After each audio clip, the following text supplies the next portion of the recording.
my where eyes. it's not just the same Unless they 5 or bounce 7 names winning big. like we saw in 2024. So I expect this broader market to continue, and I think investors will benefit from an improving backdrop, and not only in the U.S. but time also to is some extent in Europe and plenty of parts of the emerging markets. We'll be watching it. Good to catch up with you, Brian. Thank you. Sick. Always good to see you. Thank you. Coming up on Yahoo Finance, Another Brian, our own executive editor, Brian Sazi. Saz, what's coming up on opening bid today? Well, Julian, like yesterday, I'm still in a suit, This so is that should crazy. indicate to you we have a big interview, and indeed Now we do. that I'm Phillips in profit, 66 now that I'm in stopping by 3/3, ahead of their I'm earnings call. panicking. Then, Julian, I'm still upset with this. This is the same stock shit drop. that happened to me I don't know yesterday why on everybody's so IWM. I'm bullish and panicking happy. now. I mean, they're not even taking this shit seriously. Sorry, pardon the language. That's how. Man, you know what's crazy? They will not post the opening bell for some reason today.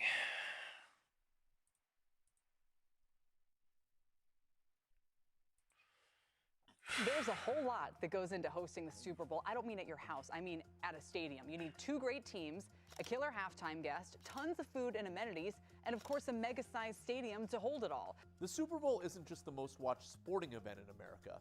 It's also the highest revenue-generating media asset in all of television.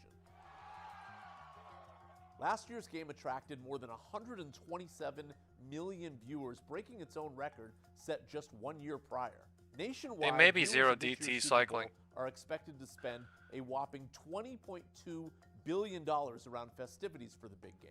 This is appointment viewing, and everybody does it.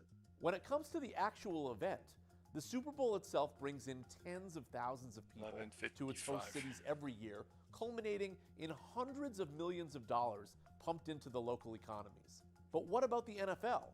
They raise hundreds of millions of dollars, plus they get a good part of their television contract money because of the Super Bowl. And so it goes into the billions of dollars. So how does the Super Bowl itself actually make money? And who really benefits from football's biggest night?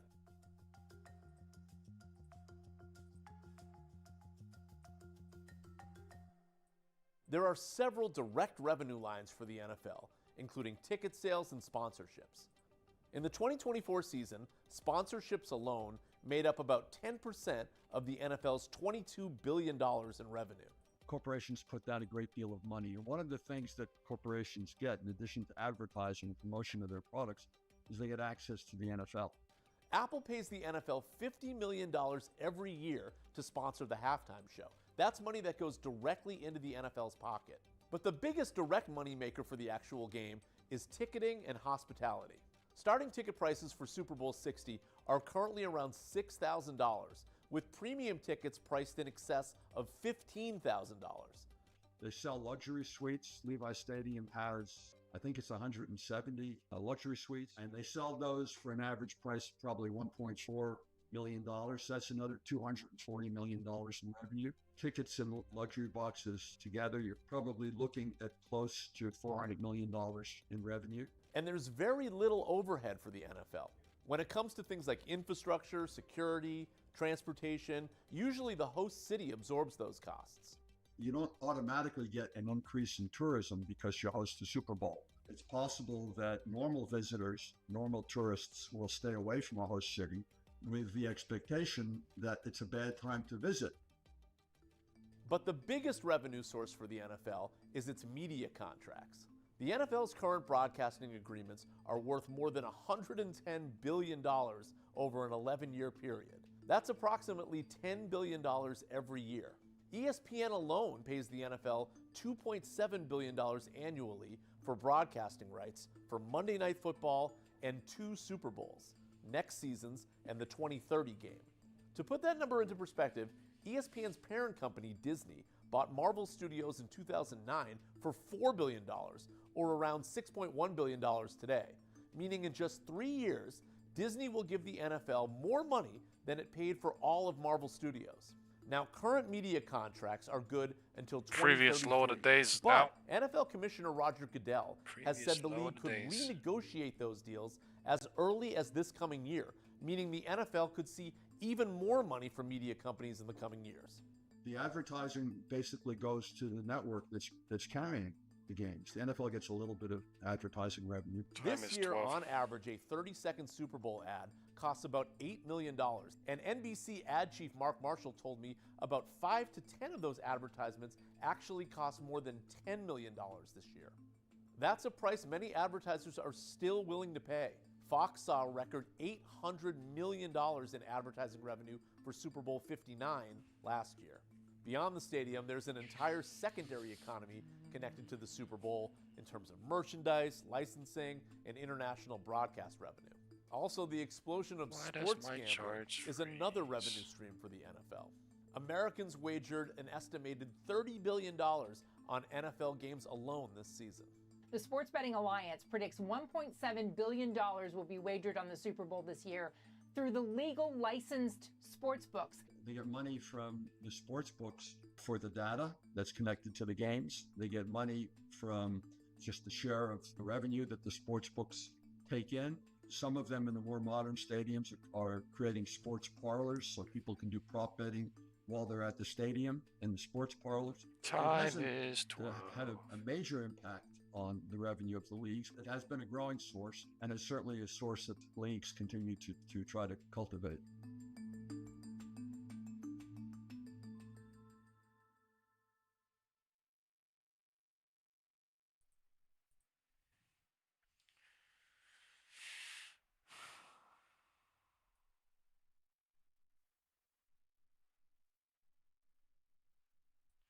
Whatever they're doing, it's nice to see.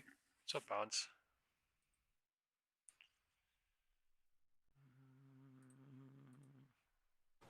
Gold is the second largest reserve currencies. I think if people were to make those who are running policies and so on were to say, they would say gold is the safest money in this kind of an environment. Still the safest. Yeah, it doesn't change by the day. Bears are trying off at 12. Up about 65% from a year ago. This cycle bounce. And down about 16% from its high.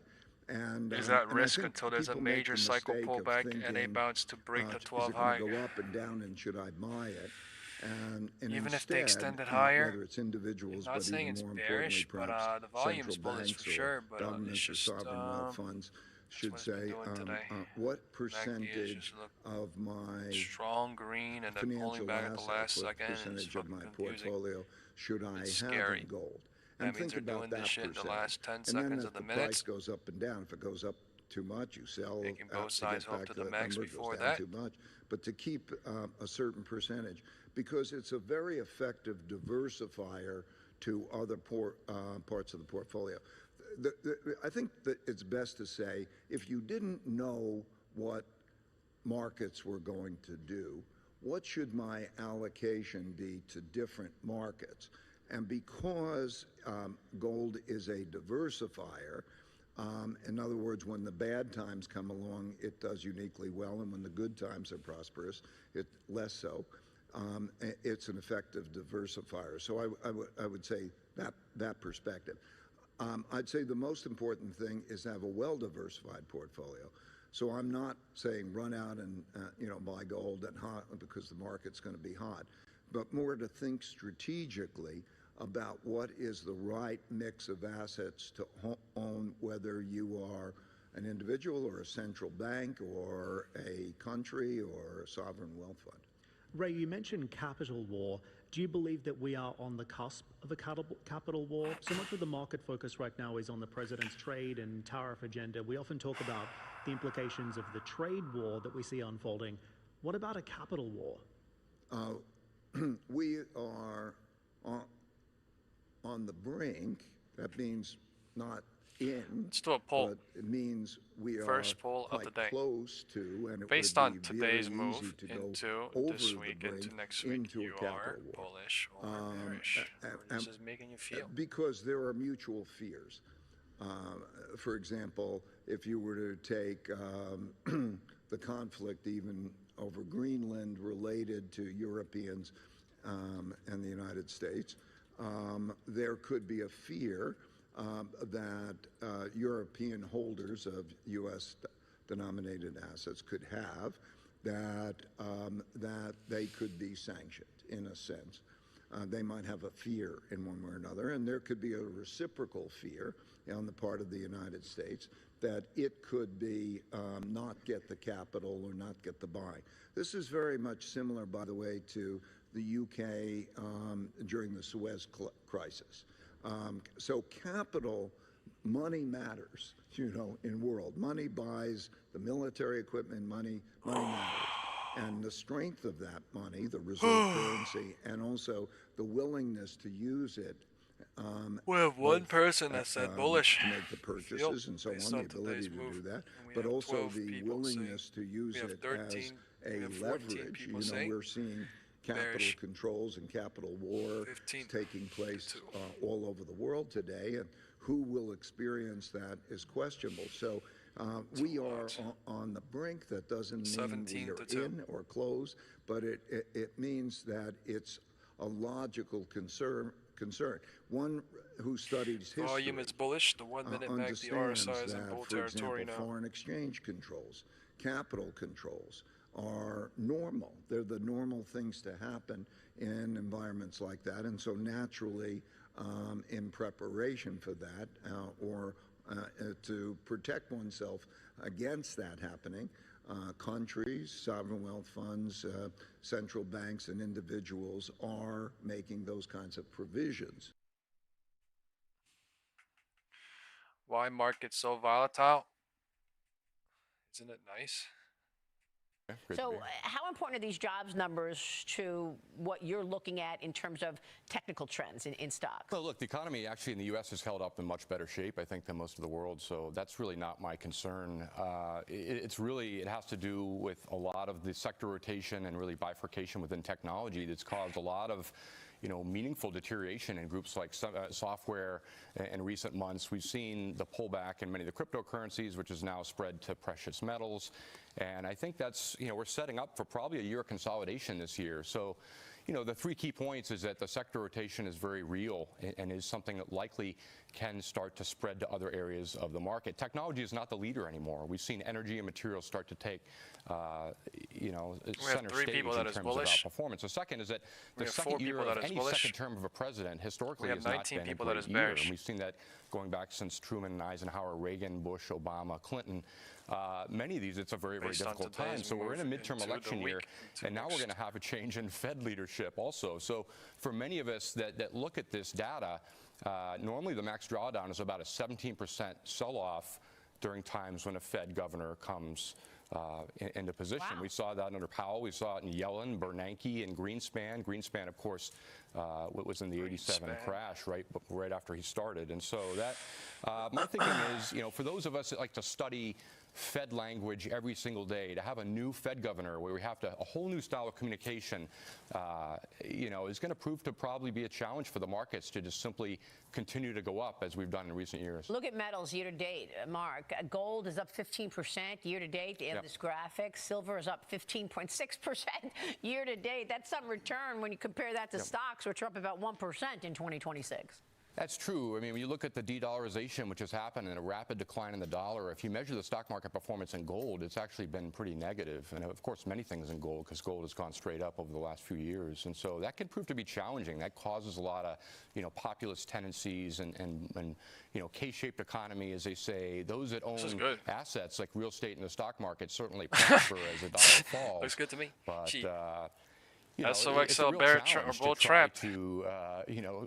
Please the middle class and try to do what's best and keep markets up, but at the same time keep the economy going and keep job growth going. I sense that we're still, in a good spot this year. I don't sense we're going into a recession and that there's a bear market, but I do sense there'll be a level of consolidation that happens with many of these AI names that simply have gotten a bit too far ahead of themselves. It sounds like you would be poised to sell tech going into some of the next couple of weeks. I mean, we got, Google, parent Alphabet earnings out tonight. We got Amazon out on Thursday. Would you sell into this? I would sell into it in about a month. I think it's still a little early, but I sense that we're on borrowed time. You don't want to be the last one left at the punch bowl. When you look at energy and materials, there's a lot of areas to make money in this market. It's just not necessarily technology and specifically software this year. Mm-hmm. Are you on the other side of that trade? There's only one problem with selling now. It's almost too late. I mean, AI stocks, I look at a lot, my own portfolio, my AI stocks are down 30-35%, and now software stocks, because of AI, are getting killed. Let's get to the January ADP, crossing the tape right now. Cheryl has the numbers. Go ahead, Cheryl. It came in at 22,000, Maria, and the estimate was 48,000. So we're definitely seeing a cooling off in the labor market, in particular on the private side. But again, this is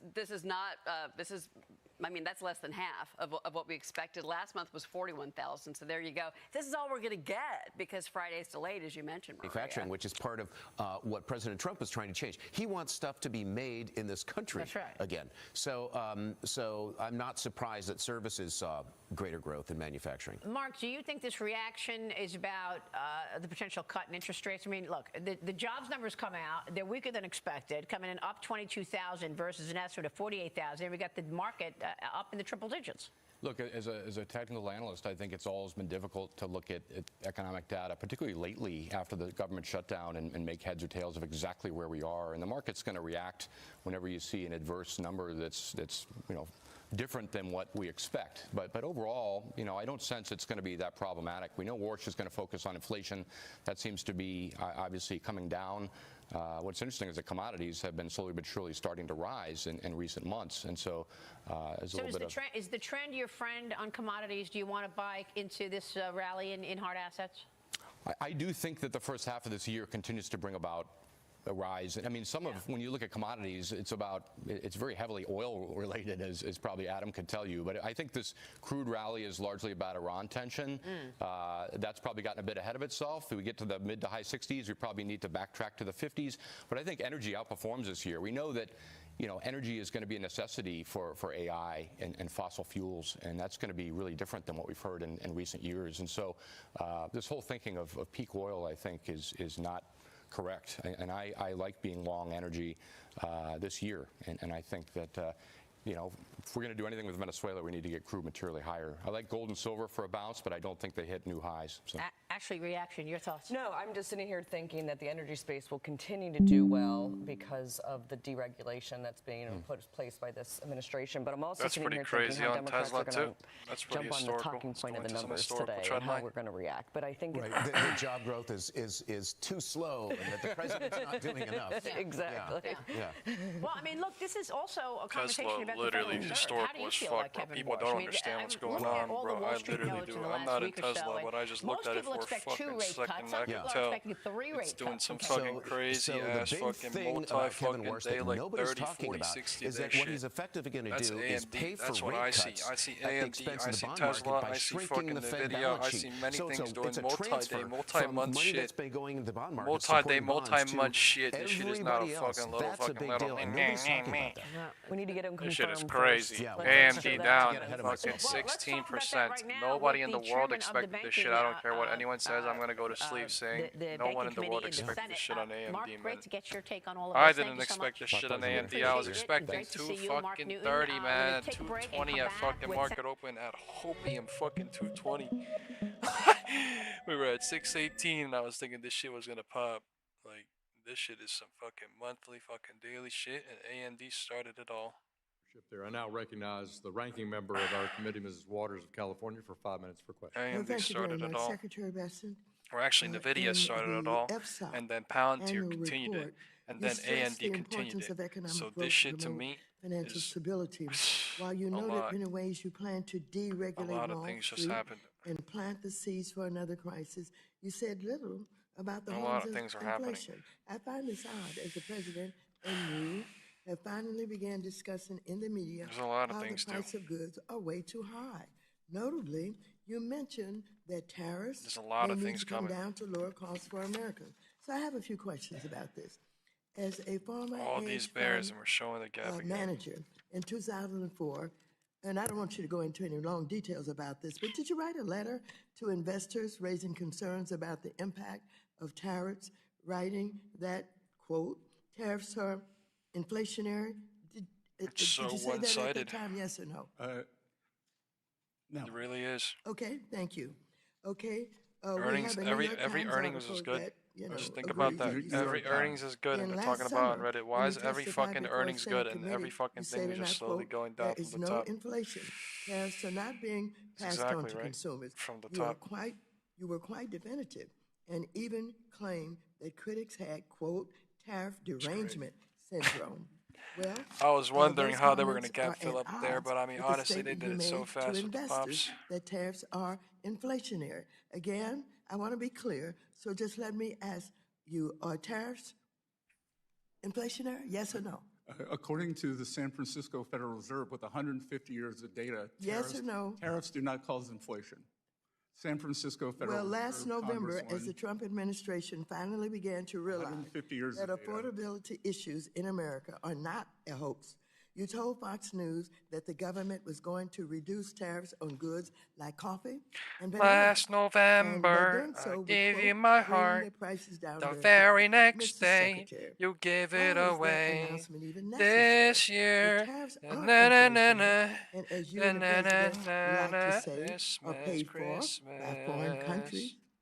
Merry Christmas, I gave you my heart. Bananas shouldn't raise the price of either for American consumers. Well, that's the Trump logic, but that isn't reality. It did raise prices across the board, and you know it. I think you knew back in July also. The real question is, why would you even impose a tariff on a good that a country doesn't grow or make, as that would only serve to punish the American consumer? Now, as you know, this committee has taken a bipartisan approach to addressing another real affordability crisis.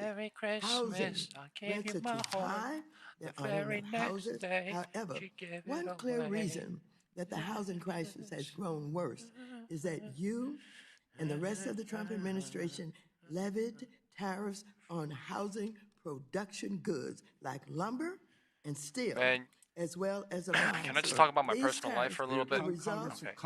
Well, during Christmas, I got kind of stupid with my province. I bought a stupid-ass Pokemon card that's rated 10 pristine. It's like worth like $130, but I'm about to go trade it in today because I don't want it. I bought it thinking, oh, maybe for Christmas, because they were doing like a Christmas like a gift thing, like a little game giveaway thing, as well as appliances. Like a Christmas theme thing, and there was like hundreds of people watching, like luxury bags they were doing, like Pokemon cards, and like I don't even do Pokemon cards, right? But I was like, you know, I feel like a kid, let me get it, and I got one. It's lost 40%. The store said, oh, we'll give you cash value 60%, we'll give you 80% storing credit. And I was like, oh shit, 60%, I'll take it.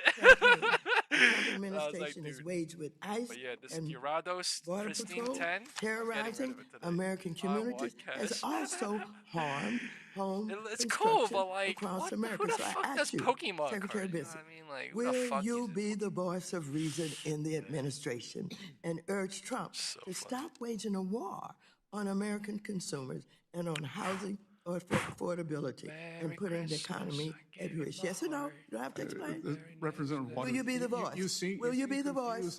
Will you be the voice? Will you be the voice of reason? I bought a new OLED for myself for Christmas. That's what I did 2 Christmases ago. I bought a really nice Hisense was a mass CPU, little big size from my room. I haven't used used it a lot. Time does belong to housing woman. I do like it. Right, 10 and 20 million quality when I tested look at the housing stock of working Americans, and can you maintain some level of dignity? Gentleman's time has expired. No, my time has not expired. Your time is only 12:15. The gentleman took up my time. Mr. Calm down, everybody, your friends. The gentlewoman's time has expired. The gentlewoman's time has expired. Mr. Chair, parliamentary inquiry. The chair recognizes the vice chairman of the committee, Mr. Heisinger. Parliamentary inquiry. Go right ahead, but I would not expect you to do that. If I trade this card in, should I trade it in for like 4 booster packs that they have apparently, or should I just keep my money is the question, right? I'm kidding. That's the real fucking FOMO, right? People are saying FOMO, so I mean that's the real fucking FOMO. When I fucking get rid of it at the store, they're gonna be like, "Oh, would you like something else?" And I'm gonna be like,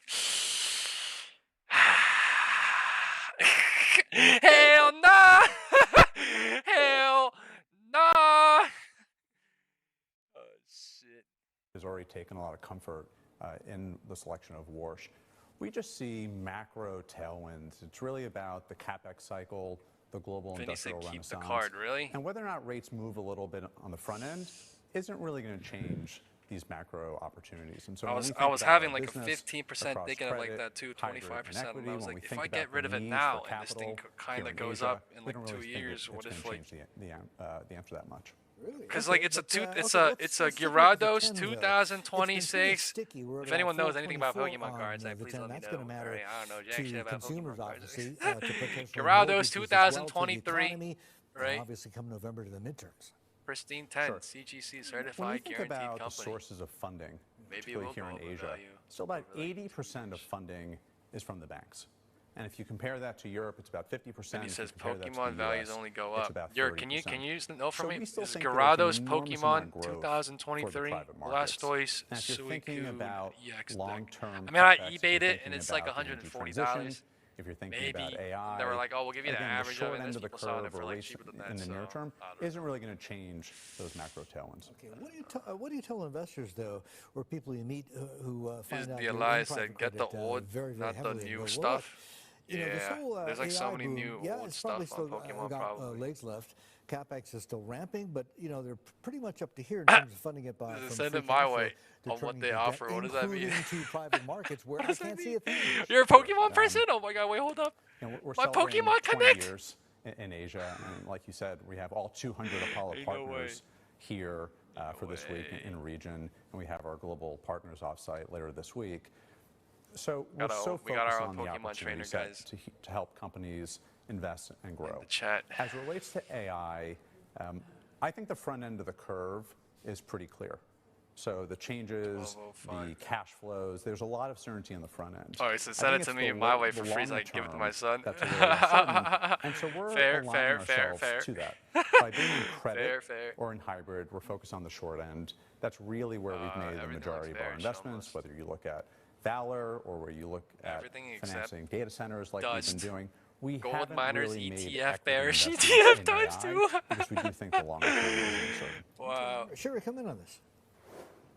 Yeah, Matt, it's great to have you on. Thank you so much for joining us. Do you think that this year could be the window because we're sort of in this midterm election? Oh, you're making me stop it! I'm gonna delete your chat, Suki. I'm deleting your chat. No, I'm kidding. You deleted it. That was not me. You deleted it. That was not me. Yo, you're shaming me. How dare you? I was gonna quit after this one. I bought a new one 2 days ago. Stop it. Do you think this is really the year that the cycle really picks up in terms of M&A and the deregulation story, and it could actually sort of bring in more liquidity into the system? And does that actually help your business, or does it sort of take away some shine from what you're trying to do here? 2 days and 1 day I'm done. All right, today I was done. I was stressed. I would focus on the corporate market, and then I compare that to the private equity market. I swear she deleted it. It wasn't me. It was not me. M&A is a referendum on confidence. It was he or she. And there is a lot of confidence for the reasons that you mentioned. And so 2025 was a big year for M&A, and we see those trends continuing throughout the course of this year. I think the private equity market is a different story, and I think the private equity market is very bifurcated. There's a $4 trillion overhang on the private equity industry. So these are stranded assets or assets that haven't been able to monetize yet. And we see that playing out over a long period of time. It's not that the private equity industry bought bad companies, they bought good companies. Not now, but I don't know. They just overpaid for those assets. If it chops here somehow, it does not break this higher and goes higher, correct and continue to then I would expect the bears to just fucking the lack finish of it off. realizations has been a big issue for PE. As it relates to our PE no, I business, just had to say we've thank really you, held on to our discipline. We talked about purchase price matters. No, as a result of the discipline that we held on to over the last couple of years, and particularly coming out of the pandemic, our performance has been very strong. Our realizations across our private equity portfolio have been materially better than the industry.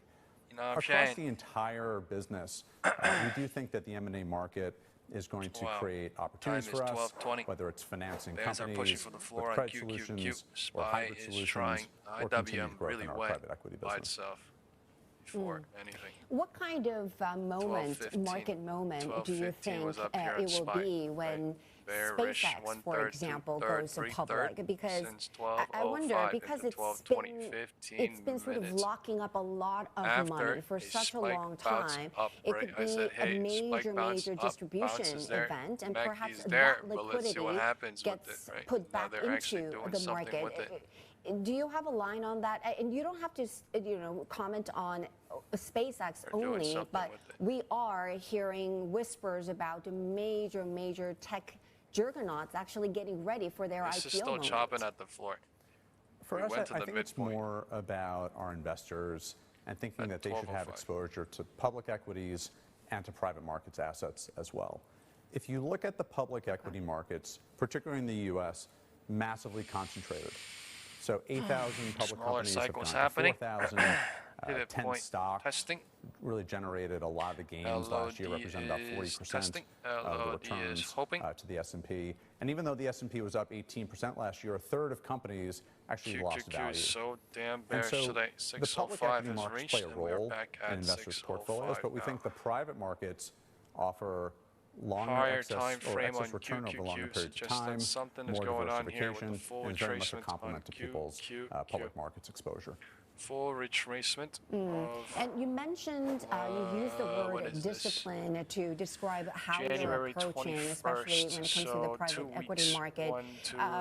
That was definitely the narrative playing out, especially around the whole AI situation and people who actually bought at such high levels during COVID, not being able to come out of their, not being able to exit from some of their investments.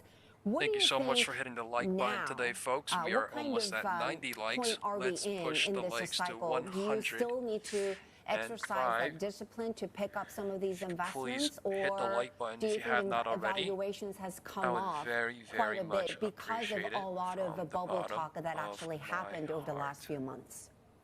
For our strategy, for 35 years, Apollo's had this philosophy of purchase price matters. So no matter what the market environment is, we're going to pivot to where we see the best risk reward. We're always going to have this discipline, this focus on downside protection. That's true in our private equity business. It's true across the entire platform, credit and hybrid. If you think about where we're seeing opportunities right now in private equity, I do think this bifurcation in the public equity markets is creating a lot of opportunities. So the fact that you have fewer and fewer investors really doing price discovery, given the shift to passive, you're finding very high quality businesses that we can take private at a reasonable price, capitalize them well, and so you're somewhat insulated from any short-term volatility. And if you are making a private equity investment, you are thinking about the longer term. Corporate carve-outs has also been a big area of deal flow for us. We carved out the Panasonic automotive business in Japan last year. We're very, very excited about that opportunity. And I do think you're going to see us do even more corporate carve-outs, particularly in Japan. Someone said, what's the support on IWM? IWM support is at 258.34, marking the bottom of the 1/3, 2/3. If this ever breaks on IWM, then IWM is in a complete new 1/3, 2/3, 3/3 from yesterday's high. We will see if IWM wants to break 258 point.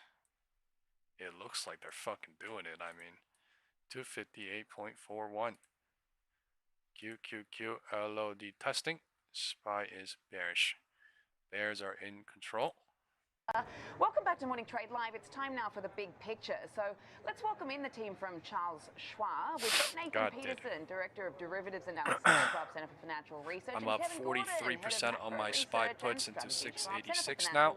Kevin, I want to start with you because half. Certainly this is not as I'm out half on sexy or 686 without the participation of tech, but it's not a sell-off. I mean, the rotation remains intact. Is that healthy, and can it continue? God did. They want to go lower. They want where are they going? They want to go gap fill this bitch. A down day for the 1 minute gap down, crazy. Look at the oh my god. The breadth was actually positive. Wow.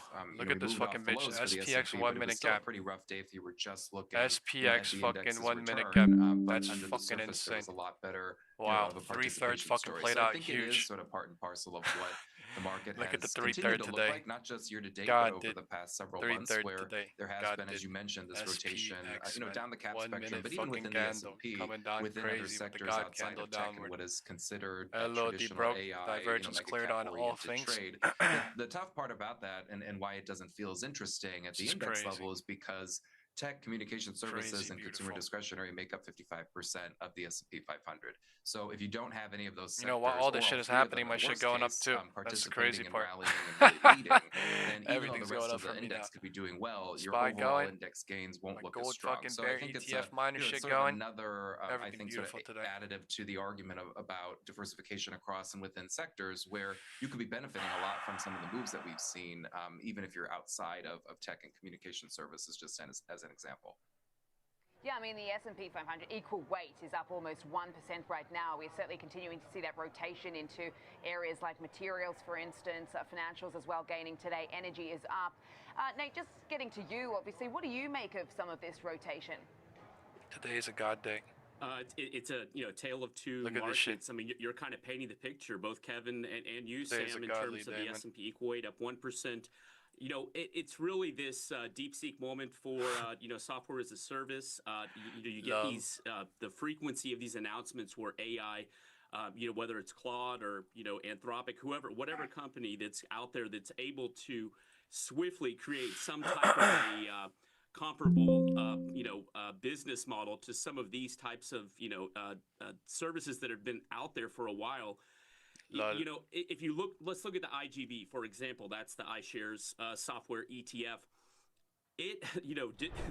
We hit an RSI of 16. So the relative I'm like strength that dude index, right now. I'm like the threshold for being oversold is 30. Earlier this morning, we were at a 16, which is the lowest that I think since 2001. And that just gives you a sense of just how much persistent selling we've seen within these types of large cap, software-related type names. Now, having said that, we might be putting in a bounce today, and that just might be because we are so oversold. However, the problem is, I think even if we do get a nice mean reversion type of bounce here over the next couple of days or the next couple of weeks even, is that I'm not so sure that we can answer a lot of these questions around just how disruptive AI is going to be. And if AI cannot replace your business model, you would think at a minimum there's going to be potentially some competitive pressure towards your pricing power, your margins, and whether you're going to get encroached because of this competitive threat that's coming into play. So look at as again, it's like a look back on time moment, and QQQ is literally down $12. Moving average. This has been support. It looks a little suspect.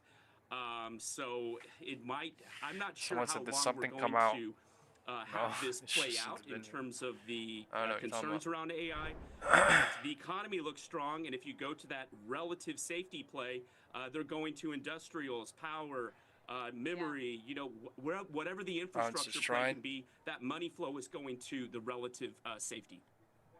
Yeah, I mean, this AI software story in the market right now, I mean, Anthropic hasn't necessarily come out of nowhere. I mean, but some people still referring to this sort of DeepSeek type of moment and dump stocks, ask questions later. That seems to be the conversation this morning. But I mean, getting back to you, Kevin, let's just talk about the earnings scorecard. I know you pointed out that actually the beat rate now has slipped to about 77% from above the 80s. And I was actually speaking to Lizanne last week, who made a really interesting point that relative to other quarters previously, in fact, several of them, where you've seen beats, then subsequently a sell-off in the first day of trade, what is that telling you? Well, I think just, the keeping in context the beat rate is important because for the earnings beat rate. Now the question is the market breakdown below yesterday's low or it stop here? Of the broader history, the earnings beat rate is talking about the pre-market, right? Until the market breaks down or something, moving, sharply nothing, lower, and right? if that does persist and throughout now the quarter, the market is start to testing see that yesterday's low in the next earnings season.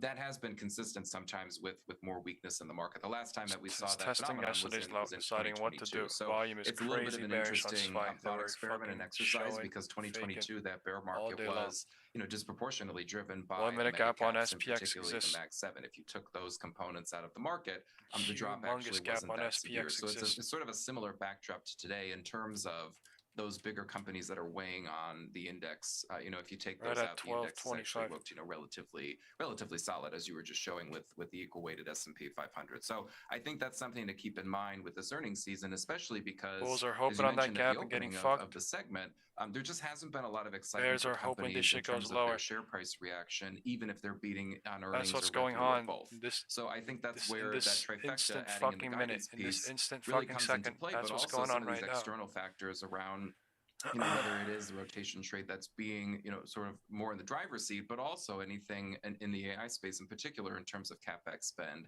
and what the return on that investment eventually looks like. I think that's where you're seeing more of the sharper microscopic focus from a lot of investors. Feels like it's getting harder. Investors certainly asking more questions. Gents, we've got to wrap it up there. Thanks so much for joining me today. Really appreciate your time. And Nathan Peterson, Director of Derivatives Analysis, and Kevin Gordon, Head of Macro Research and Strategy, Schwab's Head of Financial Research. Look at where IWM is at. It broke the low, so it created a 1/3, 2/3, 3/3 going lower, and it stopped. 1/3, 2/3, 3/3, and then it stopped in the 3/3 here almost. I can't even fucking try. This shit is so crazy.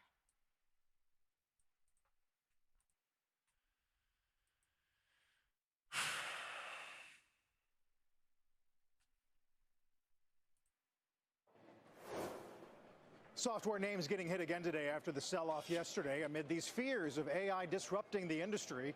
But just how exposed are some of these names to these emerging AI tools? Our Deirdre Bose is digging into that for today's Tech Check. One thing's for sure, Dee, this drawdown on the IGV is now worse than 22. I mean, this is really about what's happened in AI over the last few weeks. It's shifted from answering questions to doing the actual work. And that is really what's behind the disruption that we're seeing across the software trade. So this morning, we tried again. We put Claude Code to the test and asked it to code a very simple project management app, something like a Monday.com, which, by the way, is a $5 billion public company. In about 30 minutes and just a few prompts, this is what I got. A functioning dashboard of tasks, their status, who's responsible. Next step, I connected it to my Gmail and pulled from my Google Calendar, and I actually got something incredibly useful to myself. 1 minute gap, what makes this moment different is integration. AI coding tools, they're now able to connect with your Google Drive, Canva, Slack, Apple's Xcode. So that takes something like this from wrapper to function. Now, obviously, my example, it's not as polished as a Monday.com, nor does it have 10 years of enterprise features, security, or data, but it really works. And I am not a developer, and I cannot code. Still bearish. In the hands of someone that understands enterprise software better than I do, this becomes something else. I'm not saying that it replaces Monday.com today or in a week, they're in the 3/3 but over cycle. the course of a few months or a year, that starts to look plausible. Probably on now, people I talk IWM to as in well. Silicon Valley, they say the most exposed names are the ones like Trying to extend Monday.com lower. that sit on top of the work, If like this shit breaks Atlassian, Adobe, apart, HubSpot. it's fucking They done. say cybersecurity stocks like CrowdStrike and Palo Alto networks. Market They're harder to disrupt because they have network effects that no one would want to try to replicate and maintain. What else? The stakes are higher. Over Chop the last here, few weeks, guys, as Carl mentioned, it has been a bloodbath for the sector. There's no way it's coming back. Name Salesforce down almost as much as a Monday.com, but 11, next step, investors no are going way to start to sort between the two. And that they is want to where go the lower. There's no way it's coming back to the That's purple box I'm talking about. This as shit is what so sort of fucking core to the bearish. business It's and what just trapped the sits on top of the entire business. fucking day on SPY. So Like, I don't know if anyone can fucking you're believe it, but testing there's all so this many out, and you calls keep on saying I'm SPY not for a some coder, reason but I'm in the able to morning. do all of this stuff. So when I you can't even see believe it, but I mean, the my bloodbath mentality in the changed market as soon and some as of I these saw that. software Like, names every day, are you thinking, holy fuck. okay, people are understanding what my puts are up 65%. is able to do?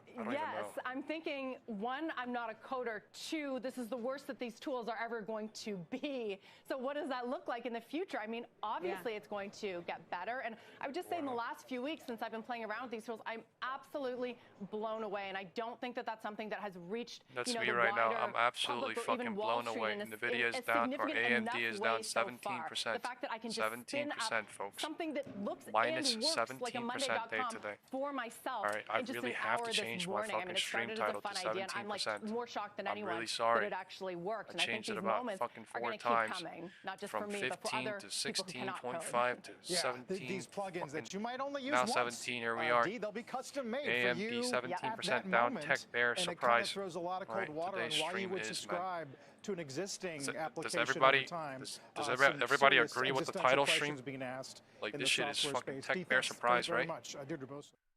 This shit is tech bear surprise. I'm up 70 fucking % now. I am fucking scared. This shit is sick. 682 we are at. Market is melting off. Market is melting off right now, bro. What the fuck? Oh my god.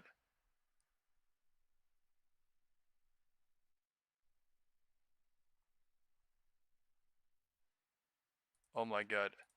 Today is actually the day.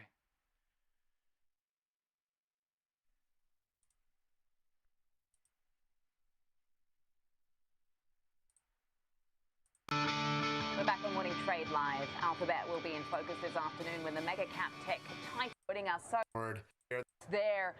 Is this just when you think they've kind of their growth is maybe slowing because of X, Y, and Z? They show that they can find new markets to grow in, whether it's cloud, whether it's TPUs, whether it's just AI investments, and how that's powering things. Nobody thought. Nobody fucking thought, right? Nobody fucking thought this gap was possible intraday. I think 95. I'm pretty sure 95% of the people in the world thought this yellow line is impossible. Now 65 or 75% of the people think this fucking gap is possible. I think. For instance, maybe the Meta report last time around, the Microsoft report this time around. Obviously, the market sees Google, Alphabet as having the sort of spending discipline that might be a little bit better than the others. But do you anticipate that we're going to see some sort of reaction like we saw with this one? Where's the sweet spot for this name?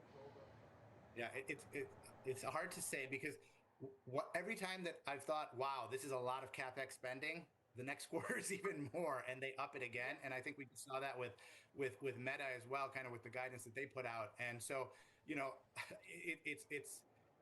I've stopped giving predictions on that because I think I've always been undercounting. Clearly, they have the resources, and I think that's the difference, right? So in this game of land grab, getting resources, AI, you have to be able to invest. You have to it's probably better to overspend than underspend because you want to make sure that you're the winner in this massive market. And so, you know, I would not be surprised if the CapEx numbers come in a little bit higher, but I think in this marketplace, given the dynamics, you know, it makes sense for Alphabet to be aggressive, right? And I think they've shown that they're making progress. So the money is being well spent. Fuck it, I'm all out. And so I wouldn't be surprised if it's higher CapEx, but you know, it makes sense given the environment. I'm all out. I'm done. Yeah, I mean, it's one thing to throw Holy out shit. I'm done. Holy fucking shit.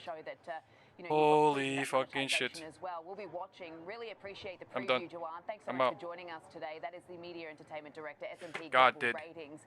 Holy shit. Now with Tom White, as always, host Look of Fast Market. at Good morning to you, the Tom. fucking goddamn bears right now.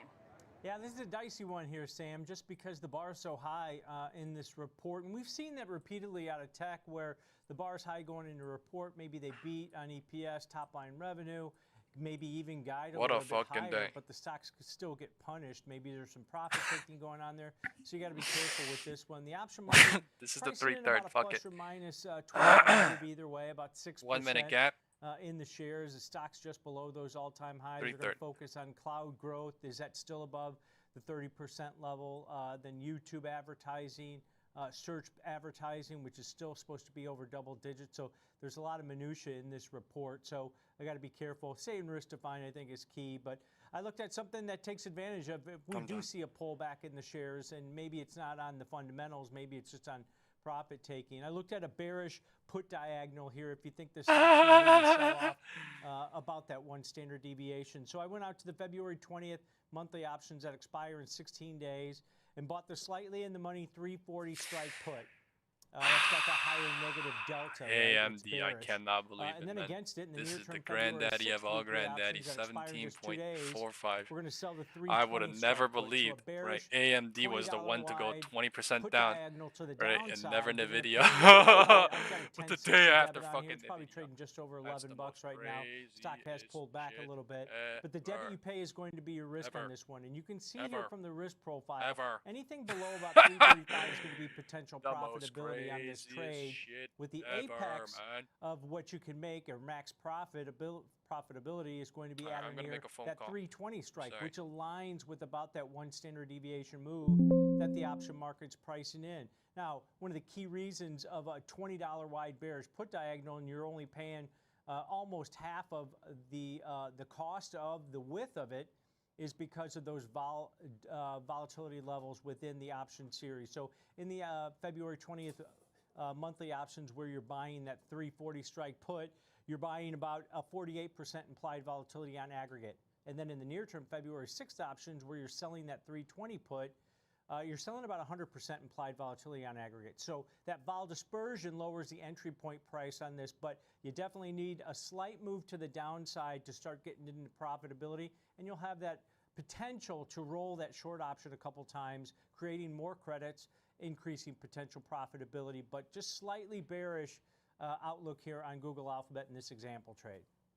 Okay, and obviously trailing lower today along with the broader tech sentiment and risk off we're seeing there. Thanks so much for the example trade ahead of these earnings later on this afternoon, Tom. And obviously Alphabet is not the only one that's going to be reporting as far as the next cab off the rank. We will be hearing from names like Qualcomm, ARM, Elf, Snap, and a few others across various sectors. So we'll be watching. All right, well, I just got off the phone. Well, today is Google earnings. I can't wait to see you guys tomorrow. Today has been an amazing day. Hopefully, you have an amazing rest of your Wednesday. And Wednesday was a God bless Wednesday for you. Just like how this week was a God bless week. Monday, Tuesday, Wednesday. Tomorrow's Thursday. The next day's Friday. All day amazing. God bless the day. God bless the day. What a day. That's all I can think about. What a day, man. Welcome back. U.S. forces shot down an Iranian drone approaching the USS Abraham Lincoln in the Arabian Sea 601 yesterday. Is the crazy U.S. Central on Command QQQ. Writing this on X. That's the 15, 20 days in one day. That's fine. Ship, despite That's de-escalatory measures taken cool. by U.S. forces. Actually, I need them to bounce because this shit is unhealthy now. If they go lower, Gaffy, I'm gonna be pissed. They have to fucking Gaffy. Right, SPX 1 minute gap. I expect the chop. I expect them to and Jared Kushner are set to meet with Iranian Foreign Minister Abbas Araghchi on Friday. I don't care! I don't care it. Still happening this week. Care it. Where will they be? Care it. And what do you need to hear from Iran? I was in since fucking the 2/3 and pure 3/3. I don't care it. Something's going to be done. Give me fucking carrots, man. I don't care. To do something a while ago and it didn't work out, and we did Midnight Hammer. I hope AMD bounces. This shit is sick though. I missed out on like $2,000-3,000 per contract on AMD, but whatever. I had 225 puts yesterday, bro. Right, I was silent. There was like 50 people watching AMD flip up and flipped out with me, and I was like just drawing all this shit in silence, right? Just one after another, one after another, one after another, just describing my emotion. But oh my God, man. Well, it's a little bit like shooting a mosquito with a machine gun. This is the craziest thing I've ever. Somebody take a screenshot of it. I've never seen this shit in my life. This shit is historical. From the 12-day war in June, that they're essentially defenseless against the kind of capabilities that President Trump has built up in the Persian Gulf. And taking so a fucking he picture has of this and a fucking ton making of a wall screenshot and putting it, hanging it on my fucking goddamn room, man. A conversation with someone. Hanging I this shit don't on my know how room. much of a decision maker It's gonna be is my in computer reality. background screen. If he can make the kind of meaningful concessions I don't even care. that I'm not Steve even Witkoff joking. and Jared Kushner will be looking for. But I if will he can, fucking on frame the this nuclear bitch on the program, roof. on the missiles, on the regional proxies, I will frame this bitch on the roof so that when I if he wake can up, do that, all I then see is maybe this. we do have a shot at a real deal, not something like the failed Obama-era nuclear deal. But I mean, Victor, I don't understand. I mean, what are we negotiating? This regime has God done bless heinous America. crimes, right? We're hearing reports of tens of thousands of people killed. That's all I can say about that. Killed in their Just like efforts how to Forrest just Gump crush likes to dissent. put it. That's all I could say about that. Absolutely. I mean, what happened in January in Iran is I don't just know if you said it. I don't reprehensible. care, dude. And the fact that we're not America even hearing a peep best. out of groups like the America United first. Nations, who are President so Trump, eager America, to condemn America. Israel over Love it. their claimed genocide in Gaza, and that not a Man, I word voted for about that what man. happened in I will Iran. say These are the proudly, people who I should live in be a democratic shouting from the state. rooftops, and I think the I was a president Democrat has been before very all this supportive shit. of the protesters. I voted Obviously, for the we'd man all for the like to see economy. a So did a beneficial lot of young change people in this in country. Iran, But I say his proudly, bottom line and I has don't always care. been the nuclear Why? program. Because that's the That's what reality. is If an I didn't, existential threat and I'm to a the fucking American hater, people. I wouldn't be And saying so the shit if I'm he saying. can But honestly, truly I'm not a hater, dismantle and I that, love that America, would be and a I love great this first country, step. and I And love what that what's, will do you know, then for the what protesters America and President Trump's all about. So I literally stand for who I am. I literally don't give a fuck. Which have always been their America's the best, dude. ambitions for a nuclear weapon. I'm an immigrant. I'm a Korean American now. I'm a U.S. citizen. But still, I was born in a different country. I lived in America all my life. But still, God bless America. Really, what's behind this? I would not be who I am. Is taking out his unless I lived leaders here. In the military. I was under the impression That's for certain. That's for certain. After a couple of years ago, they took him out of that I position. loved my childhood, dude. I loved that. I take? loved elementary school. I loved high school. I loved college, man. I loved my life. I love this country. Like, I love it. That they're not getting along. And General Zhang, the one who was purged, is an interesting case. His father and Xi's father served together, so they've known each other for many, many years. And the rumors are that the generals were not being forward-leaning enough on Taiwan. That Xi has said he wants to be ready to move against Taiwan next year. That's not a lot of time. Taiwan is actually really investing in their defenses seriously now. We are supporting them.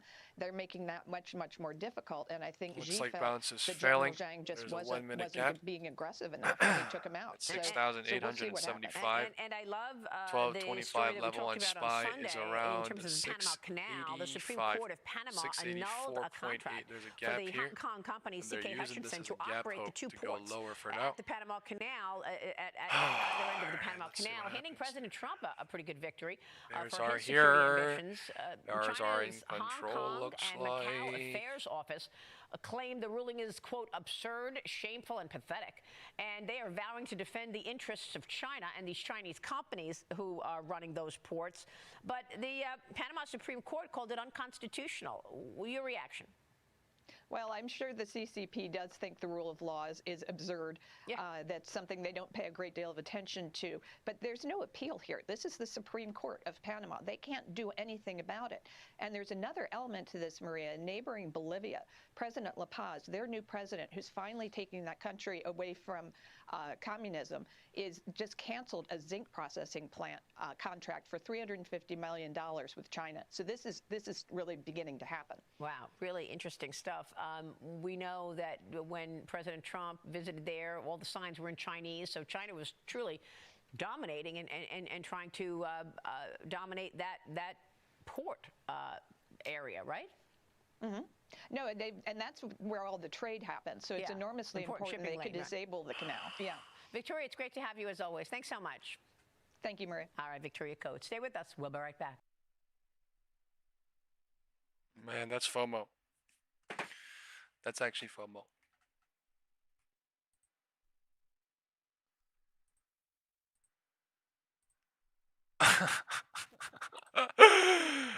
I'm framing this bitch on my wall, bro. The AMD thing, this shit's never gonna go away from me. I gotta take a better picture, actually, with the charts better aligned.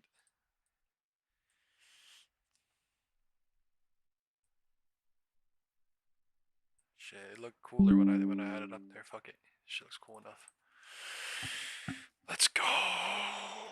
Let's go.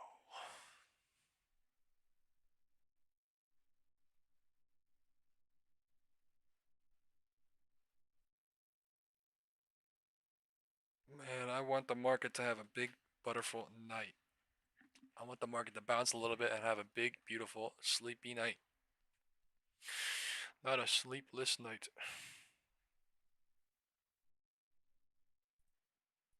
Says rule of decorum. And I'd like to remind everybody to respect the 5-minute rule. And having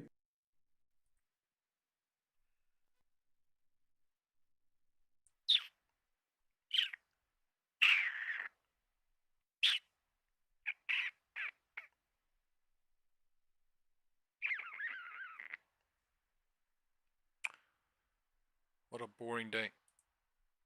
Oh my god, Caroline! Oh my god, Caroline! Hold on, Caroline. Caroline! To continue to keep Caroline! ICE agents in the Super Bowl. And what are the comments from President Donald Trump regarding what Bad Bunny said during the Grammy Awards ICE I have not spoken with ICE or the Department of Homeland Security or Secretary Noem with respect to enforcement at the Super Bowl, so I don't want to speak on a topic that I don't have knowledge on. I'm sorry, but I would defer you to them. I'm sorry? On the statements of Bad Bunny saying ICE out.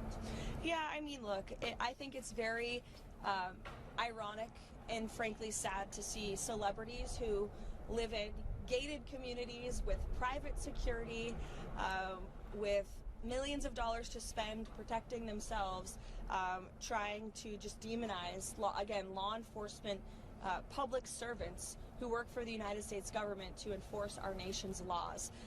And you didn't hear this same type of uproar from celebrities in Hollywood when the previous administration allowed an invasion of our nation's borders and allowed innocent women and girls like Jocelyn Nungare and Laken Riley to be killed and raped and murdered at the hands of people who should have never been in our country in the first place.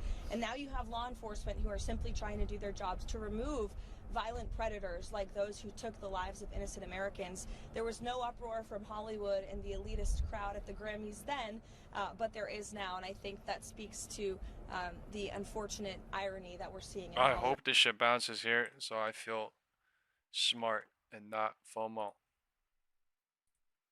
That hope has nothing to do with what the market doing, but yeah. I want the MACD to grow and the oversold to come back, so I feel no FOMO. That was great though. 682. What am I talking about, bro? What am I talking about, bro? What the fuck am I talking about? 1250? Probably. Somewhere, probably.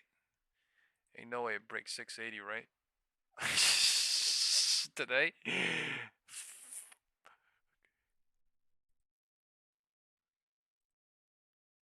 It's good. It's good. See, see, the thing is though, like the fucking long dated calls and puts, it works differently. So I get really scared on it too. And I guess I'm happy it's bouncing here. But yeah, I'm scared as shit it's bouncing already. But like, you know what I mean? Like I'm happy as shit and scared as shit. And I'm not even in. Oh my god, I left literally in the 2/3 somewhere here, 3/3, and I'm not even in it. I'm fucking scared. If it goes lower, I'm scared and excited, and if they go higher, I'm fucking scared and excited for some reason. I just want the market to close now. I want to go to sleep. I want to go to work and I want to go to fucking sleep. Like I don't even want fucking any part of this shit. Like I don't even want to look at the chart because the chart is making me feel and scared and thinking about everything. All the shit that I went through, all the shit that I'm not going through, all the shit that I it's so dumb. It's the mental war that's going on inside me right now. I don't want to look at the chart, but when I turn my face left and I look at my second monitor, I'm looking at the damn Streamlabs and I'm looking at my own screen anyway. So agent that is designed to help in automating work across the likes of legal, marketing, and data analysis, triggering concerns of disruption to the sector's growth model. And let's take a look at some of the action in pre-market software names. You can see I'm gonna look down at my Robinhood. Okay, that's it. Now, stateside sales. You know, I was thinking about doing that. You know, when I'm up good, I can just look at my Robinhood on the web browser, some shit, make some phone calls, so it take some feels as fucking though coffee. This sector's still trying to work out just how. And you know, for 5 minutes, for 3 minutes, I can go smoke a cig. So then time flies by, 3 minutes, and I come back, and I'm a little bit energized, and then, you know, time flies by, and then I'm talking myself.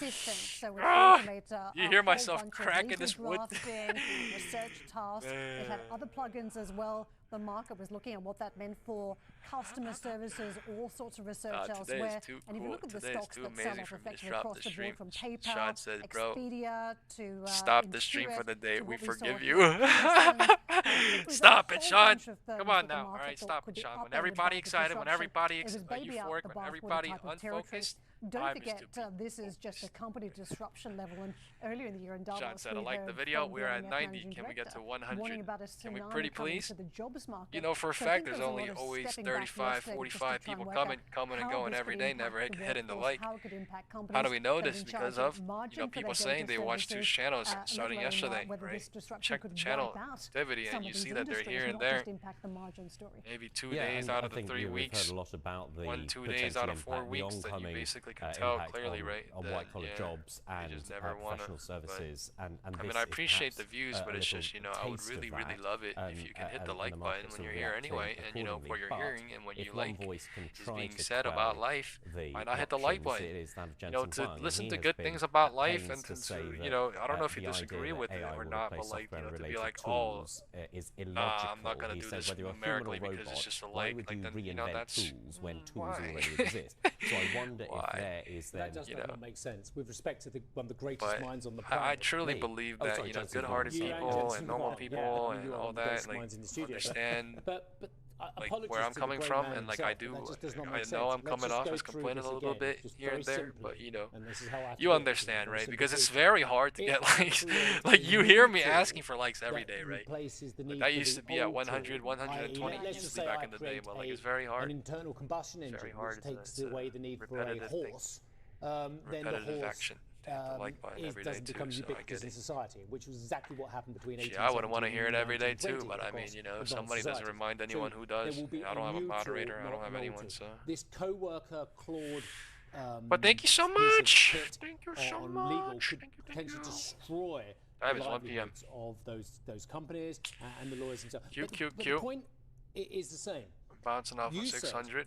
IWM did not let go of the bottom box. Absolutely. We are now playing in the free third on IWM too. Hyperscalers, for we are no longer in a bullish cycle now. It is now showing bearish cycle a little bit on IWM, it's bringing not just this them low. Sending one-way traffic down now the pipe. The next support would be 256. All these software players and other industries are some of the biggest buyers of the product. But they do. But what happens is what you said, and I'm going to go along this scenario. It wipes out industries, not just those companies will not be there. I doubt it's going to get there today, but I mean, maybe next week, maybe you know, they will not be next customers days. for I'm Nvidia. thinking. So IWM could bounce. There's a lot of fucking things, you know. You put in the bug in the system, which destroys other parts of the system originally. You want to. It's creative destruction. But the problem is, those people are the people that provide you with revenue. They will not be buying your product if their business model is destroyed. This is why it's actually far more dangerous for the hyperscalers, for OpenAI, and indeed for like Nvidia than appears on the surface. I can't believe the market went down like 3 times, though, spiking down. Don't forget the biggest customers for Nvidia right now are the likes of Amazon, Google. Vic said, who do you listen for positive motivation? You mentioned it yesterday. So I think they're doing okay at this point and have their own technology. If you ever like stay active a little bit and then, you know, talk for a couple of days, or if you're here and you like the vibe, just join the WhatsApp group, because I send videos like that on the WhatsApp group every night at around like, you know, 9 or 12 or 11 whenever I do get off and I'm home. Yesterday I literally didn't even go to work. I'm not gonna lie. I was fucking so excited. I didn't even go, and I was just waiting at home looking at charts and shit until the fucking midnight and 7 a.m. when I woke up. But yeah, I mean, yesterday I sent the video at 10:40. There's clips from everyone, man. Yesterday it was from Oprah, David Goggins, and someone else. I don't know. Every day different. But every day relevant. Every day is relevant to the important cause. And the candle coming in down. What the hell? It is further down the line at this point, though, now as we look at the software space. So for me, where it gets interesting is maybe some sort of consolidation is happening. For ages, and don't forget, we have asked this question: are you going to be disrupted by AI? Not a straight up, not a straight down either. Just pull back for now. Asking the question, the response every time maybe it is pulling back that you need down. I don't know. their software to tie together. IWM is so crazy, though, bro. Who believed us IWM was gonna do this shit all day too? Innovations cropping up, no one, right? But what do I say about IWM? Right, one direction when it does its thing is one direction IWMing. Right, earlier in the day it was not IWMing. You can call it this. This is truly right. What do we call this? Please, everyone type in chat. IWM. Very high expensive, and that's the question we've been asking. What the fuck is IWMing? Where does the disruption come right. The next disruptor, which what is IWMing? Could be as disruptive, if not more so, which is quantum computing. Exactly. Right. These people really truly understand what I'm saying about IWM. Exactly. right? Doing the most unexpected shit in the world against the majority in the world in just one directional, fucking no, fucking like just literally every single bounce looking bullish, every single fucking rejection when it goes up looking bearish, right? And just continuously one direction IWMing. That's what you call IWMing. Using IWM being used by the market for market rotation to do cycling on SPY and QQQ. IWMing.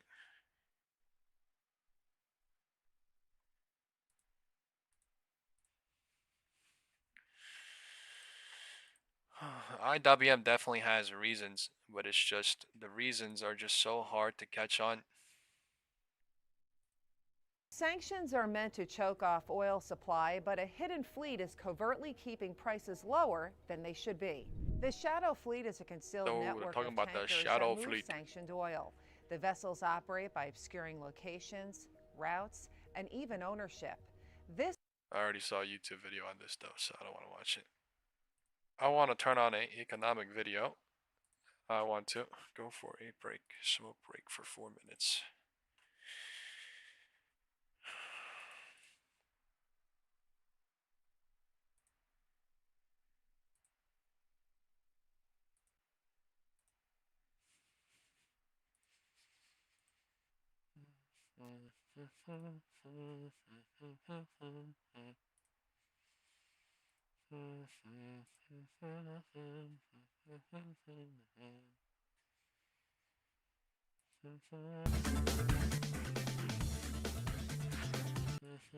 Software is a tool. There's this notion that the on the often leather jacket-clad Big J. Here's what Jensen said at the Cisco's AI Summit on Tuesday. While all these software names were absolutely getting shredded to pieces. Here's what he said. Software is a tool.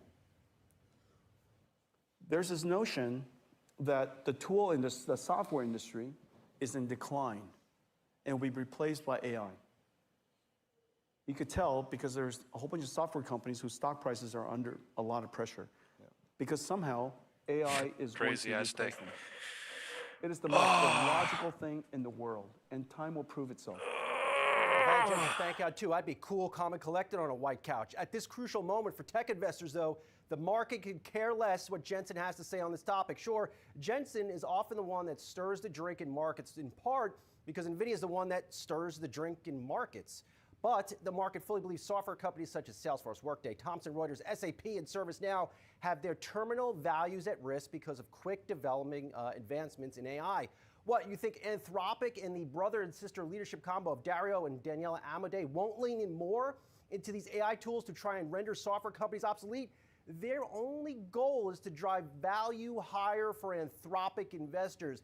They could care less about the feelings of Mark Benioff over at Salesforce, who's seen his stock plunge 42% in the past year because of these AI fears. So this is a very important tech moment, and I have the right panel here on the opening bid roundtable. Tom Sosnoff, Lost Dog founder and CEO, alongside Yahoo Finance senior reporter Burke DePalma. Good morning to you both. Tom, coming to you after a big sell-off yesterday on fears like this. Where is your head? Well, listen, I run a software company, so I'm all in on software. That's where my head's at. But from a trader side, I mean, I kind of like it. Isn't this an opportunity? Isn't this what we all kind of dream about as investors or as traders? You know, you want high volatility, lower prices, lower basis, and you know, it gives you more upside, doesn't it? Tom, you're the man. All right, so you have been in the software business for a long time. Let's go there. You are operating a software company. How are you trying to compete with AI companies? Well, you know, this is my third software company. We built two, you know, financial brokerage firms, and I've been in fintech now for almost 40 years. I just roll with it. So what we're doing now with this latest software company is we've just embedded a lot of AI into our technology. So it's kind of like, I really don't get it. You know, I kind of agree with Jensen in a way that I don't understand where the pressure is coming from, other than a lot of these stocks were too hyped and too overpriced. but it's pretty easy as a software company to embed a lot of the new AI tools and functionality and all the features, and it's relatively cheap to do, and it's relatively easy, and it doesn't have a long lead time. So I just think that full integration, that's how we're addressing it. Quick plug to the new Yahoo Scout. Love me some Yahoo Scout, Brooke. I use this thing around the clock now. Use it on Yahoo Finance. Stuff is awesome. But Brooke, I mentioned at the top of the show, these sell-offs have gotten pretty serious too. Really, and it's not just the likes of legal names. I mean, it's really started to spread yesterday, more so to a Salesforce, a ServiceNow, or ServiceNow, these companies that already have been pounded year to date.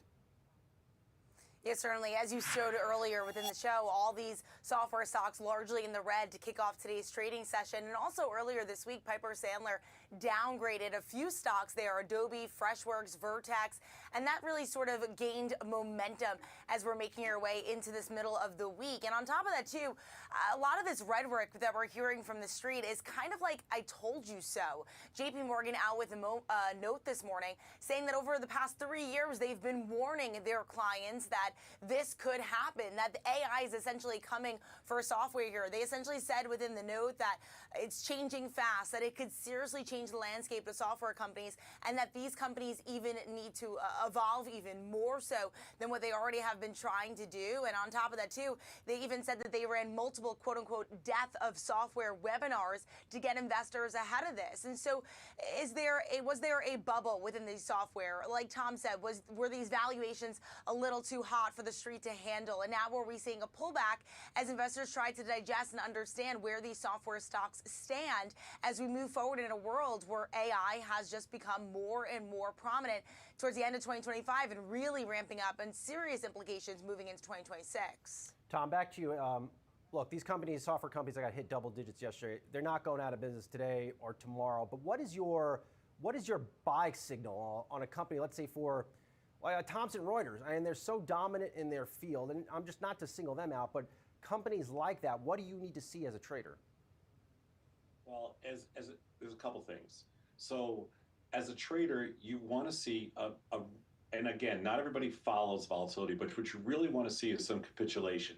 And nobody knows, really nobody knows price. In other words, so it's very subjective. So when stocks get too cheap, it's completely subjective whether or not that's a bottom or whatever. But when you can see a lot of selling pressure, which comes in the form of really high volatility, which just is expected move. So when you get really high volatility and you see a lot of selling pressure, which you can see in volume, then you start to get to the point where you're like, okay, this looks like it's some form of capitulation. And as a trader and or investor, it doesn't matter. That's where you want to jump in. I mean, the challenge right now is that you've got a generation of traders and investors that have never seen a down move. And I'm a grizzly old trader that's been around. Come on, Tom. What a perfect timing. Did this guy just say the word capitulation and the fucking goddamn candle just capitulated? I'm very familiar with, little sell-off, so I'm okay with this. But I think there's a lot of people out there that have never even seen a down move. And they're looking at this like, oh man, look at this, 20%. Who cares? It's just an opportunity. What a timing. I was watching that shit. Yesterday, Tom, was that a mini crash? No, that was not a mini crash. I would say, if you want to say the closest thing to a mini crash, probably would have been silver and gold last Friday. Mm-hmm. That was the closest thing you get to like a kind of a mini crash type thing. But no, that was not a mini crash. But yesterday was really SPX put spiked on this day because of gold capitulation, and then the earnings trapped. The key is you need liquidity. Don't get involved in stuff that doesn't have liquidity. All these puts are a little bit in profit. You know what's interesting? That's crazy work. People just see the declines on the screen, like, the stock is down. But at the core, those are humans or machines selling their stock. Where is all that money going? Do you see it going into cash? SPX 1 minute gap being used as a trap for now. Time is 1:10. Went back into gold and silver after those moves stopped a couple days ago. Well, I mean, I can tell you from what we're seeing on the retail side. Some of it's 110 going into push lower into 110, 110 bounce. Because I trade like a contrarian and I invest like a contrarian. For me, the last couple of days, we've been buying digital assets. We've been getting long some debt, like some bonds. I think they're cheap. Bonds and notes are cheap relative to the rest of the market. Digital assets are definitely cheap. And I've also been buying some fintech stocks.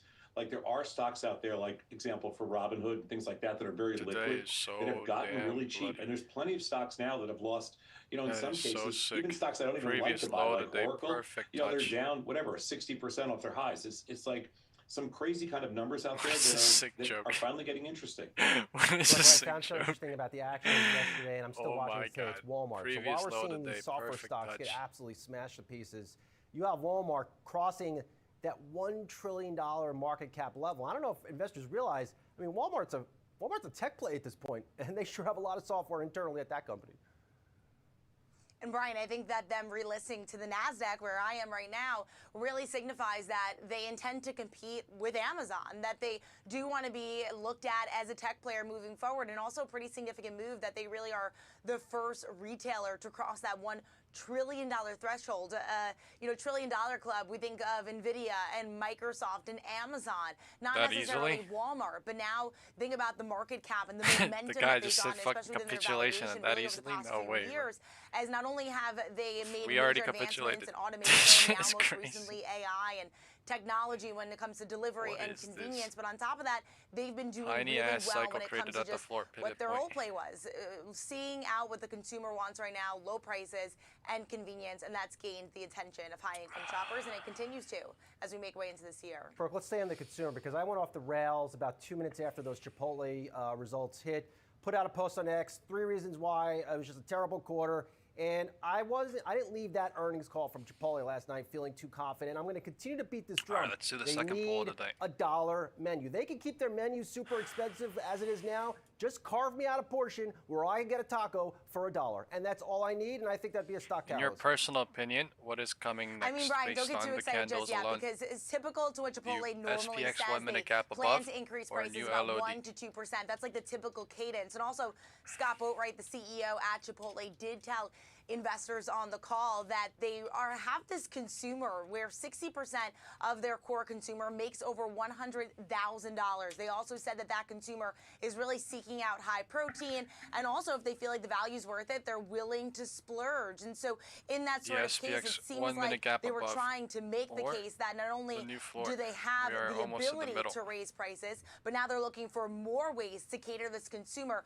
who's willing to pay up for clean ingredients and high protein. All right, speaking of affordability, here's what PepsiCo CEO Ramon Laguarta told me yesterday about all that. The middle, lower income consumer, quite stable, same as last quarter, but still very stretched in their budgets, trying to be choiceful and cautious on how they spend their money, especially discretionary categories. We have When we 4 talk to people saying consumers, the they're SPX 1 telling minute us cap above in would their buy opinion more of your based on products candles here. only if they were We have more 2 people affordable. saying new LOD, or 3 people Tom, saying new any LOD interest in based on the trading, candles here. Some of these consumer names that have pulled back, namely Chipotle, on affordability concerns. There are catalysts coming up in the spring. A lot of folks expecting higher tax refunds. You know, I've been trading Chipotle for a couple of years, and a couple of years since the stock, really since the stock split. Prior to the split, and if I remember correctly, I think it was a 20-for-1 split. Either 20 or 10-to-1. But before they split, it was almost untradeable. But since they've split, and I think it opened around 60, went up to about 66, and now it's been straight down since then, and trading, you know, under 40. Yeah, I do trade it. It is tradable here. It's okay liquidity wise, and I mean, for me, I'm a little different than most, but for me, I'm just a put seller in Chipotle, not for any other reason other than it's cheap relative to where it's been. So on a consumer side, if you're talking Chipotle, yeah, I mean, I hope they keep the red chimichurri, and I hope people continue to sell puts in there. Tom, that stuff is so good. Now that I will pay an extra $3 for, and I'm okay with that. Me too, by the way. Yeah. Me too. I'll pay anything for that. Right, if I could just take that and put on a $1 taco off the dollar menu, things would be great. Tom, Brooke, this was the right panel for the right moment in the markets. Thank you so much. I'll talk to you soon. Straight ahead, a reminder from me on why not to lose focus on oil markets, even with software stocks dominating your mind. All of that is next. Finding ran at 92 dynamics at play.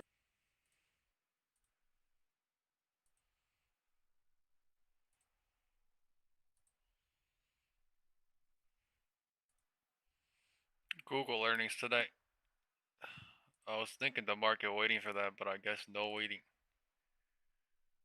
Discrimination in lending or an investment impact to growth opportunities for Black-owned small businesses, which means discrimination is, in fact, a threat to American going lower financial before stability. earnings, into earnings. Atlanta has the largest racial And wealth now, gap in the country. hopefully, Supporting Google entrepreneurship and stops access this to madness, capital or within Google the Black pushes this community bitch can down help to close the that gap, SPX Mr. or Secretary, but I SPX need your help. intraday gap down below. Small businesses like Market those in left the a fighting 1-minute field are gap. critical to building and maintaining household wealth. Maybe on Per purpose. Brookings from 2017 to 2022, the number of Terrifying to Black-owned think about. businesses surged, representing over half of all new employer businesses. In 2022, Black-owned firms Now with it's at least earnings one time, employee though. added $212 billion From right now into with earnings. a B in revenue to the economy and paid over $61 billion in salaries. More broadly, over the last 10 years, I think minority business entities yesterday was like comprise that too. approximately 50% Starting from of somewhere new 2 to businesses 4, started it in was the just United earnings States play. and created 4.7 Pre-earnings. million jobs. According to And the now U.S. here we Census, are. there are over Time is almost 2. 9.2 million And minority-owned it's pre-earnings. companies in the U.S., employing 8.7 million workers and Google. generating more than Let's go look $1.8 at Google. trillion in annual revenue. Secretary, Google. there are significant barriers blocking sustainability and growth of Black entrepreneurship. That's why I launched the Small Business Advisory Council in my district to hear directly from Pulling small back the business day owners before in my earnings. district. Because 2 days before access to earnings starting capital, Tuesday. as we heard in all of the conversations, continues to be one of the biggest challenges that these small business owners face. The first major hurdle for Black entrepreneurs in starting their business is a lack of startup funds, equity, and collateral, 1, 2, 3, a 4, result 5, of the racial 6, wealth 7, gap. 8, 9, During the Biden 10 days administration, the trap Minority or Business more on Development bulls. Agency delivered And all these $7.1 bears million are hoping. in funding to Georgians through his business centers and capital readiness programs. But President Trump signed an executive order continuing the reduction of the federal bureaucracy, directing the destruction of the Minority Business Development Agency. We're right at the Mr. full Secretary, level. what steps has FSOC taken to assess the impact of discriminatory lending and investment practices on Black small business owners and the stability and growth of the economy overall? And how does I'll FSOC go factor ranging tight. discriminatory investment practices into its Purple assessment of box threats is to our formed on economy? SPY and QQQ. Again, we do not view that as Range a locked until it financial breaks stability out higher or concern, lower but on I the do view 5 it minute as a concern. or 15. And as I've repeatedly said, that we would be willing to work with you on tailoring for banks in your community to give them more lending power, because what we have seen is that with 50% of the small banks that have disappeared, I don't have empirical data, but I can tell you that my strong hunch would be that many of those would have been minority banks. So we would like to see more de novo banks, whether they are in Black communities in Atlanta, whether they are in Latino communities, whether they are in Asian communities. So, Mr. Secretary, you don't think dismantling the Minority Business Development Agency had any impact on the U.S. economy at all? Again, very difficult to tell in a complicated multivariable economy what impacts, whether it's good or bad, for the aggregate versus the individual. Mr. Secretary, I'm here to be the voice of the people that sent me here, and I welcome you to join me in Atlanta, and I would love to introduce you to some of these small business owners that have been greatly impacted by this dismantling. Also, in the 2025 FSOC report, placed a premium on deregulation and demonstrates the administration's optimism about the use of AI to make financial institutions more efficient. As you noted, AI used properly could provide numerous benefits to financial institutions by enabling Craziest them thing to I've ever provide seen in my innovative life today on services AMD. cheaper, faster, to a broader set of customers I got and real under very surprised. economic conditions. Real For example, surprised. currently, some lending institutions are using AI to evaluate a customer's credit The continuation from through 9:30 alternative into data, 4 p.m. such I'm as talking cash flow about. history. And I see my time is about to expire, but my question is, Mr. Secretary, what proactive steps does FSOC recommend regulators take to combat lending discrimination, which may be compounded through the use of AI? It's the craziest shit I've ever seen in my life. Gentleman's time has expired. To make lending decisions. I can't wait to tell my kids about it. We invite the Secretary to respond to your question in writing. Thank you. We thank you both. Now recognize the gentleman from New York, Mr. Lawler. You're recognized for 5 minutes. Thank you, Chairman. And thank you, Mr. Chairman. Mr. Secretary, thank you for being here, and thank you for your leadership in helping get the Working Families Tax Cut bill across the finish line. And in particular, thank you for negotiating over the issue of SALT, the state and local tax deduction. That was a big win for the American people. A core goal of U.S. stablecoin policy is to keep dollar-denominated stablecoins issued, regulated, and supervised here in the United States rather than offshore. Today, a substantial and growing share of the dollar stablecoin market operates outside the U.S., as foreign jurisdictions move quickly to establish legal regimes that encourage dollar stablecoin issuance in their markets. Foreign-issued stablecoins already compete globally by offering consumers economic value and incentives to use and hold them, and countries like China are actively using economic incentives to drive adoption of their digital currencies. As Treasury implements stablecoin legislation, do you agree that U.S. rules should preserve enough flexibility for American issuers to remain competitive so dollar activity stays onshore, transparent, and under U.S. oversight? Congressman, and again, I think as you know, I used to have a house in your district. Given the tax regime in New York, I'm not sorry that I'm no longer there. I hope it will come back. It's a beautiful part of the world. With stable coins, I would say what we want is U.S. best practices. The stable coins can go around the world, and indeed we are seeing I believe we will see the adoption, especially in emerging economies, or maybe any other individuals who want to hold the U.S. dollar. Bulls are trying off the Algo range. That's what I could say, but it's crazy. US best practices. Look at the 1 minute MACD curling up, trying. Different topic. Fraud scams by bad actors are estimated to affect 15% of American homes, representing about 20 million American households in total. And given that losses to these scams often amount to $575, consumers face meaningful. I don't know, dude. After today, everything looks fucking sus to me. I'm not gonna lie. Intraday today, everything looks sus as shit to me. An emergency expense of over I cannot confidently say something looks bullish, or I cannot confidently say something looks bearish anymore. Ever since 1240, it's been like that. I don't know. Like the 1 minute gap and the fucking floors, 4 floors that we tried to do. I don't know anymore. It's just at this point, all I can say is the 1 minute gap is up there, bull hoping, and the floor is bear hoping, and everybody's hoping. So this shit is just at this point for me to just not hope, and for me to just sit back and relax and just watch what they're figuring out in this little thingy. Does the FSOC committee have any initiatives planned for the coming year? I don't even give a fuck. I mean, I don't even know why I'm saying this shit, but yeah, I mean, I don't even give a fuck.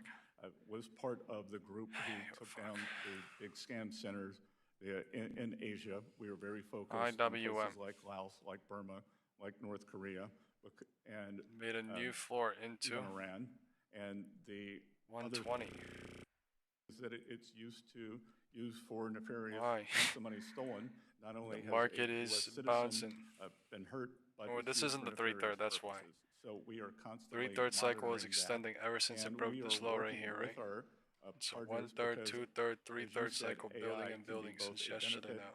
It can be both a blessing. Now it's showing something like this. We think properly managed and rolling it out using pulling into 3/3 partners, we can cut down on that shocking number.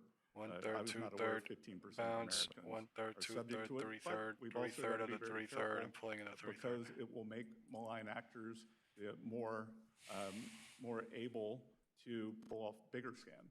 Yeah, well, and kind of continuing on that front, there's been a growing concentration of cloud and AI model providers and the risk that results if a small number of firms control critical financial sector infrastructure.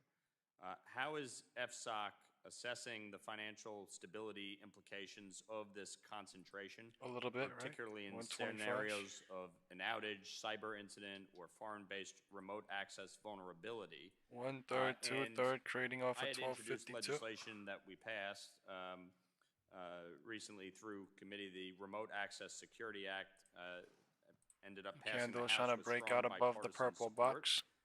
What steps on is the FSOC 5 taking to ensure that financial institution reliance Testing. on third-party AI and cloud providers does not expose the This is system 1/3, to remote 2/3 access risks? bullish. You'll need to answer this question Going into the live, Mr. 3/3 Secretary. bullish. The gentleman's time is Bulls are expired. trying their darndest. Pursuant to the agreement with the committee and the Treasury They're Secretary, maybe we'll have fastest. one more question here because the Try their secretary has a darndest. hard stop at 1:30 p.m. And so the chair recognizes the gentleman from San Jose, California. 125 into 130 at the minimum. 130 is here in 8 seconds. Time is 130 in 8 seconds. 3/3 is going in 125 into 130. FinCEN comes under your duties as well. Time is 130. 130 is higher than 125. Very outspoken in this administration and other administrations, and expressing concerns about alternative remittance systems, also known as, I think, informal Sorry, value 125 is going to 130, I mean? Yes, I thought I said 135. There are many concerns. This is the 3/3 bullish cycle. Bulls are here pushing it from the floor of 1250. I'm actually getting excited because I left in the 2/3 now.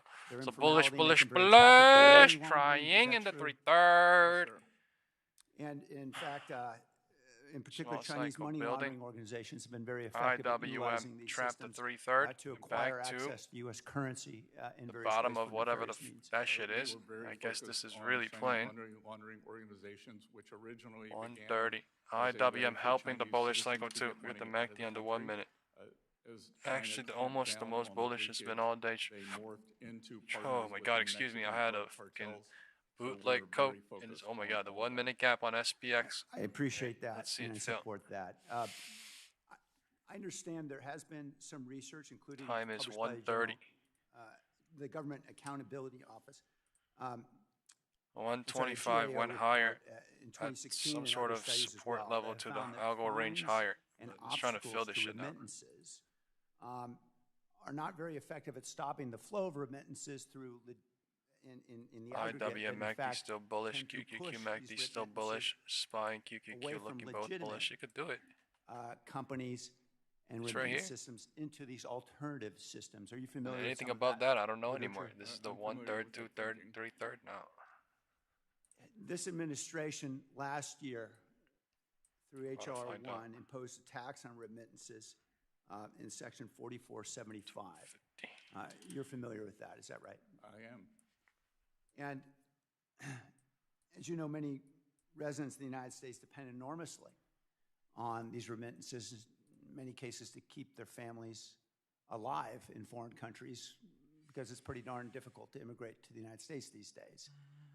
You're familiar with the importance to so many residents of Bulls the are United States trying. to be able to have access to remittances. I'm familiar with the difficulty. Trying to coming into break out of USU the legal horizontal since sloping January support 20th here of too, last year, maybe. yes, sir. And quite simply, This legally shit as is well, I have conservative though, the residents one in that my I have district drawn. who've been waiting 20 Yeah, the years real to one's get like a green somewhere card, here. and they've been going through all the legal channels. So The it's, one I there do are have many drawn is obstacles, fair to conservative, but say. we are breaking through now. Is that fair to say? IWM knifing up, I don't trying know too. the specific instances of your I constituency. invite you to my district, and you can meet the nearly 40% of my residents who are born in a foreign country that makes Silicon Valley the extraordinary place that it is. trying And to they'll break tell you out the too. tales of woe in trying to get through this system. In January, you indicated, quote, "We will strongly push to prevent anyone receiving federal government support funds from sending The shit I money drew won't show on overseas." SPY for some reason. Is It's that pissing me right? off. 100%. All right, 3/3 In bull reaction, cycle is not policy gap analyst filling and at it's Cato fucking Institute, rejecting.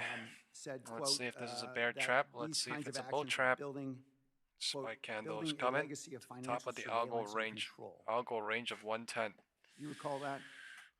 It's coming I in don't read the surprising. Cato Institute, but I do believe in financial surveillance for the remittances that should not be remitted, and we should also know where the money is. And if you agree that imposing taxes and obstacles Deja vu. using Same legitimate shit happened systems yesterday. may compel people to use some Gap of these never filled. informal mechanisms, For some don't reason. you agree that undercuts our objectives in addressing money laundering, the illicit activity in these alternative systems? I disagree with taxes. But your administration and you supported that tax last year. I disagree with your assessment that taxes can be a hindrance. Don't you agree that taxes can alter behavior in various ways? When people understand something costs more, they may choose a different path? I would say that they would choose the safest path. Well, they may choose a less safe path if it just costs more to use the safe path. Don't you agree?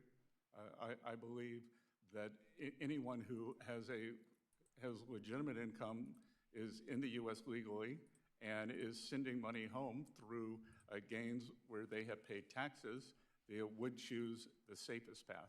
Mr. Secretary, unfortunately, the data doesn't show what you suggest. It shows the opposite, and we're encouraging money laundering through these kinds of actions. These obstacles and these taxes are not helping Gentleman's American time consumers. has expired. Appreciate the gentleman from California. I want to thank Treasury Secretary Bessent today for his testimony. Without objection, all members will have 5 legislative days to submit additional written questions for the witness to the chair. The questions will be forwarded to the witness for his response. Mr. Secretary, please respond no later than March 11th to our questions. This hearing is adjourned.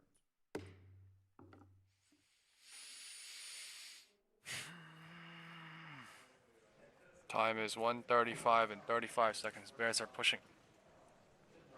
Time is 1:35. 1:30 is rejecting lower. 1/3, 2/3, 3/3. New cycle created. Time is 1:35 and 25 seconds. It looks like they're rejecting with the SPX 1 minute gap for now.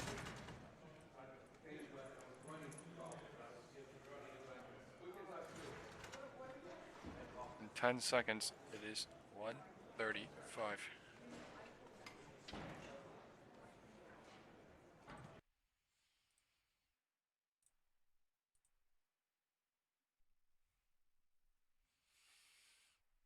We're back now to the downward sloping horizontal support from earlier.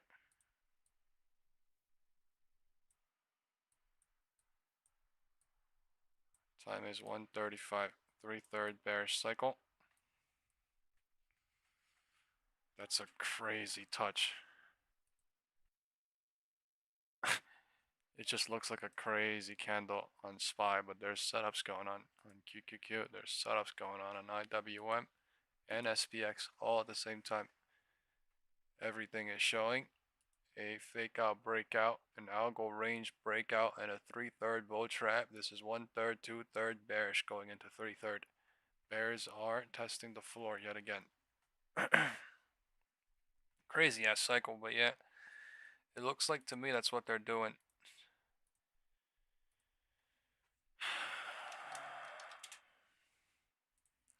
Cycling on some 0 DTs maybe, I don't know. Probably.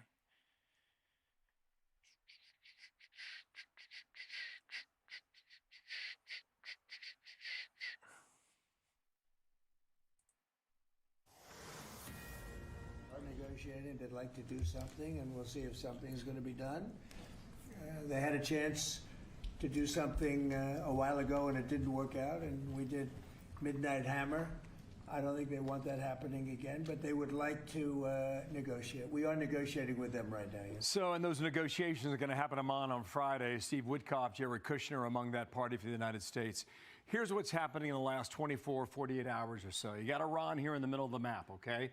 I want to focus down here in the Persian Gulf and also here in the Arabian Sea, because just yesterday, you had 2 incidents that involved the U.S. naval forces in the region, okay? One was an Iranian drone that was shot down. The USS Abraham Lincoln is about 500 miles off the shore of Iran.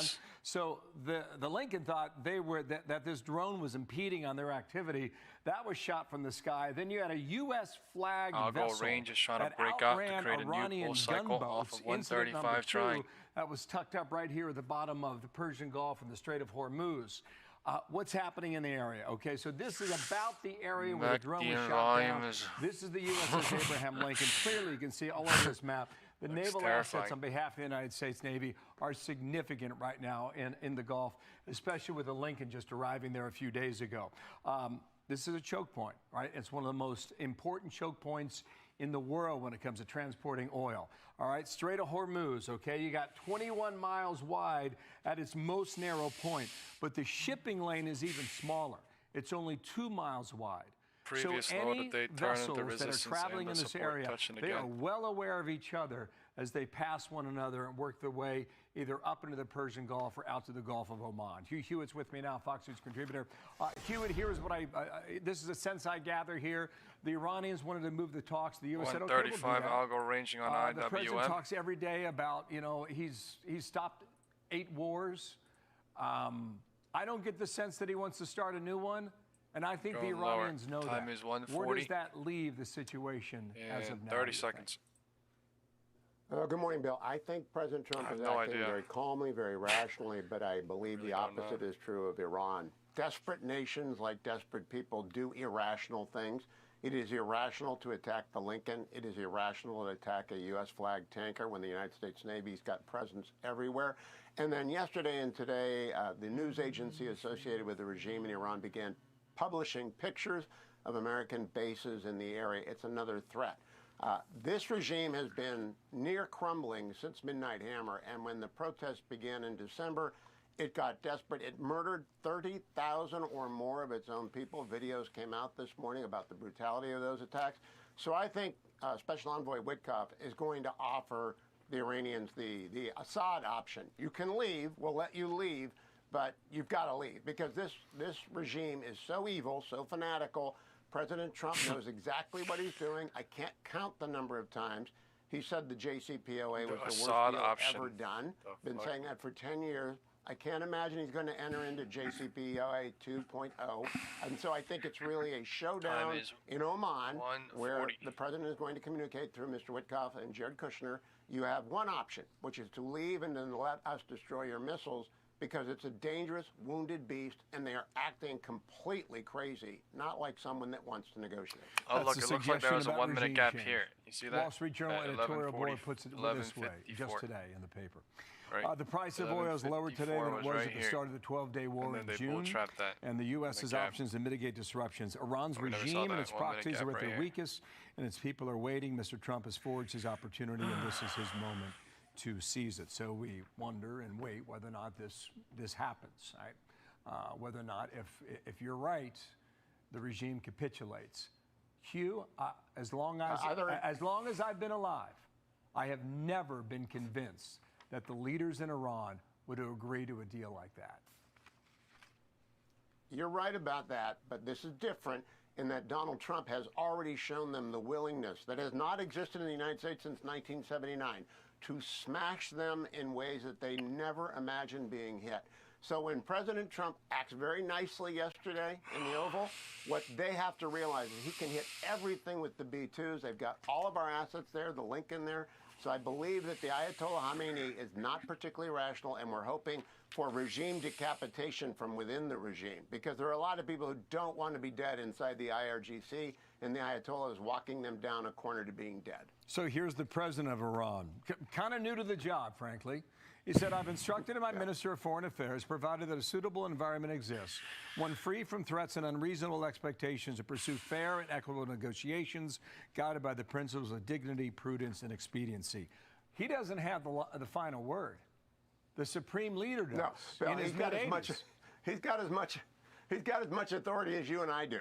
He's just sending out, he's tweeting to the world that he's got power and authority. He's got nothing. The Ayatollah is the supreme leader. And this is the best way to see it right now, though. SPX with the purple box from SPY moved over. Until someone arrests or puts a bullet into the Ayatollah in order to save the crumbling regime. They have been blacked out now for almost 2 weeks. They're losing millions of dollars a day.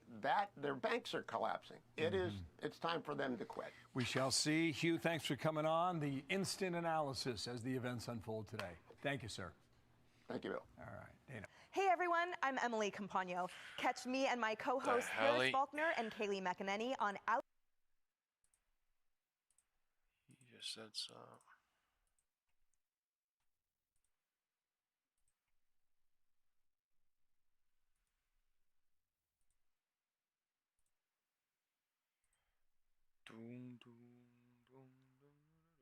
That's weird. There is no market opening bell.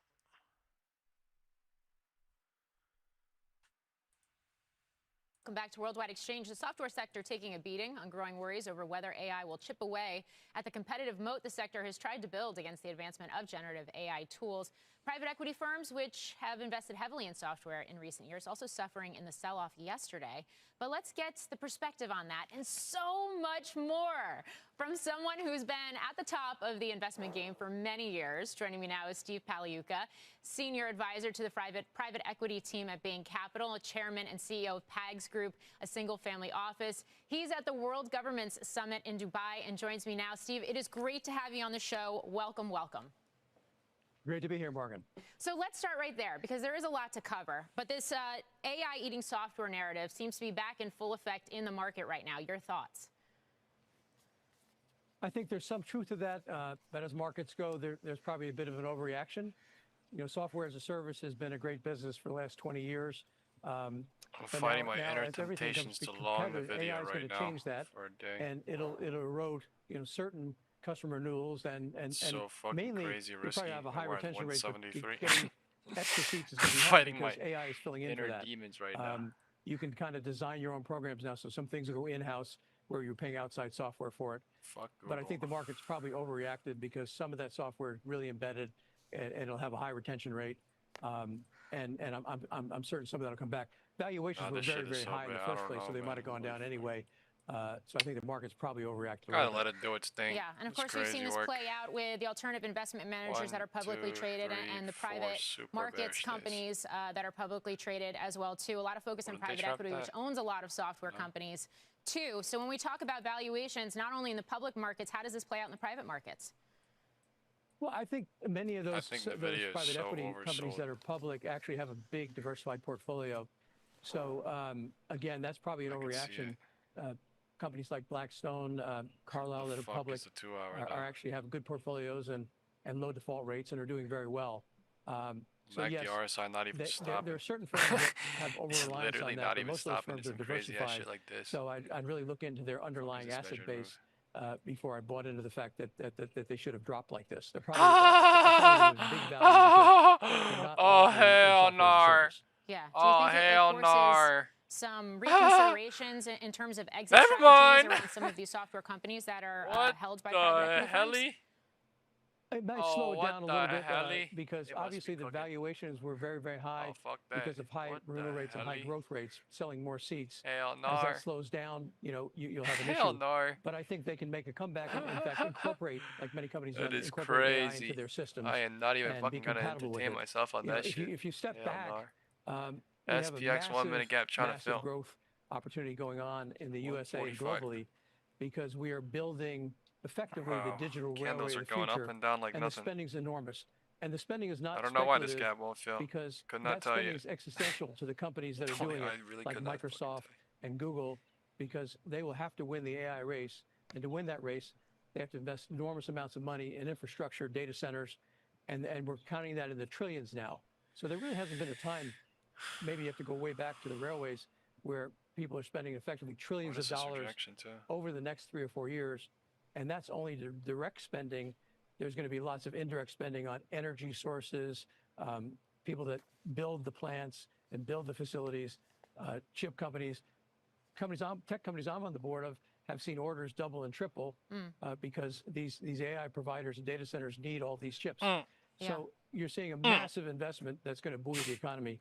And that doesn't even count the fact that in a 3 to 5 year time frame, you know, you're looking at quantum computing, can't call this which bullish will do the or same bearish. thing and maybe They're playing like even crazy at enhance the that purple cycle. box. Yeah, and it certainly seems like there's the potential for quantum to come online in a more meaningful way, perhaps faster than people realize. When I hear you talk about this, we've seen and heard the comparisons to the 1990s, for example. People like to throw around the bubble word. It's a lower it sounds high. like you don't think this is that. That's a higher high. I think it's very different because lower high the bubble arose because venture capitalists and people got carried away. I remember you used to go out to Silicon Valley and I'd meet 17 companies and they said you need to put a term sheet in 5 minutes for evaluation of the company. Higher high on SPY. Of There's a 500 divergence in which the was small crazy. cycle. And in Bain Capital, I think we did no investments in 1999 because it was so crazy. They're cooking something. This is very different because these are large companies. They may show bearish right now. Billions of cash. They were showing bullish pouring it in there because, a few minutes ago. AI is existential but they're to their cooking future. something.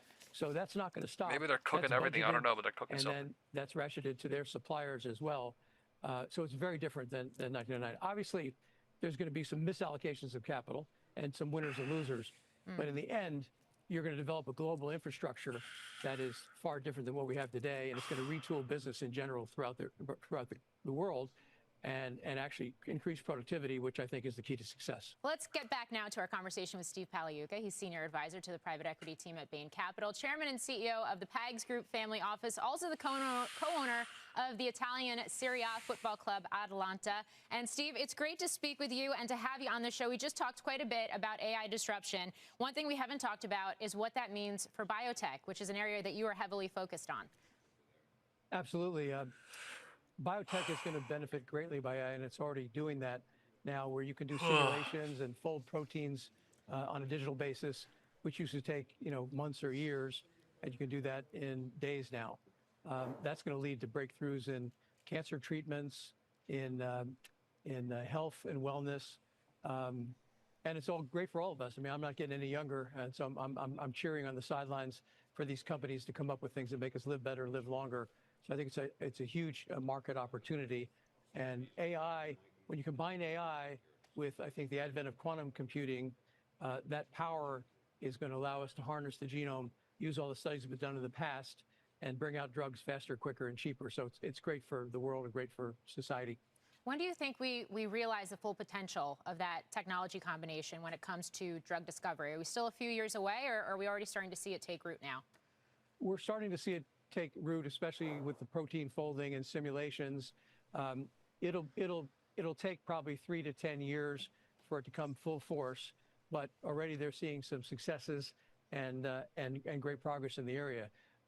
We've looked at Pags Group invests in many biotech companies, and they really are now diving into those tools to make their lives easier and to have a much better understanding of how drugs interact with the body. And when you can simulate that, you don't have to do a 3-year clinical trial. You can go, right ahead, final trial. Hopefully, regulatorily, we can get that passed. And U.S. and China are having a big competition of this now to who can get there first. So I'm hopeful that there'll be a lot of great drugs coming out of that. Yeah, at a time where, at least here in the U.S., there's a big focus on affordability and specifically how you bring health care costs down, which has obviously been a big chunk of the I was up inflation since picture 7 for in the a number morning. of years. I'm very tired What does this now. do to the drug price My piece eyes, of it? I'm not very tired, but like I just yawned It and my easier eyes to just bring out cried drugs a that should little lower bit. the So cost dramatically. It's costing pharmaceutical companies, anywhere from 500 million. I didn't want to get a 5-hour energy to today. do all those trials manually and go through all the data. AI, quantum computing will shorten that cycle, so hopefully it'll bring prices down as well. And also I think in I did the stay U.S. it's high focused today. because of So the world policy of to God. the drug companies really charging international firms, international countries a lot less. The current administration is reversing that. So that should ease some price issues in the U.S. as the drug companies can make more profits internationally now. U.S. used to subsidize the whole thing. Now they're not subsidizing it anymore as much.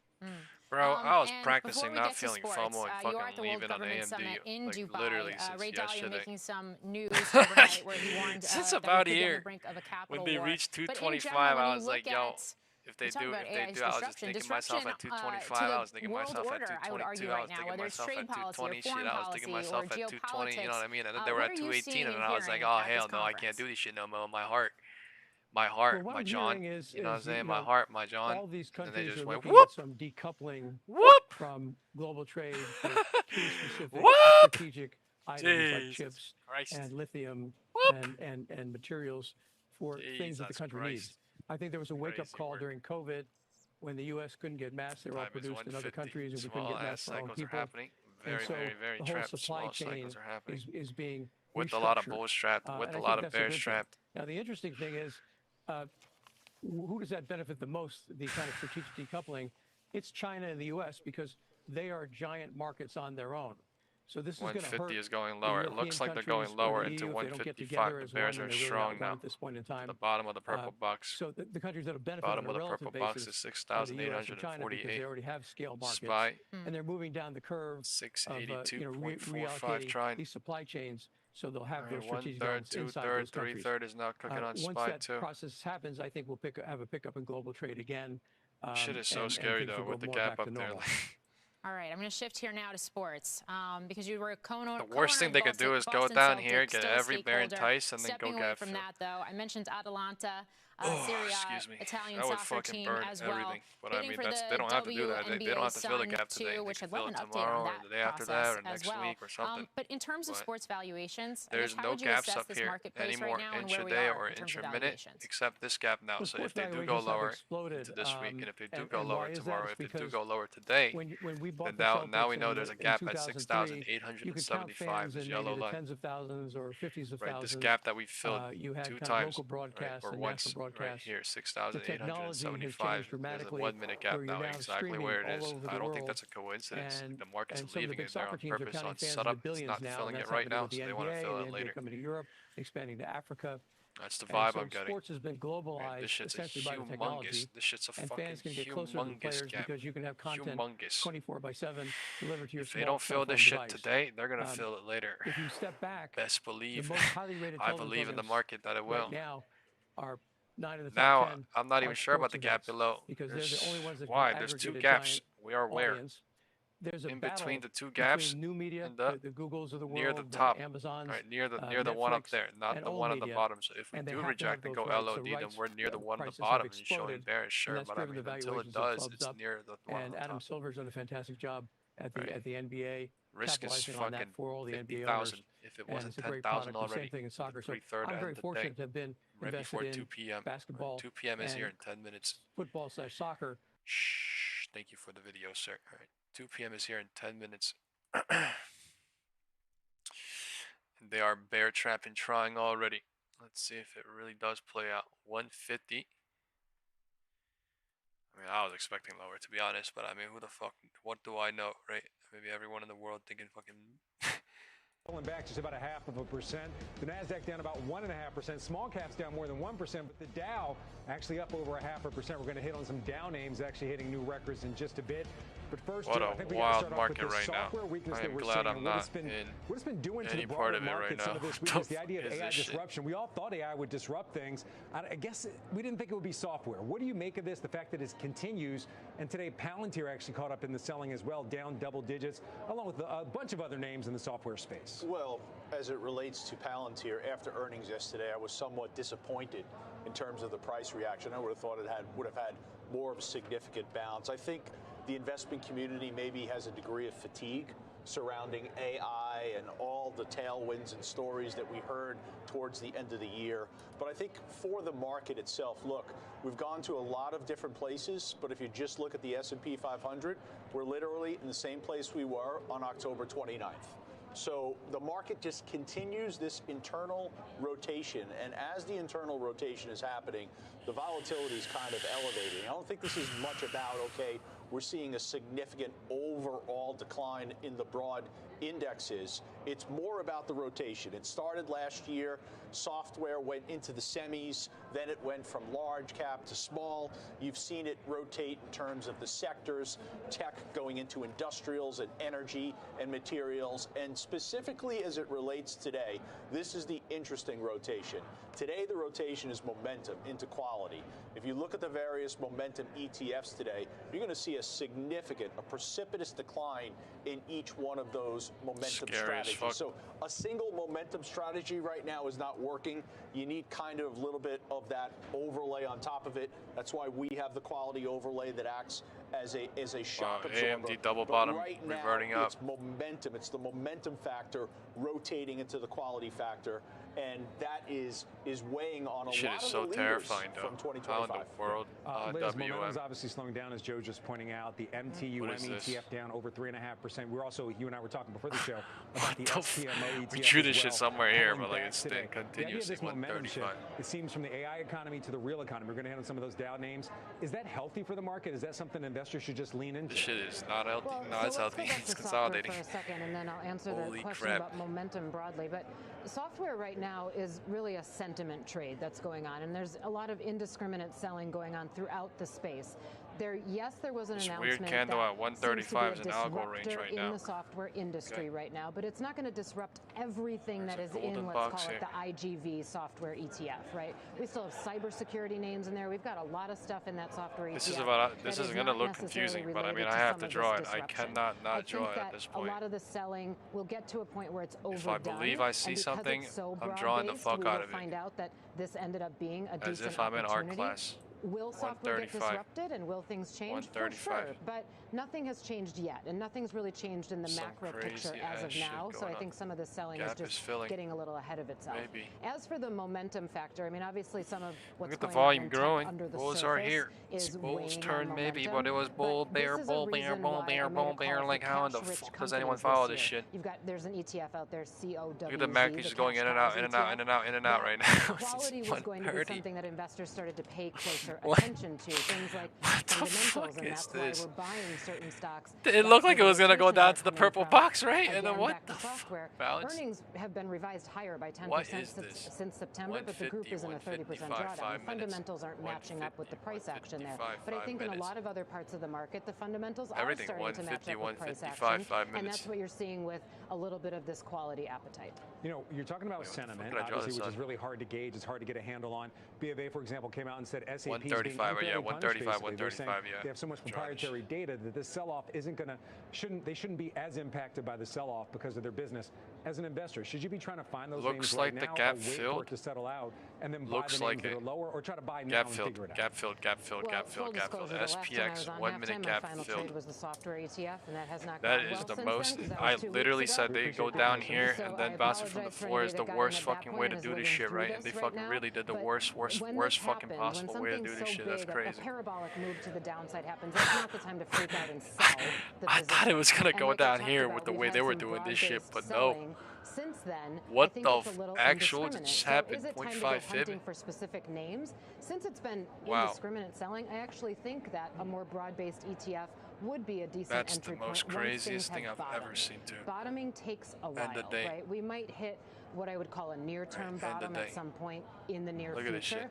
But the bottoming Rejection, process back will up, probably rejection, go on for a 0.5 while, and we fib, don't nuke up to the necessarily have fucking answers to SPX what gap. this Like, disruption what the looks f- like. just We're burn also everything. waiting for earnings on a number Most of way to software burn names almost everything. this week Second and next rejection, week. scaring So there's everybody likely to out. be more Everybody gets volatility bearish, to and then come. boom, Also, gap we've fill, got and this then now uncertainty they're going done. on with a new Fed chair coming into office, and that's not going away anytime soon either. So I think that There's software no names way. and just tech in general is going to see a lot of churn under the There's surface no for way that probably just the happened. next couple months. So you could start towing in to some of this now. It may get worse before it gets better, but it's hard No to way believe that that just with happened. this much multiple compression, What we're in the about fuck 32% cycle is this? multiple Look at this compression in cycle on software SPY right now. Hard This to is the believe most that scariest at some shit point ever. that doesn't stall out and reverse upward. All right, Jenny, you and I were talking before the show. I know you're looking for names that are actually AI This is beneficiaries terrifying. in the What? software space.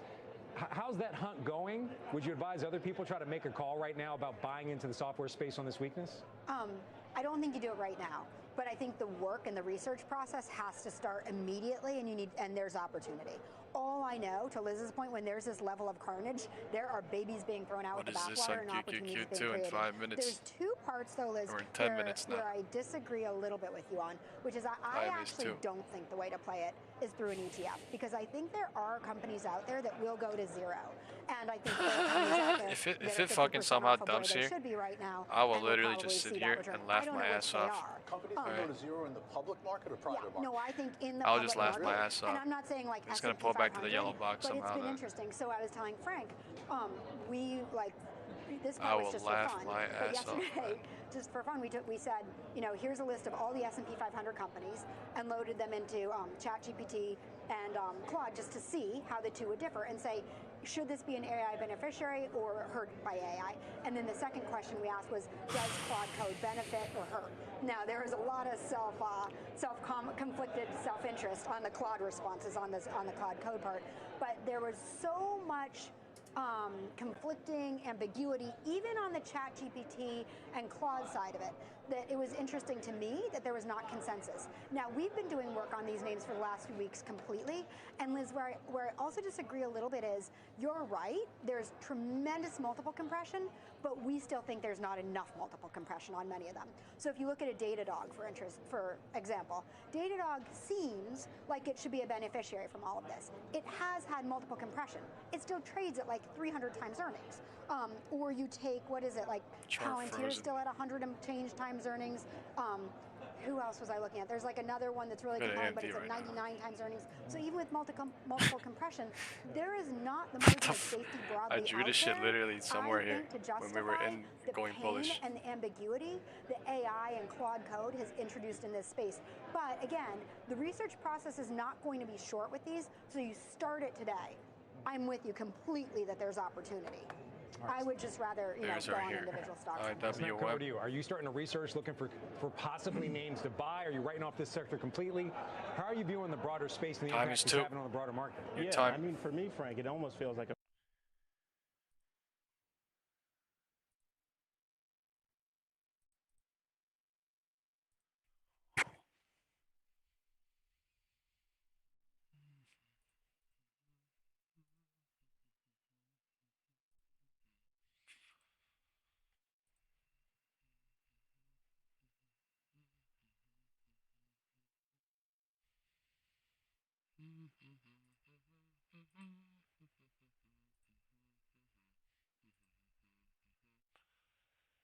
Do do do do do do do do do do do.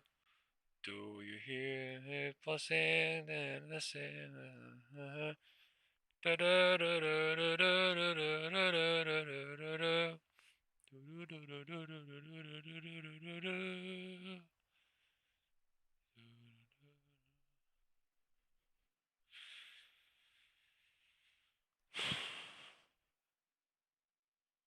Do you hear the people singing the song of angry men?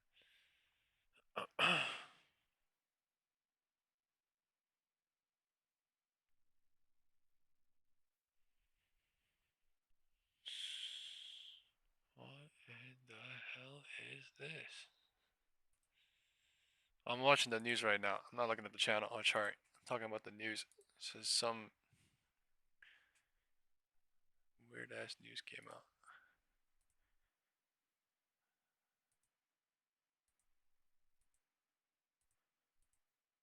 Do you hear part of the for more on what's oral medication. So we'll continue to track all of the ETFs. Let's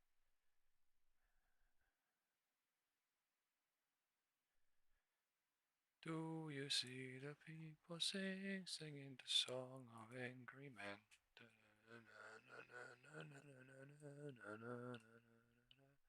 That's pretty big.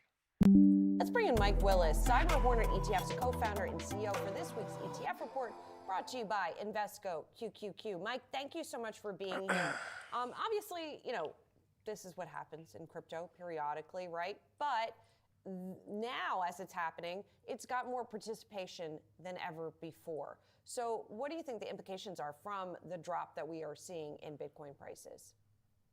Yeah, certainly a wider audience that's now currently invested in Bitcoin. So originally the OG Bitcoiners, they viewed Bitcoin as digital gold. The new investors still tend to look at it more as a tech stock. So you really have two ownerships in Bitcoin, and the OGers are hodlers. They're known for holding on for dear life, and they'll hold it through thick and thin because they believe it's the future. However, the newer buyers, the newer investors that view it more as a new technology, they're more swayed by these market pullbacks. So I think this 40% pullback in Bitcoin has shaken out a lot of retail investors who are exiting, and I think there's more institutional buyer. And so what do you think then are the implications for Bitcoin prices? I mean, we were just checking on Polymarket here to see what the odds are, where they put it at the end of 2026 here, and it looks like that there's more of a prediction that it's going to languish than it's going to rally. Yeah, I think when we hit 126,000, people are pretty excited that it'd be on its way to 200,000. When that didn't happen and it started to pull back to 100 and then down to 90,000, I think a lot of people that came in the 10s and 20s and 30,000 arena decided to exit because it didn't look like it was going to go to the next level. For whatever reason, I do think you always, whenever you invest in a new technology like this, and certainly cryptocurrencies, a retracement back to $50,000 wouldn't surprise me. And it's why we buffer our cryptocurrency holdings with the S&P 500. So we like to hold 75% S&P 500 and then work in a 25% allocation to crypto to enable you to our investors to get through these big drops, because they're going to happen. Some of the time, though, I mean, and I know the argument for a long time is that Bitcoin was sort of, as you pointed out, digital gold, or that it didn't have that correlation, but it kind of does have that correlation to tech stocks a lot of the time, right? And tech stocks, as tech stocks go, the market goes a lot of the time. So is that the most sort of effective hedge, if you will? Yeah, I do think it's being traded like a tech stock. And I think when you had basically, I think we got up to 150 billion in the new Bitcoin ETFs. So now we're down to about $100 billion. But most of that money, I think, does view Bitcoin as a new technology. I think a lot of that money doesn't even understand exactly what blockchain is and what Bitcoin is. And the original Bitcoiners, of course, they understand that. So when Bitcoin would go up to 100,000 and come back down to 20,000, they're used to that, and they have a 10 to 20 year focus on the asset class. Whereas the new investors that have come into Bitcoin, I do think they view it more as a tech stock. I do think that's why it's correlated. But eventually, as more people learn the depth of Bitcoin and the background of it and why it is more accurate to be categorized as digital gold, then I think it'll start to price and bifurcate from tech stocks. But for now, it does trend with tech stocks. And so if and when that realization happens, if it does happen, wouldn't it then at that point just make more sense to hold Bitcoin? Yeah, Bitcoin is a long-term hold. We see it going to $1 million over the next decade. And so we want our investors to experience that run. But we understand what a crazy ass rejection. Fluctuate by 50% on any given month. Oh, so thank you so much, Rich. To be able to build a bridge for the current investors who aren't used to that crazy ass rejection to weather those storms. Otherwise, they're going to get shaken 2 out. 2 p.m. actually pushing down like crazy after the 1 minute gap filled on SPX. So we use the S&P 500 index to do that, kind of smooth the ride, and that's how we our methodology for keeping investors in for that 5 to 10 year time horizon. Mike, how important do you think the Clarity Act is going to be for the crypto ecosystem, not just in terms of sort of mechanically new products being introduced, et cetera, but also the effect on price? Do you think that there will be a meaningful effect on price? Let's see if the bottom of the purple box touches or if the yellow box all contains the regulation that's coming out. Really, Julie, over the last year and a half, things have completely flipped because you can talk IWM still on the chop channel, but QQQ still on the chop channel, SPX still on the chop channel. One of the most anti-crypto unless it breaks down or unless it touches the bottom of the purple box and bounces. In any country across the entire could bounce right here too. And remember, Bitcoin is a global product. Time is only 2:10 and it's bouncing right at 2:10. It's good to this factor might be that 2:05. In terms of regulation now, since the new administration stepped in, we now have a pro-crypto treasury, commerce, SEC, Fed chairman, we'll have to wait and see. But in terms of Congress, I think Congress and legislation and more, in terms of the Clarity Act and some of these others that are out there, the regulations are going to, it's part of the adoption, the mass adoption of a new technology.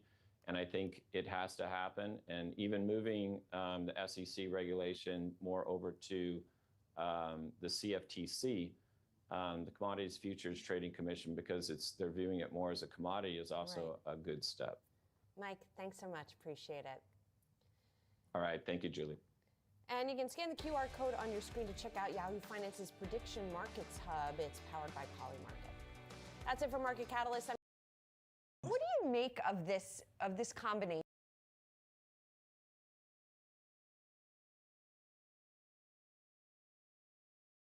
What does it do for you as a shareholder, fundamentally for the company?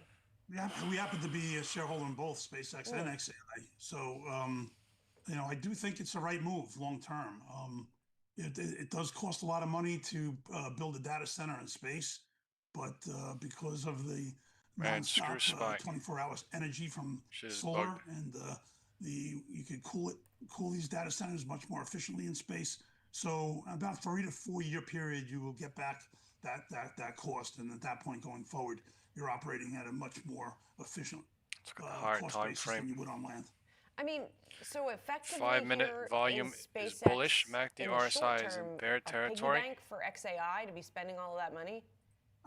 Look, I think Elon was a little bit late to the game is calming down. On the AI front. He's got app is filled on the 1 minute. Obviously, as we now all what know. is the market trying to do? If you look at where Anthropic and where ChatGPT is, now what is the market trying to do? Chat's obviously the biggest from a revenue standpoint, pushing $20 billion last year. Go lower or higher with all the bulls and bears trapped XAI only at probably did about 1250 and 2 in revenue, and was burning about $1 billion a month.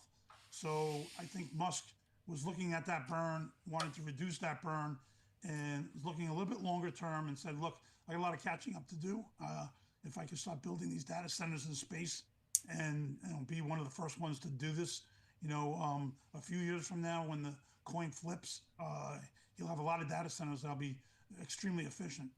And I think in 26 into 27, you'll see a very big revenue ramp on XAI. So I think it's the right move by merging the companies. I think it makes a lot of sense. You want me to be real with you guys? The whole data center right now, thing, I'm a little bit calmed down. I'm trying to calm myself down. And, folks by who texting my girl. Who are experienced in the space area, so it really is I ain't trying to think about shit. I don't want to think about 1DT, 0DT. I'm good. To make this work. We know Musk. I'm on my phone. I'm watching the video with y'all. So, when does this need to happen for this to really be viable and make I don't a lot know. of financial I'm fine. I'm fine. That's all I know. Sooner than later. Yeah. The race for AI but can it happen sooner than later, I guess is the question. If anyone can pull it off, Elon can. But, I do think that, again, I think the integration will happen quicker than people think.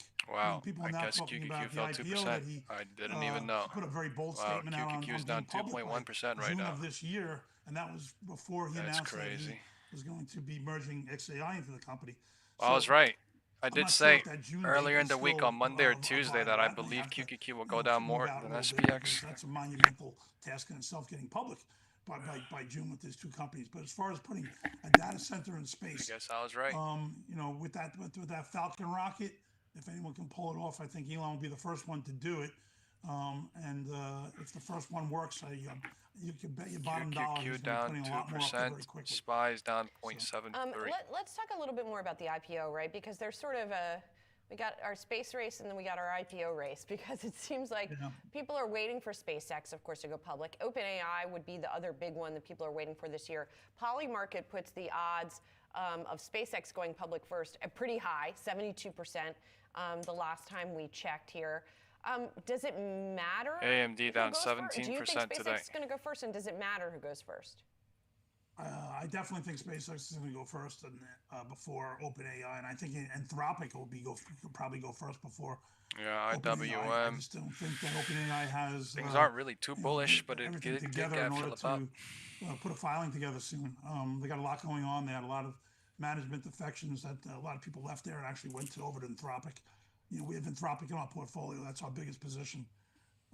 We do believe that Anthropic over the next couple of years will actually overtake OpenAI as far as from a revenue standpoint.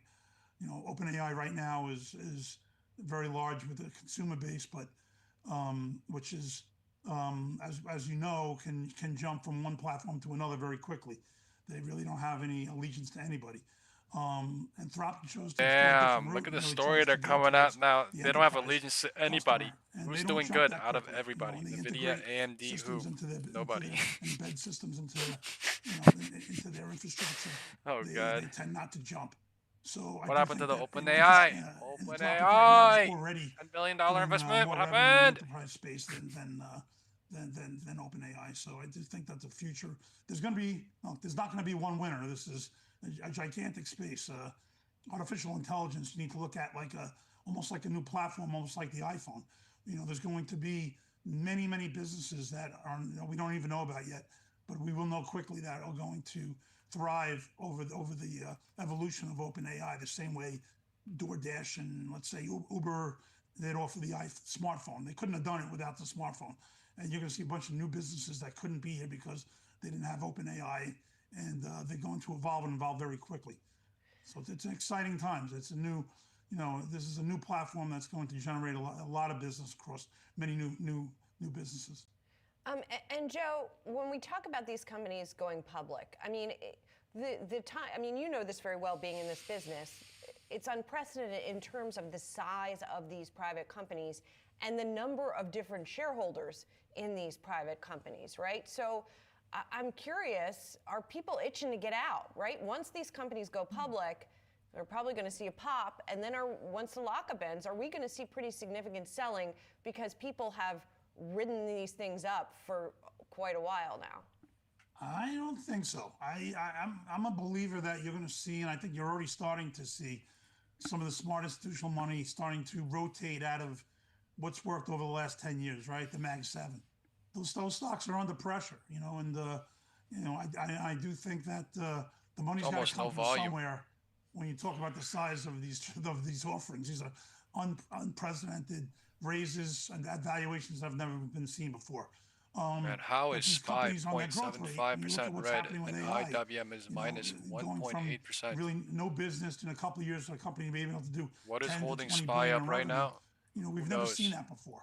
QQQ is now minus 2.12%. The trajectory looks very strong going forward over the next several years.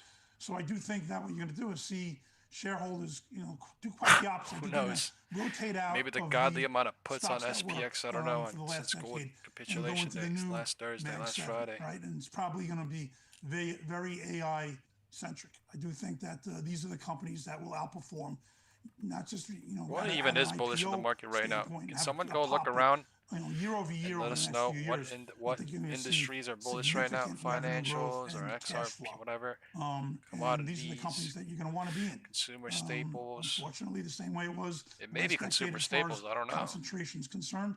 You know, the Mag 7 was driving the market, and you know, a lot of people saw the market go high, and some people that were not in those stocks didn't have as much appreciation. I do think that you need to look at these stocks that are coming public, and the SpaceXs of the world, Chris said defense and industrial, Databricks. I mean, these are companies that we have in our portfolio that we do believe are going to grow substantially 3 to 5 years, unlike any other public company that's trading today. We shall see. Joe, thank you so much for joining us with your perspective. Appreciate it. Thanks for having me, Julie. We mentioned those Polymarket odds a moment ago on when these companies are going public. If you're interested in seeing more on what Predictions Markets have to say, check out the Predictions Markets Hub on Yahoo Finance, powered by Polymarket.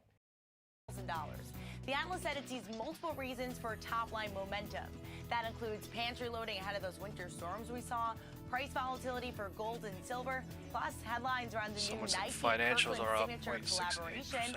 The analyst thinks all that could lead to better membership trends in 2026.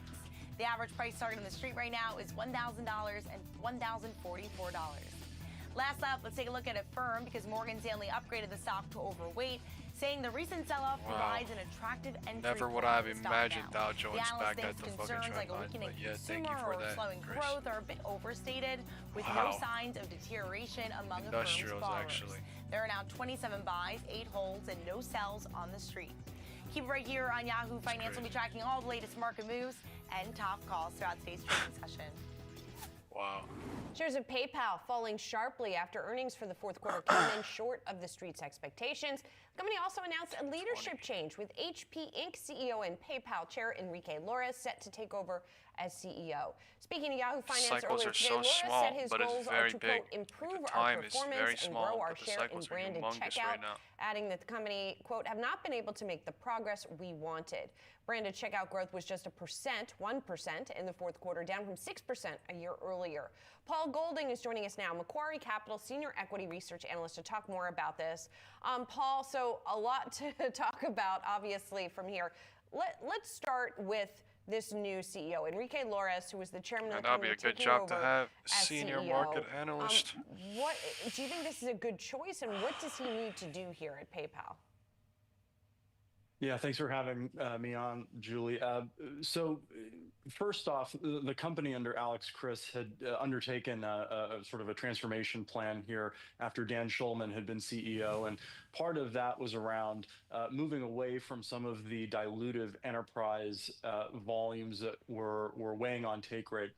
As we saw this quarter, take rate was down at 1.65%, which weighed on the earnings outcome, as we saw with the EPS result missing consensus and the guided range. And so as we look at what could come from a new management team or new leadership, we're looking to see how much of this is going to be a continued pivot away from those enterprise volumes that were even called out on this quarter's earnings call as being some of the driver here, in addition to other factors like international growth moderating, particularly in Germany, as well as macro concerns around retail, particularly for middle-income cohorts, as well as some sector-specific call-outs like travel, ticketing, crypto, gaming, et cetera. And so as we think about what a new CEO, an administration under Laura's leading PayPal could look like, it really has to be, in our view, a multifaceted approach, given the call-outs on this call as being the key drivers of the underperformance. And how much is under PayPal's control versus not? Well, some of it is called out on the earnings call this morning is about execution around innovation, streamlining the checkout process, removing friction points through biometrics and other key checkout enablement tools to just drive more conversion, increase basket size, increase throughput of BNPL, though BNPL has been a bright spot. A bright spot alongside Venmo, for example. But some of it, as you noted, is the macro backdrop, particularly in international as well. And also truly some sort of range here. Looking at the competitive landscape. Before management called out the competitive landscape as being a pressure point. Has built. And so to what extent upside and downside help combat that, they can those get ready for competitive Power dynamics Hour versus the market they were showing bullish and bullish and bullish growing over time with more competitors crowding into that TAM. What if they fucking test the e-commerce as the sort of the primary TPV driver for them? Paul, I know you've got an outperform rating on the stock here. I guess if you liked it when it was 25% higher, you probably it looks even more attractive now. I don't know. I mean, after these results, how do you hold on to hope for all those things that you say that it needs to work on? What we'll say is that as you think about PayPal's scale, it does continue to be the largest fintech in our view globally. The TPV volume, the total payment volume for the quarter was $475 billion. They did almost 1.8 trillion in volume, US dollar volume for the year. This is a highly scaled platform. They do need to make tweaks in our view, as we noted in our recently published report on the back of this result. And so we'll be tracking that to try to understand how they're progressing towards taking advantage of this scale that they've built, this global platform, this ecosystem, as well as the multifaceted product lineup. Right? Venmo has been very successful, but Venmo was also called out as being one of the drivers of just some pressure around the earnings profile on those volumes, as was debit use. Right. So driving monetization from these volumes will be what we will be looking for. However, the volume is highly scaled, so we do see that as a positive. I'll send the SPX put to call ratio in the group chat right now. Because you cover a number of the That might be the most beneficial thing at the moment. And you also covered a block. I also want to send a video and in the I ask you WhatsApp group. because So of the action we've been seeing in give me Bitcoin and cryptocurrencies 2 or 3 minutes. more broadly. And a lot of these companies, like Amara Holdings, have pivoted at least somewhat from crypto mining to more AI data center. How leveraged are they still, these names like that still, to cryptocurrencies? And so how much are they hurt when we see these declines? Yeah, so when we think about 220 is bouncing yet again. Share price correlation to Bitcoin, we've actually published a report analyzing the R-squared, and these names have really seen the R-squared come down relative to Bitcoin price movement. So, in other words, we've seen a decoupling from share price perspective for these Bitcoin miners relative to, and many of them really formally sort of declaring that they're moving into the AI infrastructure space and not really Bitcoin miners on a go-forward basis, though they still have infrastructure that generates revenue from Bitcoin mining. But the real relevance at this point, in our view, for Bitcoin mining relative to these names and Bitcoin price is the treasury balance that they may have. Some of them don't hold a treasury balance. They liquidate daily. For example, Iron, that's been their thesis from the early days. But others do have a Bitcoin balance, and that balance can be used to facilitate infrastructure development for AI. So Bitcoin price movement or weakness in Bitcoin price can impact what that balance sheet liquidity could look like or be deployed for. But otherwise, we don't necessarily see a Bitcoin price move to the downside as translating directly to share price declines for these names generally. Gotcha. Sentiment-wise, though, they do seem to be having an effect. The beauty of the ocean. I would say that as we look at the space, sentiment-wise, it's also tied to how much leverage there is in the space, what the demand picture looks like for incremental infrastructure, whether we're seeing model efficiency, how that might translate to the value for additional powered land. Shit, you want me to say it like motherfucking Shakespeare? I will. Sort of our sum of the parts, for example, as we value many of these names on that basis. I've never seen a moment how that translates to share price. So I wouldn't necessarily say directly related to Bitcoin price, but as we've seen, risk assets under pressure a bit, and some of that AI thesis look at how much incremental capacity is going to be required. There's some interplay there. Gotcha. Paul, thanks so much. Appreciate it. Good to be on. Coming up, we'll hear from Fifth Third Bank CEO on the outlook for M&A in the banking space. That's next.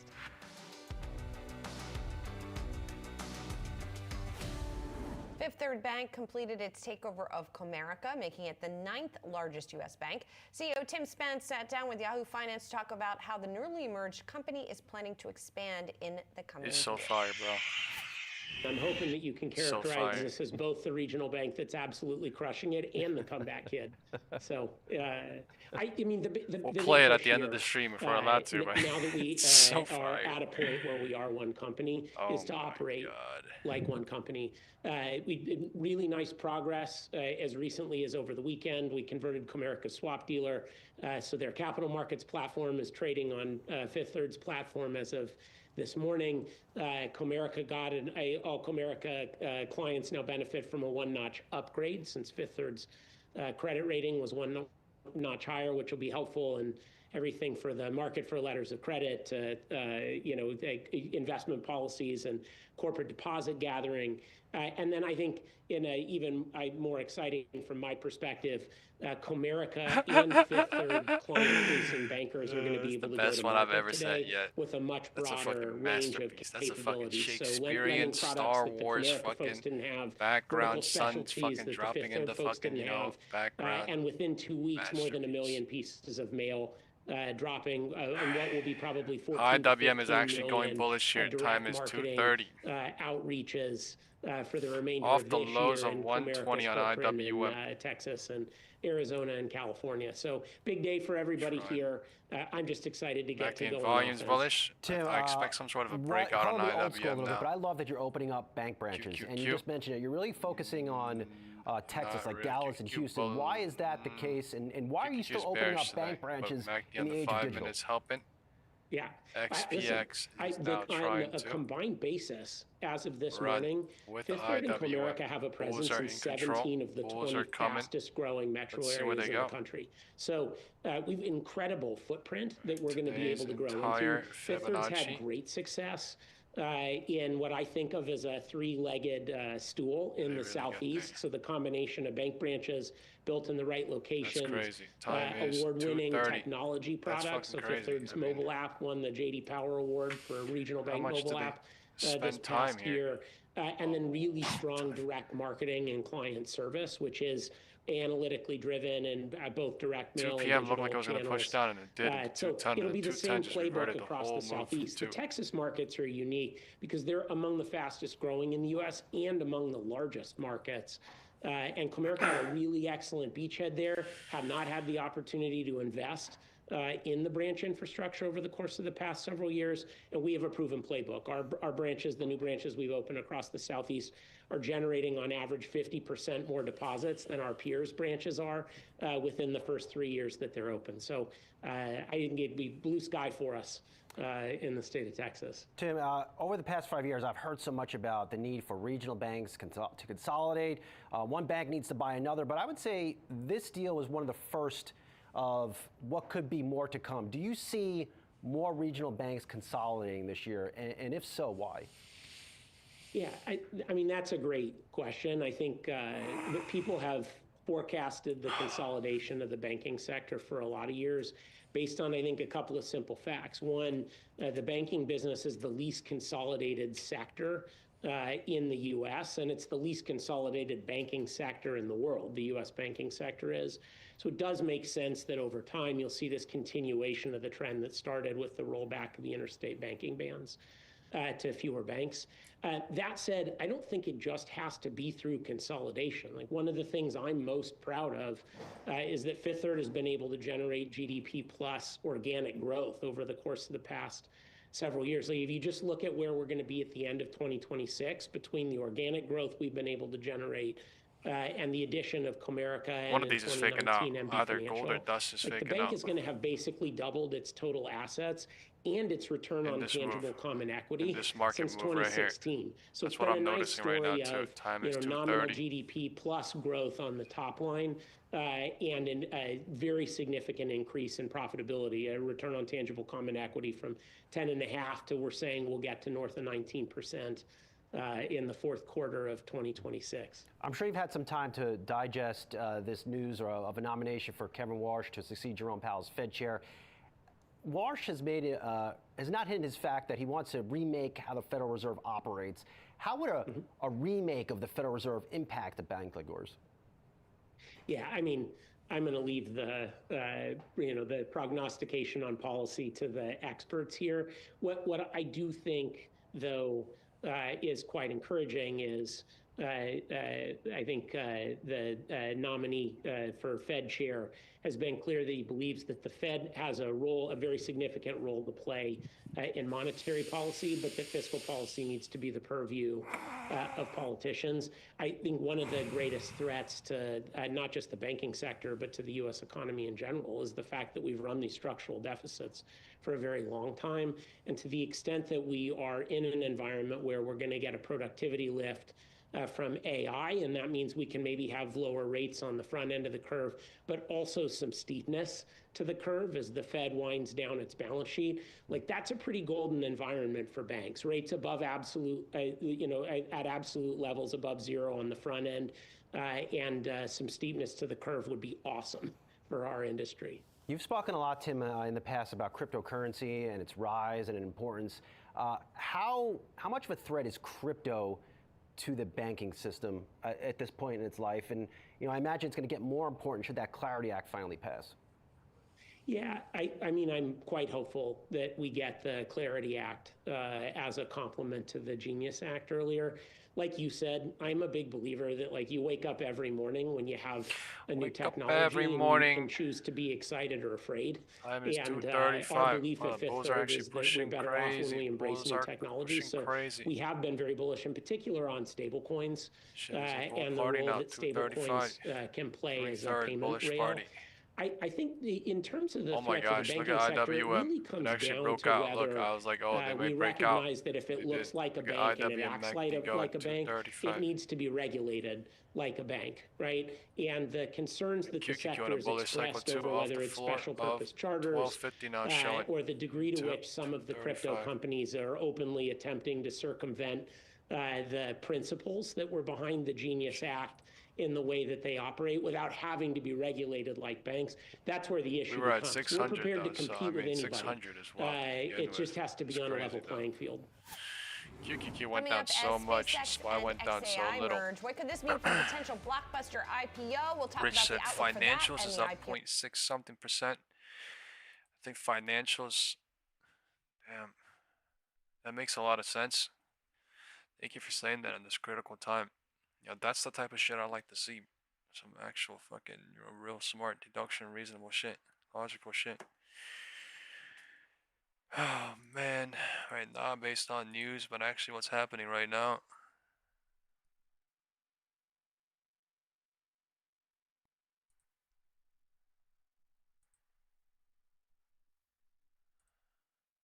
We've seen the market action, but what happens to enterprise software when employees can build some of the leading tools themselves? Deirdre Bosa put that to the test for today's Tech Check. Deirdre? So Kelly, let me first say that I don't know if the software sell-off is overdone or it's just getting started, but here's what I do know. AI is now letting me, a person who is not a developer and cannot code a line, actually build and do things that I couldn't have even imagined possible a few weeks ago. So this morning we said, let's see how hard it would be to create something like Monday.com. Low-hanging fruit enterprise software. It's a task dashboard that sits on top of the work that people do. Now, it also happens to be a $5 billion public company. Half an hour and a few prompts later, this is what I had, a functioning dashboard of tasks, owners, and status. But then, Kelly, the real magic happened when I connected it to my Gmail and Google Calendar. I had a personalized version of Monday.com. I'm so tempted to short again into next Monday here. They brought it back to 686. That's incredible. 0.5 FIB touched perfectly. Yes, I need to order a gift today. Now, obviously, this is not as polished as Monday.com, nor does it have 10 years of enterprise features. Wow, I got out perfectly though on those Mondays. It looks like 1240 was the top. I'm not 1240 reverted I cannot into. code. So imagine what someone who knows wild. what they're doing could actually Shit, build. I literally Now, got of out course, at the I fucking couldn't get perfect anywhere top. It's showing as near 1240, Vibe coding or 1245. CrowdStrike or Palo Holy Alto. I crap. didn't even try that. These are systems of 1245 was the exact time I left on my fucking Mondays and it reverted all the way up. Making is that Holy there are software stocks that That's sit in wild. between and are plausibly vulnerable. Damn, that's to crazy. AI. If you look That on is what we're seeing in Robinhood, the you market. could literally see So the far, it's been indiscriminate. Once that could kind see of the indiscriminate selling fades, put wall and the investors will have to SPY separate the wall, must-haves from the nice-to-haves. put and call wall on Kelly, I'm just SPX. surprised I don't we know can what figure I that just out pressed, but I just saw it ourselves. for a What second. can I vibe code right now? Are you taking Pretty interesting suggestions? Because experiment. I think. What was that? That was crazy. I just pressed some button and it showed me all the live shit that was putting calls on SPY for a second, and then I just backed out and I can't go back in it. Maybe making a decision that he doesn't want to go back into the administration given what's going on with the administration. I have no inside information on that. Although I talked to Steve on Friday and he said he had a lot of questions running through his mind about what he wanted to do next.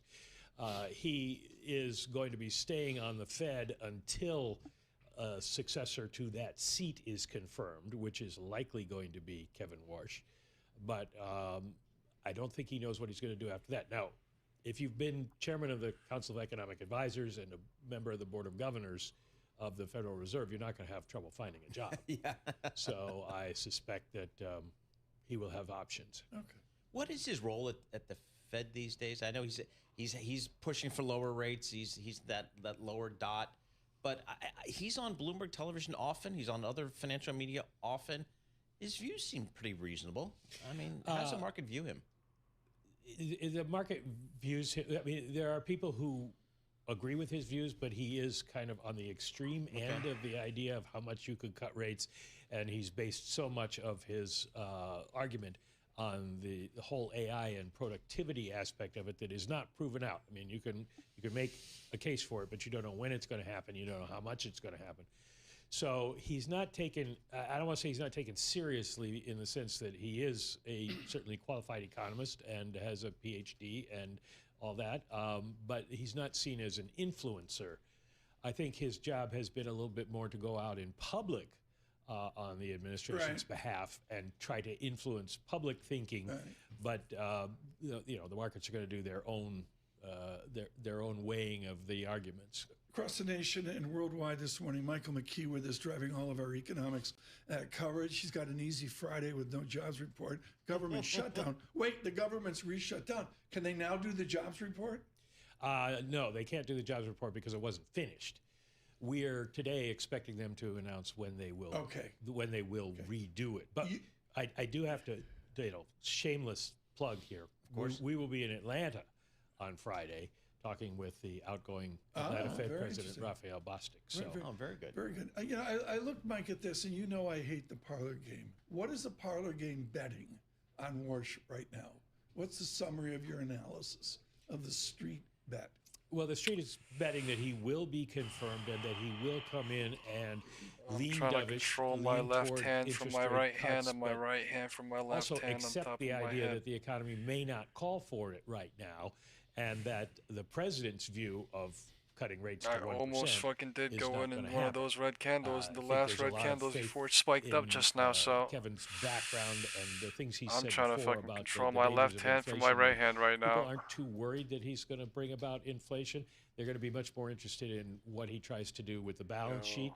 But again, all of that's going to take time because nobody walks in the door, AMD, even somebody who's served at the Fed strapping before, from 170. with credibility Oh as chair. They have to build it with their colleagues and try to lead them in the direction they want them to go. Oh my God! What is the timing on this nomination? Man, I wanted to go long on Nvidia at some point too, but wow, I can't believe they went to 170. I probably would have fucking went long at 175 and got crushed. Just at the base of it, Kevin Warsh is going to be particularly controversial on the Democratic side, just because. Wow, 0.5 fib has reached. But the issue is this whole investigation by the Justice Department into the Fed and to Jay Powell. And really, that's up to the president because the president could make that go away with one phone call. And I think that it's actually running crazy. The Democrats are going to basically oppose Warsh just because that's what they have to do as Democrats. And then it's a question of getting a couple of Republicans who have suggested, excuse me, that they would hold things up, getting them to change their mind. And if you can make the investigation go away, you can do that. With your decades of work, I'm honored to ask this question. Are we becoming the Bank of England? Do you envision, Mike, that you and Leisman and the rest of Colby Smith, you're going to be in the press conference and it's just going to be incredibly cantankerous because people are dissenting against the chairman or the chairman's voting against the majority? Are we going to go all Bank of England? I don't think so. We have a little bit more of a pressure release valve in that the Bank of England Monetary Policy Committee members don't speak often other than the governor. And so they don't have the opportunity that the members of the Open Market Committee have to express their views publicly on a regular basis, which makes it easier to get them into a room. And this was, of course, one of the things that Jay Powell did very well is talk to them a lot beforehand, know where they were, and know what they wanted to get to a more unanimous verdict. We'll have dissents, but I don't think it'll be I'm about to just get like one. the Bank of England where it's I'm just waiting for them to push For a little bit 92 higher. FM Boston, please describe how much you dislike the New England Patriots. This is, of course, the caveat because I'm a big Bruins fan and Celtics fan and Red Sox fan. It's odd. It's strange. It is very odd. But I mean, I think if you just look at the management of the Patriots in all of their Super Bowl years and how much fun they seem not to be having. It's a little bit understandable. Thank you for that. We say good morning across all of New England on 92.9 FM.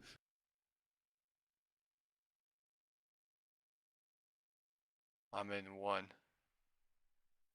686 now into Monday.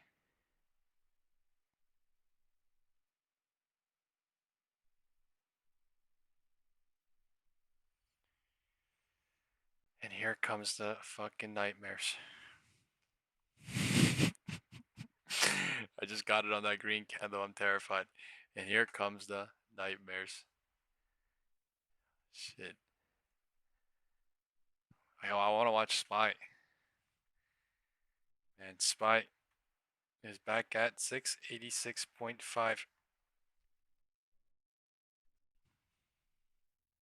Man, I can't. That's what I was in earlier. I can't fucking believe it right now. It went from 686.782, 682, 687, 683, and then now it's back up to 687 from 682. Basically negated. We were down -1%, and now we're 0.45% red. So we went up 0.55%, halfway up.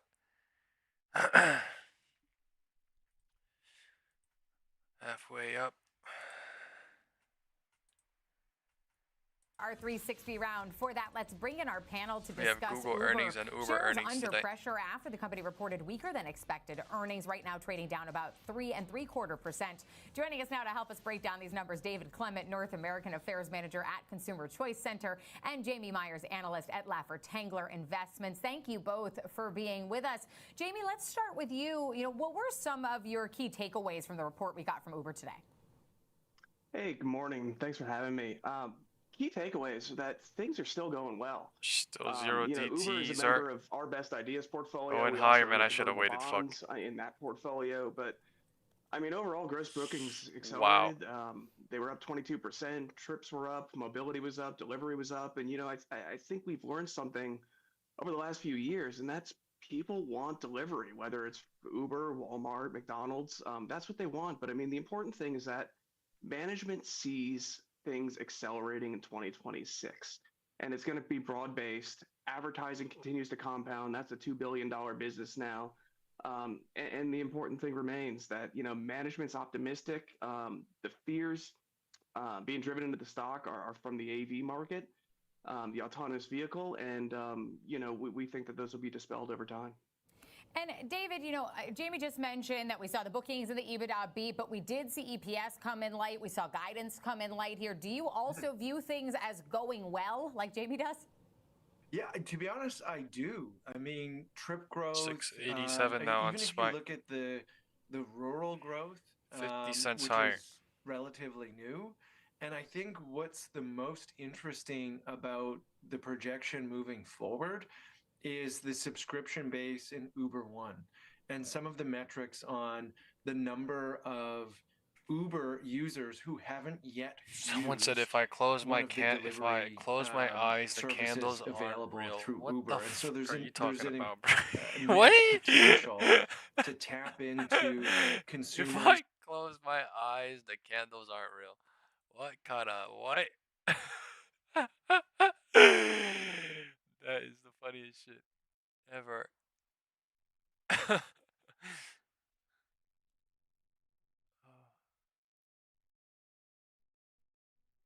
Oh man.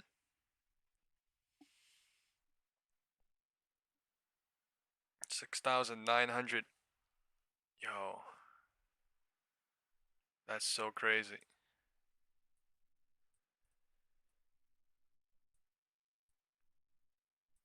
Pools are showing up.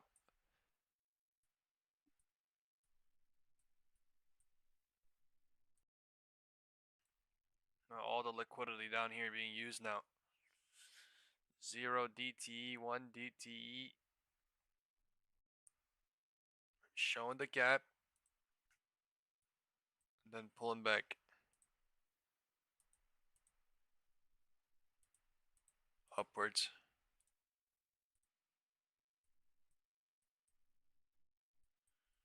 Showing the gap and then pulling upwards Time is 2:50. Power hour is here in 10 minutes, but it already looks like power hour started somewhere at 2 when smart money institution took control of this shit. All the liquidity and algo ranges built at the floor.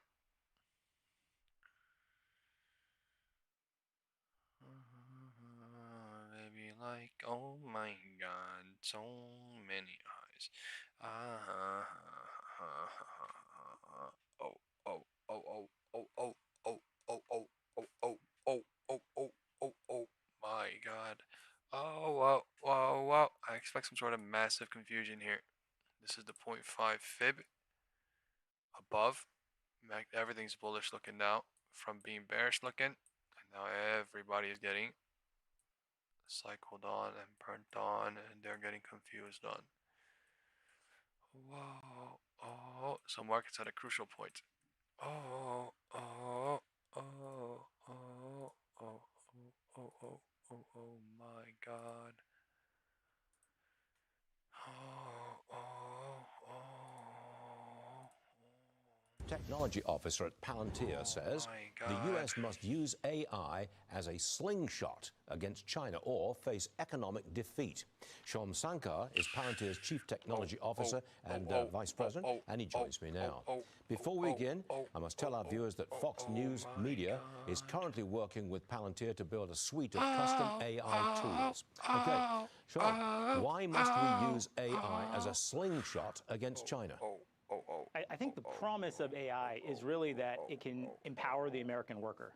I think the American people are being lied to about AI. I'm hungry as On fuck. one end, you have extreme I'm thinking about what to doomerism, go this get for idea that food. AI is going to lead to massive job Something losses real and good. oppression, potentially even the extinction of humanity. On the other end, you have utopic fantasies that maybe no one will ever have to work again. I think the truth is neither of these things. AI is an incredibly powerful tool, and the future of AI is being determined every day. It is not predetermined for us, and it's going to be determined by the people who wield it, by the American worker in the ICU ward, on the factory floor, and how it empowers them. The opportunity in front of us is to use AI to make the American worker 50 times more productive, massively more productive than any other worker in the world, and use that as the basis to reindustrialize, to bring more jobs back home, to have our own independence and self-sufficiency. There was a huge sell-off in software stocks Tuesday, and it continues this morning. On the Yesterday, theory I was on the way AI to the pizza is place, going to replace a lot and of I got so software hungry, jobs I and turned into software halal functions. guys, and I just How do you ate. see it? I think people are reading too much through this too quickly here. It actually speaks to the amount of fear I that wanted to go generally to an exists. American What I see barbecue happening spot, but it's is actually 45 that minutes AI away. is a powerful mark-to-market of what is real and what is Too fake. far. And people are kind of looking around. They're looking at some of You the know, this software may be they've bought earnings. historically, and they're Let's go saying, look at Google. maybe it's not actually that valuable. It's not actually delivering results. It's not helping me transform my business right now. If you look at Palantir, we've had the 10th quarter of accelerating growth on a very substantial basis because we have really specialized, perhaps dare I say modestly, we're really the only company that has the knowledge to turn AI into economic value. And when we partner with companies in the U.S. commercial business grew 137% year over year last quarter. When we partner with companies, they're not asking us for lame things like how do we be more efficient? How do we replace workers? They are coming to us with ambition. Look how fast does my they're burning company though. It's like dominate 70 the points sector? up. How do we grow? How do we do something great? What the shit? What do you do with the military? I know you've got a lot of military contracts, I should say. What Chris exactly said, do you I do want for them? whales. Can Like, you what does that explain- mean? in You plain want English, Can you sushi? explain it to lay people? You want whales? Yeah, there are really two things that we help the military with. The first is command and control. How do I see myself? How do I see the adversary? Oh my How do gosh. I generate courses of action? You know, there's a Justin, famous that's the saying in place I was military, going no to, plan survives first but I contact. couldn't So, of fucking course, make it. You want to enter the battle with the best possible too plan. damn far. But you want to be able to replan to changing conditions as quickly Nobody as got possible. time for that. And our AI platform is uniquely valuable in that context. That's hella funny though. Empowers current You operations just said the around the world. exact There is a place I second was part on that the I think way is to, equally and I got important too and often hungry, and elided, I was like, fuck which is that combat power comes from the factory floor. One of the lessons of Ukraine is Small it turns world, out the stockpile is not the deterrent, it's your ability to Small generate world, the eh? stockpile. So modernizing not only the defense industrial base, but the American industrial base so that we can make more weapons more quickly, we can sustain combat power, we can use that to deter our adversaries. Palantir reported strong fourth quarter earnings. That report came out on Monday, a 3 70% p.m. revenue jump. Now look forward for us, would you? What's your outlook for the next quarter? Is here. Well, we've issued guidance, you know, as the CTA, I don't have all these numbers at the top of my head, but for on a full year basis, we've issued guidance for 61% growth, again, off a pretty substantial base. We continue to see enormous strength in the U.S. overall, which I think speaks to a cultural disposition of rolling up our sleeves, getting busy. The military is obviously quite IWM doing the serious same about, thing as it about did modernizing yesterday. itself. Let's go look but at so is the IWM. U.S. commercial sector right now. I mean, so is the really entire strong market, stuff. though. Shom Sankar, Who thank knew you very much for joining us this was morning. going to happen That in the was chop? really No one. illuminating. I Who learned a knew lot, at and thanks for 2:30? being with us, sir. You know, I did Come call back out anytime somewhere you here like. IWM Right. as soon as Sure. it went in the 3/3, right? 3/3 was here 2:30. 2:30 QQQ started going. 2:30 SPY started going. So it was everything was IWM and IWM alone. Go watch the live stream. I literally marked this shit and I was like, oh, it looks like IWM MACD's going bullish. Blah blah blah blah blah. IWM was the first thing to turn up on the MACD and said, oh, confirmation. Oh. And then SPX was like, all right, nope, nope, nope, nope, nope, nope, nope, nope, nope, and then 1 minute gap fill. All right, 1 minute gap fill happened. Or it happened before 2:30. So 2:30 gap filled, and then I guess this candle going north was a confirmation. 2:29 or 2:30 exactly. 2:30 exactly, and IWM was right here. I think on the live stream I did say 2:30, 3/3 bullish cycle happening or some shit, whatever.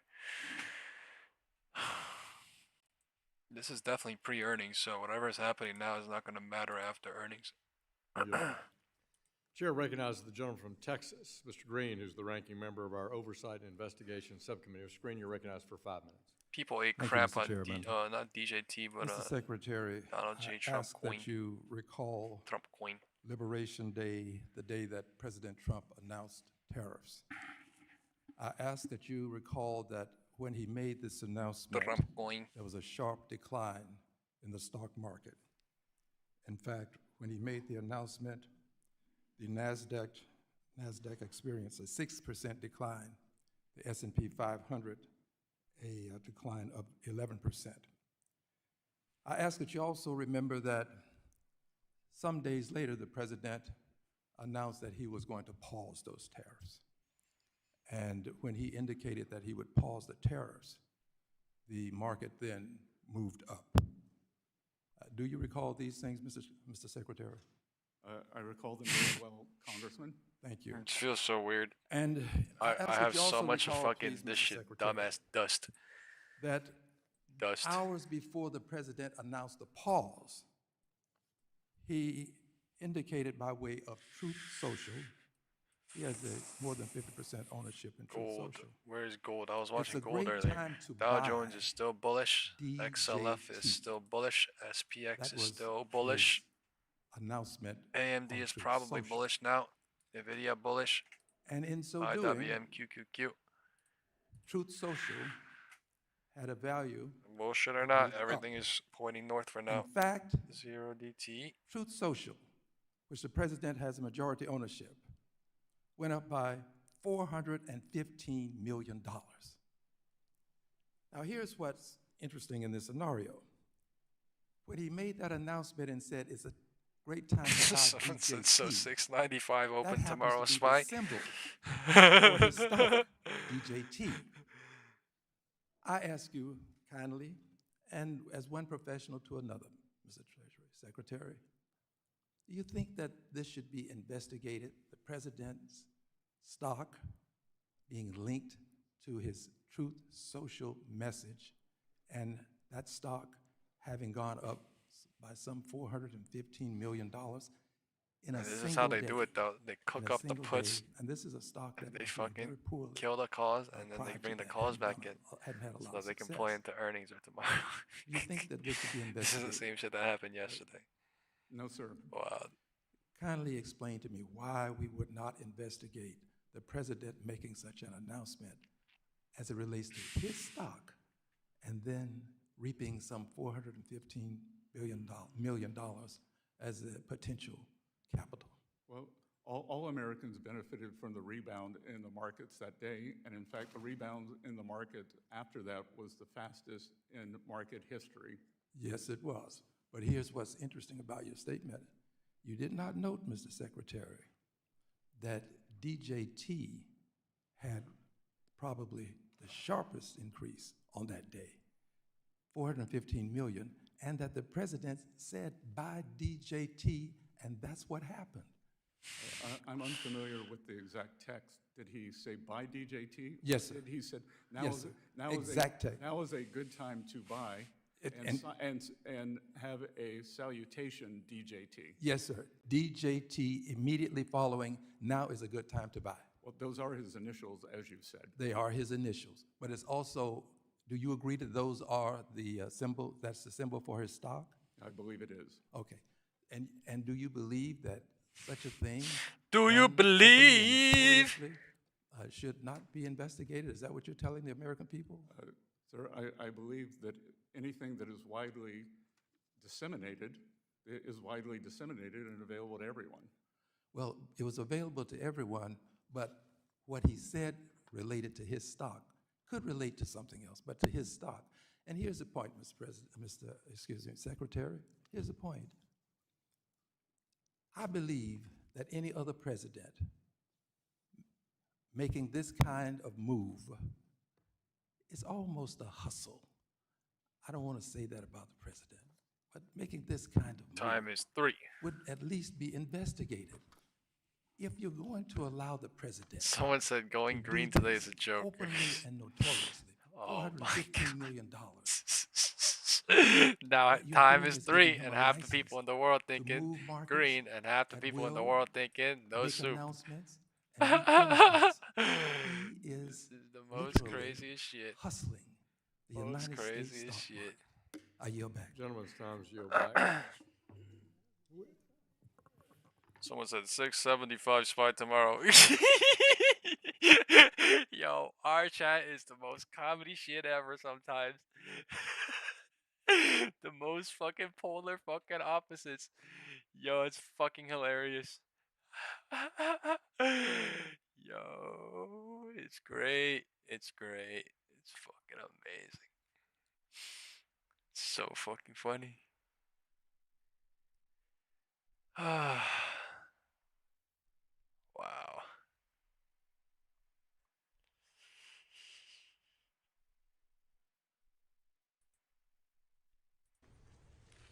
Our next question will be from Julio Iriart from La Nación. Power Hour Good 3. morning, Secretary.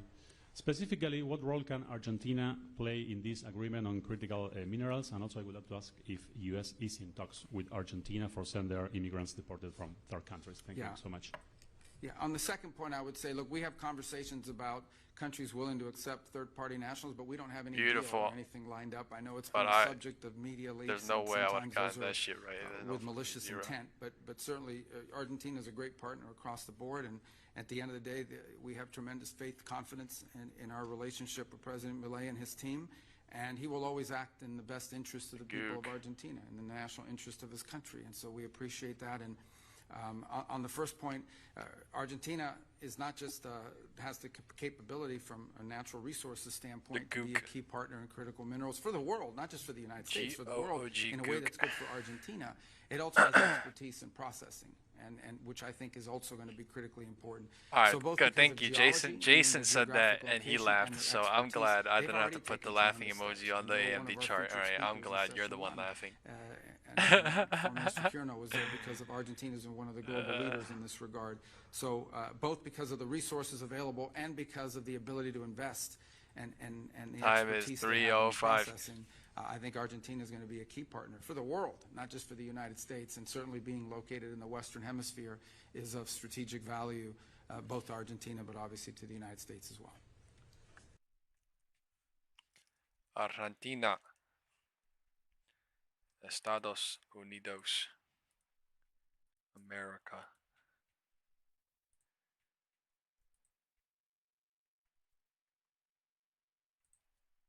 And it's our pleasure to bring in Rick Wooster, President and CEO of Charles Schwab, to talk about an amazing quarter, record fourth quarter, record full year results. I have so much to ask you, Rick. Welcome back to the show. It's nice to see you. Nice to have you here, you know, with our Schwab signage and everything. So tell us about what stood out about Charles the last Schwab. quarter. Well, it was a record year for us.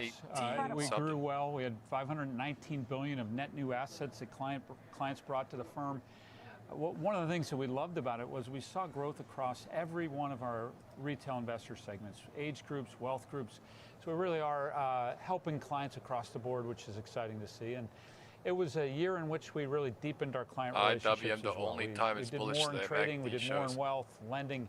We're rounding out what we can do for clients, and that bottom of the accelerated CPI our candle growth touch. as well. And, That's insane. you know, the final thing I'd say about the year is we really delivered on the Rallied basics. $4. That's we actually some handled IWM 10% stuff, of the just notional like yesterday, huh? equity market volume in our country last year, That's and we some did so crazy with outstanding execution. We handled 30 million client calls. We had 2.2 billion logins. And I think we did all those things really well for clients. I love that you threw that in. I didn't even know those stats. You know, when I think about what has gone on, you and I had a great interview during your transition with Walt Bettinger as you were making that transition into your new role January 1st, 2025 as CEO and president here. So now you've had an incredible year of trading volume. What has driven all of this? I mean, it's just been a culmination of so much. You had a great bull market, but as you noted, Charles Schwab is where people are counting and believing in the company and all the customer service. I saw Forbes, in fact, I want to get this in here. Best customer service, Forbes 2026 for Charles Schwab. It just shows, as you noted, you know, you're answering people's questions. Yeah, I think at Schwab there's no trade-offs. We think we have the best platform in Thinkorswim, and then our mobile app and our web. You can trade on the web. You can trade in any different way you want. In addition to that, you have service. You have our coaching, you have the network. There's lots of ways to learn, to get ideas, and to participate here at Schwab. So we don't ask clients to make trade-offs, we have it all. And I think that's why we've been doing so well. And I'd like to know about the clients themselves. I mean, as we talk about, you know, you had record total client assets up 18% at $11.9 trillion, record revenue, which was up 22%. It's just every single part, anything you look at, these metrics, like strong across the board, and you've been paying down debt. I mean, it's, you know, it's just, now what? You know, the retail trader, the client mentality, what are you seeing as far as how the evolution of the retail trader and the client behavior? Well, I think retail client behavior, the number one thing we see is engagement. Retail trading activity last year was up 30% over 2024, and it's already in what we've reported in the first couple weeks of the year, up another 20%. So retail clients are engaged. Yeah. They're looking to us for more help across their financial life. So if our active traders are coming to us and saying, hey, I need help with my wealth, or I want to borrow. I have borrowing needs, and I'd love for you to help us. So we're seeing a desire for more of your financial life in one place, and we want to be the place to help our clients do that. So the retail client is engaged, generally optimistic as we sit here today, and looking for our help in more ways. I also have been fascinated how the age has been going down over the last decade of investors. People are, you know, so educated, and they're investing earlier, and that's been one trend. In fact, you talked about some other trends that you've been watching. You had 4 investor trends. I saw AI, digital assets, bull market for advice, convenience, and gambling versus investing. Tell me a little bit about each one of those. Yeah, sure. As you like. Sure. So I think AI is something that will impact our business quite a bit. I think it'll impact the way clients invest, the way they consume research. What do I need to eat? It's already impacting the way we serve them, and the way we answer phone calls and the information we have at our fingertips. It will also impact the way we engage clients. We have financial consultants all over our country in many communities. And we can't serve every client. We don't have enough people to be able to have that one-to-one relationship. Right. AI will allow us to bridge that gap. I think on digital assets, the story is very much unwritten on digital assets. And we'll see how that plays out. And we, of course, will make our Bitcoin and Ethereum spot launch sometime in the first half of 2026, we expect. So that's a big factor. And then this gambling versus investing, I do think that we want to allow traders to trade in any way they want, but we want that to be focused on things that we think over the long run generally will allow clients to grow their wealth, and gambling's been shown to detract from clients' wealth. So we're a little more cautious on making gambling available at Schwab. And you talked about how you just have all these different new, you know, people coming in, over 1 million in just this round. It's the 5th quarter in a row. It's pretty unbelievable. You did mention what's going on in the digital world and the world of crypto. I mean, right now we're seeing, for example, Bitcoin went to 73,000. And plenty of folks come on here and they talk about the fundamentals, that they still think it has a store of value. It still has a place. We've seen the metals going up and down, and gold and silver are still doing great over 1 year, even though we've had extreme volatility. When you think about the metals and crypto, do you have a thought on what's been going on the volatility and how people may be viewing it for 2026? A couple thoughts about digital assets. First, I do think the idea behind Bitcoin that people have said the reason I invest is because it's digital gold or it's a store of value. Right. And I do think the experience we've seen over the last year has to have pressured that a little bit. In the last year, the dollar has gone down. Gold and silver have gone up, as you would expect, and they've gone up 100%. Silver's up even more, but Bitcoin has come down 40%. So the idea that it's a store of value, I think, is being tested, and I think that's what's reflected in the price action that you're seeing. We're seeing a lot of client interest in silver and gold. 8.5% of our option volume last week was silver or gold related options. That's a dramatic increase from a typical week. So there's tremendous retail interest in the space. We'll see how Bitcoin plays out, but I guess the last thing I'd say about Bitcoin is its volatility is 50% on an annualized basis. So you would expect 2/3 of the time you're going to have a move that's within that corridor, but it's not out of the range to have a plus 50, down 50 environment with that kind of volatility. So it's to be expected that you're seeing some volatility in Bitcoin. Yeah, and some of this is not for the faint of heart. I mean, that's why we talk about investing and being diversified in a portfolio rather than, really putting all your eggs in one basket. I mean, when we talked about gambling versus investing, particularly sports gambling. Bears are trying with the volume when growing. we look at some of the prediction markets and things like that. I know you had some interest in some of the prediction markets, but less so in the sports Zero part DT of that, cycles right? are just so. Our mission at Schwab is to Bears make are clients trying. better off in their financial life, and we bring everything we can to help them do that, whether it's our trading applications, the Looks like tools it's and bearish. coaching and the education and the network that we provide so that 3 p.m. clients is can pushing make lower their now. best decisions. 3 We bring a p.m. lot of advice around diversification 305 on and IWM. how to invest and all of those things. QQQ. Fundamentally opposed to all of those things, so then go and put up on our website, hey, you can invest in this 10-game parlay AMD. and make money, but Right. it's just counter to our mission. So Gal. it's not that it's not engaging for clients or that we AMD. have anything against gambling, NVIDIA. but I think we'll leave that to the FanDuels, Wow. the Robinhoods, That's those crazy. kinds of firms that are more gambling oriented, and we want to That's stand not- behind our that's clients and help fucking them grow crazy. their wealth. Yeah, Bearish, and when we bearish, think bearish, about bearish, some of the bearish, priorities for the company, you bearish, always have the bearish, client bearish, first. bearish, We know bearish, that, and that goes all the way bearish, back to bearish, Chuck bearish, Schwab and has bearish. gone through the ranks Pulling and has back. worked so beautifully. Let's But see when where we they think pull about back. 2026 ahead, what's on your agenda? Also, how are you feeling about the market in general? I'll start with the market. I think we feel fine about the market. While valuations are high, the economy is strong, and there's lots of stocks that are reasonably valued. The high valuations at the market level are driven by some of the stocks with great fundamentals that are AI related. But when you look at something like the equal weighted S&P, the valuation is more reasonable. So as long as the economy stays with relatively low unemployment, reasonable inflation, I think we'll continue to see markets do well. In terms of what we're focused on, we're keeping our foot on the innovation gas. We've got to do everything we can to innovate for clients, give them more and more capabilities. We're doing that with our active traders. We're doing it in the wealth and lending spaces. And we're doing it in support of our advisors. So I think we're focused on innovation. We're focused on helping our clients get to where they want to be in their financial life.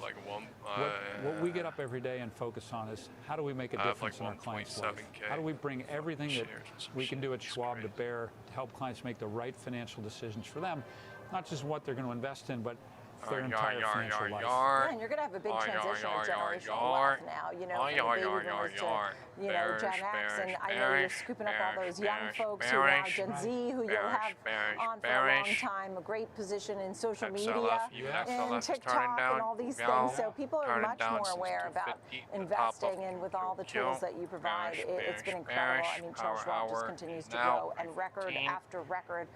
Rick Wooster, it's so great to have you here every single time. Such a pleasure.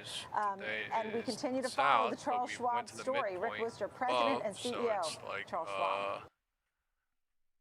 It's consolidation day into earnings.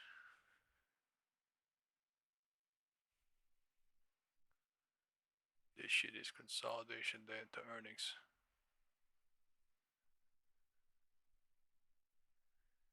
Well, bearish consolidation. Bearish and then consolidation, I guess, into earnings. Last year, we saw almost all major international markets. We're not watching this. I saw a picture though that international ETS, like global ETS, I don't know, is coming into the U.S. or going out of the U.S. to somewhere else. But that and retail investment into big tech is increasing like crazy, or it did increase like crazy right before this. So.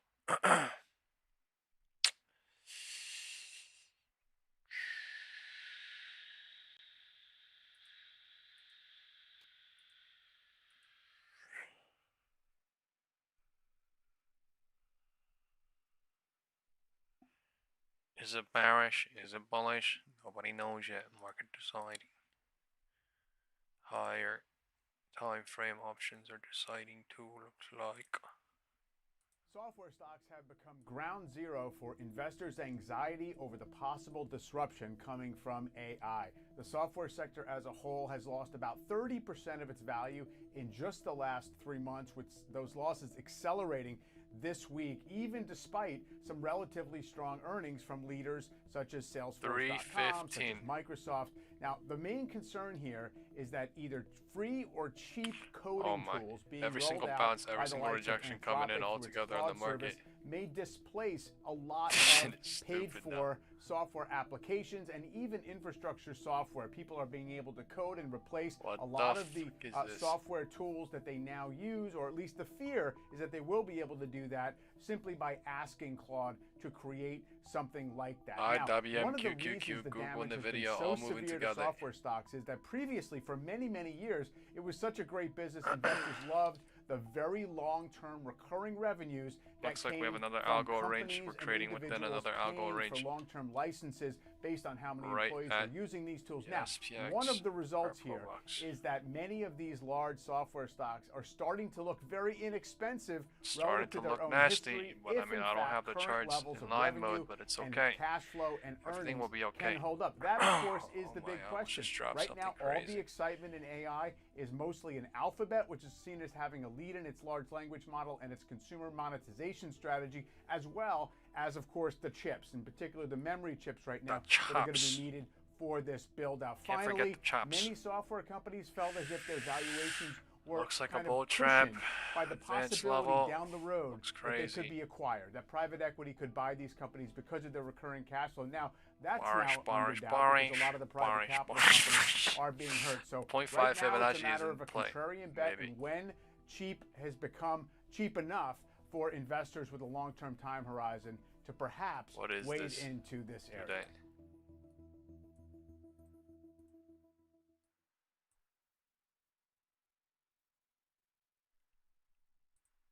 Tiny, tiny, tiny cycles since 255.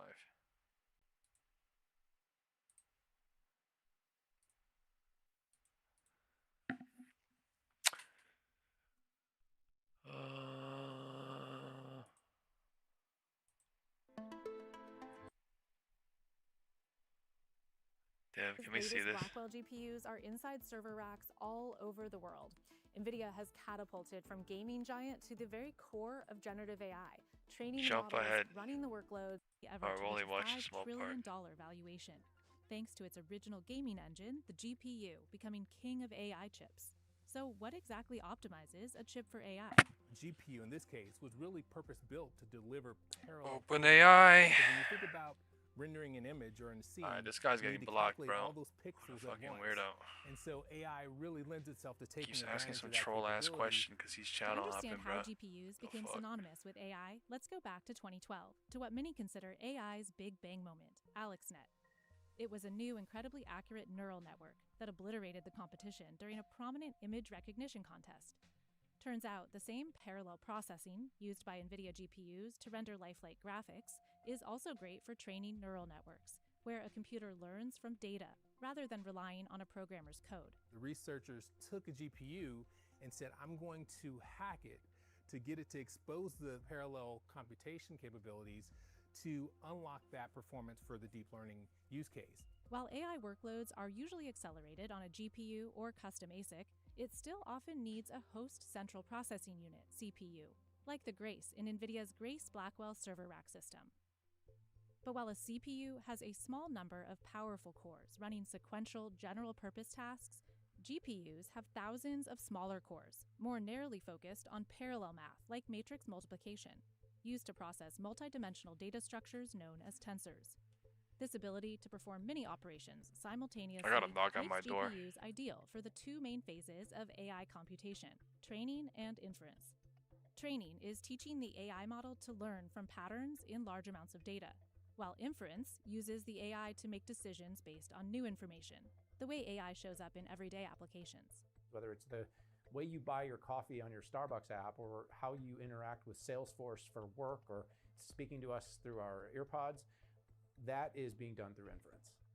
NVIDIA sells its GPUs directly to AI companies, like in a recent deal to sell at least $4 million to OpenAI, and to foreign governments, including South Korea, Saudi Arabia, and the UK. It also sells GPUs to cloud providers like Amazon, Microsoft, and Google, who go on to rent them out by the hour, minute, or second. NVIDIA also has a It was GPU the Amazon dude. Today, systems that can handle AI workloads are in such high demand, one of these 72 Blackwell server racks sells for around $3 million. And NVIDIA told us it's shipping 1,000 each week. And for NVIDIA, they're looking to sell the entire system, not just the chip, because when you think at that system level, you get more efficiencies in terms of speed and power and performance. Of course, NVIDIA isn't the only one making rack-scale GPU systems optimized for AI. Its top competitor, Advanced Micro Devices, AMD, has seen major gains with its That's crazy. In this squeeze, and major commitments. my shit was getting squeezed to dust. And then is that they use a largely release what the market software looks like. ecosystem, while NVIDIA GPUs are tightly optimized around CUDA, NVIDIA's proprietary software platform. NVIDIA says its next-generation Rubin GPU will be in full production next year. I mean, they may come back into this channel range, but it's all about C. That's all about In C. the early boom days of large language models, compute-intensive training has been key, a perfect job for GPUs. For but now. As the models mature, more and more inference is Even needed. if they do. Now post-training techniques have been introduced to make And these they models are very not. capable. Now, to extract the value, you need to go to inference. And so that's how people actually use AI, is through inference. This is coming in Inference can sicker and happen on sicker less powerful every chips candle. programmed for more specific tasks. Enter custom ASICs, application-specific integrated circuits, and every major cloud provider designing their own. While a GPU is like a Swiss Army knife, able to do many kinds of parallel math for different AI workloads, think of an ASIC like a single-purpose tool, very efficient and fast, but hardwired to do the exact math for one type of job. They can be much, much more efficient in running those workloads, but when you specialize them, you can't change them once they're already carved into silicon. And so there's a trade-off in terms of flexibility. While NVIDIA GPUs cost upwards of $40,000 and can be hard to I get, feel startups so rely on good them for you. because it's I even more feel so costly to make your good own to custom you ASIC right for now. AI. It is hugely expensive, costs minimum tens and often hundreds of millions of dollars. But for the biggest cloud providers who can't afford them, custom ASICs pay off because they're more power efficient and reduce reliance on 40 NVIDIA. minutes left. They want to bring cost of AI down. They SPY want to is have at more control over the 687. workloads that they build, but at the same time, Down by they're going to $2 continue to work very closely with the day. NVIDIA, with AMD, because they also need the capacity. Google was the first to make a custom ASIC for AI acceleration, coining the term Tensor Processing Unit when its first ASIC came out in 2015. The TPU also helped lead to the invention of the Transformer at Google in 2017, the architecture powering almost all modern AI. We got a tour at Google's Chip Lab in 2024. There's actually 4 chips inside there. It's connected, actually 2 of those are connected to a host machine that has CPUs in it. And then all these colorful cables are actually linking together all of the Trillium chips to work as one large supercomputer. A decade after the first TPU, Google just released Ironwood, its 7th generation, and with it a big deal with Anthropic to train its LLM Claude on up to 1 million TPUs. Some people even think that they're technically on par or even superior to NVIDIA, but traditionally Google has only used them for in-house purposes. There's a lot of speculation that in the longer run, Google might open up access to TPUs more broadly. Amazon Web Services was the next cloud provider to design its own AI chips, after acquiring Israeli chip startup Annapurna Labs in 2015, where Ron Diamant has worked since day one. AWS announced Inferentia in 2018 and launched Trainium in 2022, now approaching its third generation. Think of Trainium like a cluster of workshops with many small, flexible tensor engines, while Google's TPU is like one big factory conveyor belt with one big rigid grid specialized for matrix math. The difference between the names is quite telling, but over time we've seen that Trainium chips can serve both inference and training workloads quite well. On average, we see that Trainium provides between 30 and 40% better price performance compared to other hardware vendors in AWS. In October, we went to northern Indiana for the first on-camera tour of Amazon's biggest AI Man, the data news is center, going to where say, oh, we were bearish today, but we regained 6,900. If Google earnings comes in nice. If not, then and what's especially coming in interesting is different. there are no NVIDIA GPUs in there. If Although not, AWS is filling its depending other on what data happens, centers with news will lots be of NVIDIA GPUs to CNBC feed after hungry market AI close. customers like OpenAI. The investment that goes in our platform is still significant and significantly more. I could see somewhere in here, but I don't know about anything down there. It's just, I don't know anymore. And we can't talk about This is custom ASICs just market without deciding mentioning into earnings Broadcom and its top live, so competitor Marvell, which act as back-end partners so clients don't have to hire full silicon Google teams earnings to is handle going to be everything clearly a in-house. market mover. All the hyperscalers You actually thought have AMD ASIC was a market programs mover? They said partner AMD with wasn't at going to least do anything one into the chip market. design company, Look what Broadcom happened. being the most important, Now which it's helps Google's turn. provide the IP and the know-how. Now and the it's the networking. big boys' And so turn. You've seen Broadcom in particular be one of the biggest beneficiaries of the Big AI boom. boys' turn. Broadcom helped build Google's TPUs. Meta's training and inference accelerator launched in 2023, and now a huge new deal to help OpenAI build its own custom ASICs starting in 2026. We see Broadcom winning 70, maybe even 80% of this market. Winning. We see this market Broadcom accelerating, winning. at a mid-double-digit CAGR over the next 5 Spike years. candle down, nothing. Microsoft is also getting into the ASIC game, hoping to primarily use its own Maya chips in its Azure data centers. Although little has been revealed since plans were announced in 2023, and its next Maya chip is facing delays. Intel has its own Gaudi line of custom ASICs for AI. Tesla has announced an ASIC, and Qualcomm is breaking into data center chips with the AI 200. Of course, there's also a slew of startups going all in on custom AI chips too, like Cerebras, making huge full-wafer AI chips, and Grok, with inference-focused language processing units. The final big category of AI chips are those made for running edge AI, on device instead of in the cloud. You might want to be able to run an AI model locally on your personal device, even a smartphone. And so there may be, as part of the processor in that chip, a module that has AI processing capability. So you don't have to have communication all the way back to a data center, and you can preserve privacy of your data on your phone. An NPU, Neural Processing Unit, is a major edge AI chip, a dedicated AI accelerator that's integrated into a phone or laptop's primary chip, what's called an SoC. A system on a chip, which is kind of a chip that has like many different modules in it that do different aspects of the computation. Because obviously in a phone, you need to have a very compressed system that is able to do lots of things. And so it's not kind of a separately packaged AI chip. They take up less silicon, and therefore they cost less, often substantially less than a big data center chip would. NPUs enabling AI in PCs are primarily made by Qualcomm, Intel, and AMD. For MacBooks, Apple's in-house M-series chips include a dedicated neural engine too, although Apple doesn't use the term NPU. Similar neural accelerators, tiny processors dedicated to AI math, are now built into the latest iPhone A-series chips too, which we got to see in September. Why is on-device AI so important? We know that when we can do things on device, we are able to manage people's privacy in the best way. The other thing about it is is efficient for us. It is responsive. We know that we are much more in control over the experience. The latest Android phones also have NPUs for AI built into their primary Qualcomm Snapdragon chips, and Samsung has its own NPU on its Galaxy phones too. NPUs also power AI in cars, robots, cameras, smart home devices, and more, made by companies like NXP and NVIDIA. And so right now, most of the attention, most of the dollars are going towards the data center, but over time that's going to change because we'll have AI deployed in our phones and our cars and on wearables, all sorts of other applications to a much greater degree than today. Then there's FPGAs, field programmable gate arrays, which can be used in data centers or embedded on device. These chips can be reconfigured with software after they're made for use in all sorts of applications, like signal processing, networking, and yes, AI. Although far more flexible than NPUs or ASICs, FPGAs have lower raw performance and lower energy efficiency for AI workloads. You would choose an FPGA because you didn't want to have to design your own ASIC. But if you're going to operate thousands and thousands of them, ASICs are cheaper. AMD became the largest FPGA maker after acquiring Xilinx for $49 billion in 2022, with Intel in second thanks to its $16.7 billion purchase of Altera in 2015. Now that we've laid out all the types of AI chips and the biggest players designing them all, it's important to talk about where they're actually manufactured.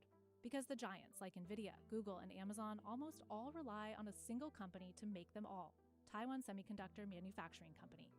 Saif Khan was an AI and semiconductor policy advisor for the Biden administration. We're largely manufactured in Taiwan, and so that was kind of a new geopolitical issue in the semiconductor industry. Fast forward through the CHIPS Act to today, and TSMC has a giant new chip fabrication plant in Arizona, where we got the first on-camera tour in December. Apple has committed to moving some chip production to TSMC Arizona, although its latest iPhone A19 Pro chip is made on TSMC 3nm, currently only possible in Taiwan. NVIDIA's Blackwell, however, is made with TSMC's 4nm node, which means we are now manufacturing in full production Blackwell in Arizona. With help from a major investment from the U.S. government, Intel has revived its foundry business and is also making advanced node 18A chips at a new Arizona fab. All right, candle traders, be gone. Appreciate you. That's a great take. Yes, it creates an No, incredible. I'm kidding. It's people discovering the channel, but still. Chips here, but actually leverage, physical AI and leverage all these other capabilities that help advance, a lot of the manufacturing that will be coming back here to make sure that the U.S. stays globally competitive. Huawei, ByteDance, and Alibaba are some major Chinese players making custom ASICs, although they are limited by export controls on the most advanced equipment and AI chips, like NVIDIA's Blackwell. The other big differentiator will be gold turning bearish power since for all this huge AI data center build-out. If the U.S. wants to continue to lead in AI, we continue to be fraught with energy risk. China's done that much better than us, for instance, and while we do have the best chips in the world, and I believe so by multiple generations, I believe that our need to build out energy is critical. I believe I can Is the fly. most valuable company in the world. I believe I can touch the sky. Chips. Although dethroning NVIDIA won't come easily. They have that position because they've earned it and they've spent I believe I years can building fly. it and they've won that developer ecosystem. I believe I can touch the skies. Any day.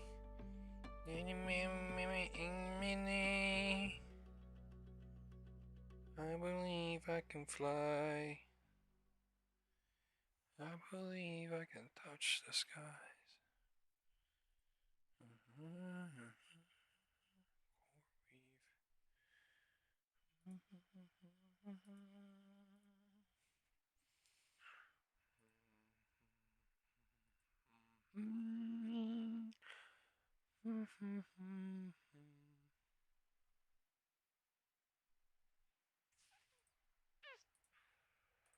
There are no good vids out. Desi, stop laughing at me singing. You think I care? I don't care it, alright? I will sing. I'm going on the America's Most Talented Sings. I'm a happy man today. And refiners, our investors, and our producers alike. Membership will be vital for developing economies seeking to expand mining capacity. And it'll be just as important for the advanced economies that rely on these materials to sustain their advanced industries, to sustain their growth and security. Washington pushing to break China's grip on the global supply of critical minerals, the key pillar of President Trump's energy and national security agenda. Damn Welcome shame. to the Big Money Show. I'm Taylor Riggs, along with my co-host, Kennedy. You don't need an accent. Someone said, I believe you can fly too. 90s. Kennedy, that's it.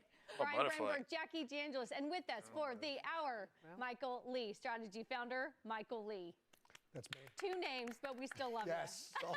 Golf clap. All right. Favorite Utah senator. So the Trump administration is making rare earths a cornerstone of its policy for energy independence and economic security. Secretary of State Marco Rubio and Vice President J.D. Vance hosting senior officials from dozens of countries at the State Department's first ever Critical Minerals Summit.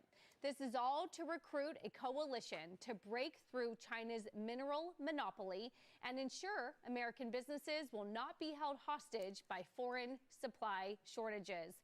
Michael Lee, I'm assuming we love it, but tell us why and if we like the way that, I guess, the White House is going about it. Yeah, well, they're using the Import-Export Bank to finance $10 billion of the $12 billion, which I think is a great idea.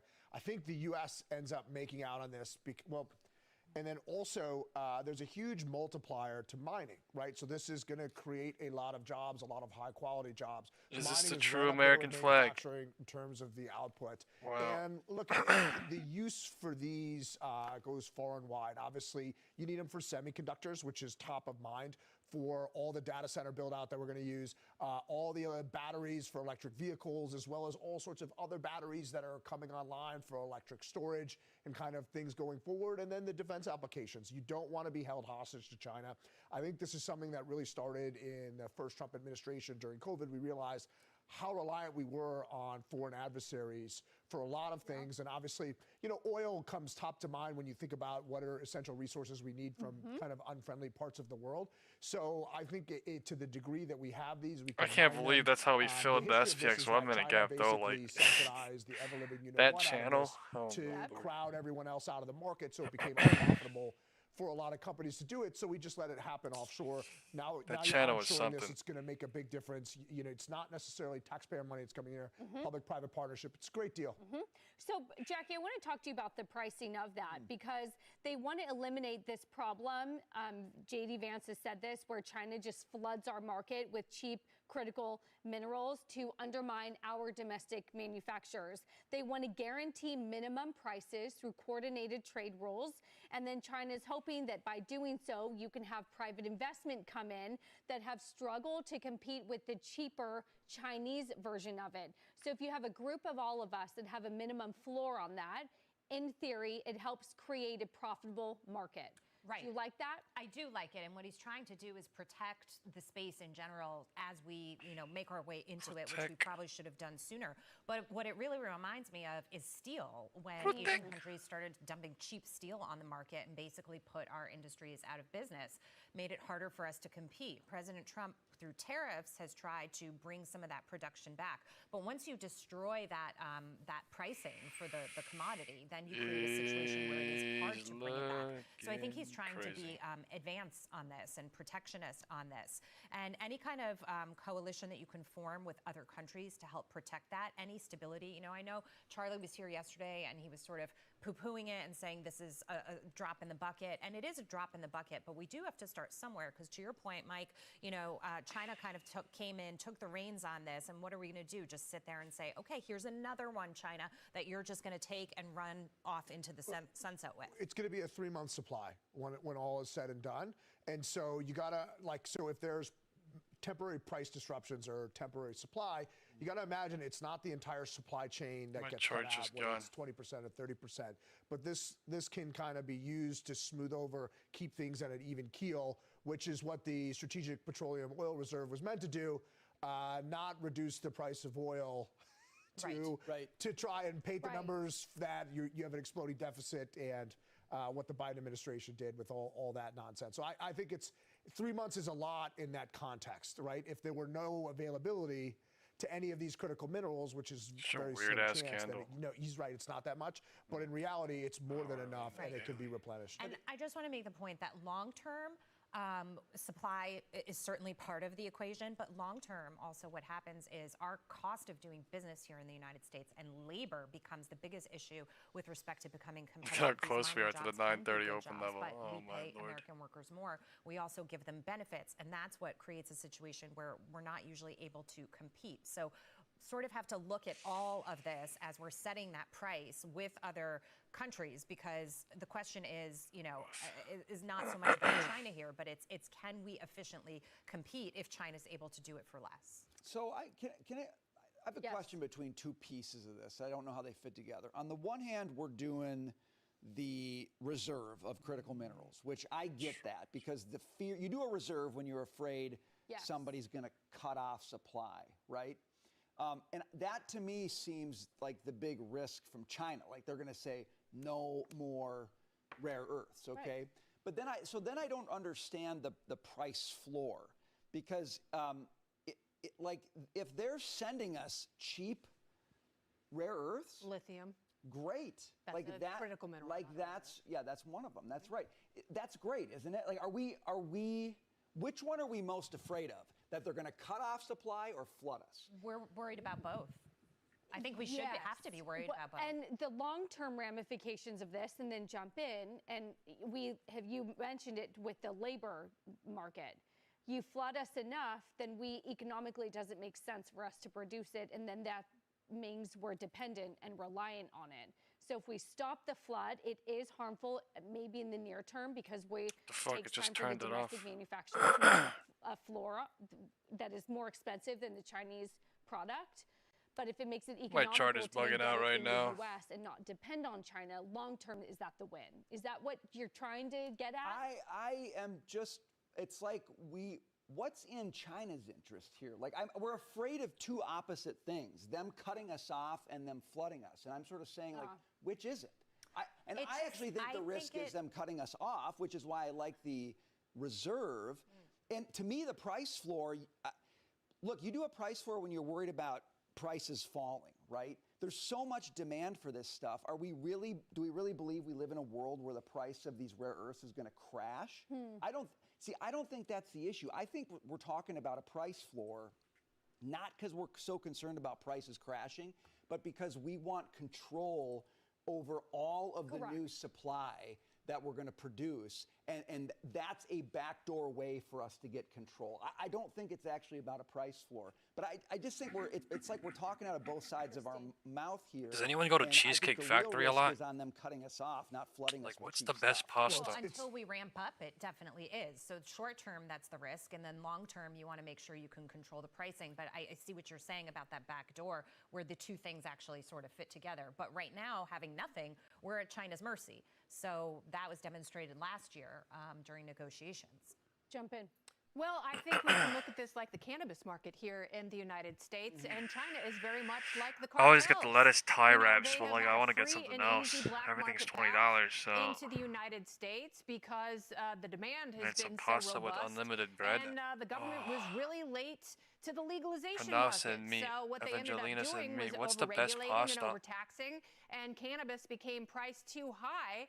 And so the cartels were playing the same kind of manipulative game that China is playing right now. And so we're asking, is it too much? Is it too little? And basically what they've done for years is they've love-bombed us, and now they're withholding their affection. And we're trying to figure out where we stand in this abusive relationship. I think when Xi and Trump spoke today, they were probably I don't want to go spend $50, $60. I want to go spend $25, $20 max. What Xi is doing is an impression of Trump.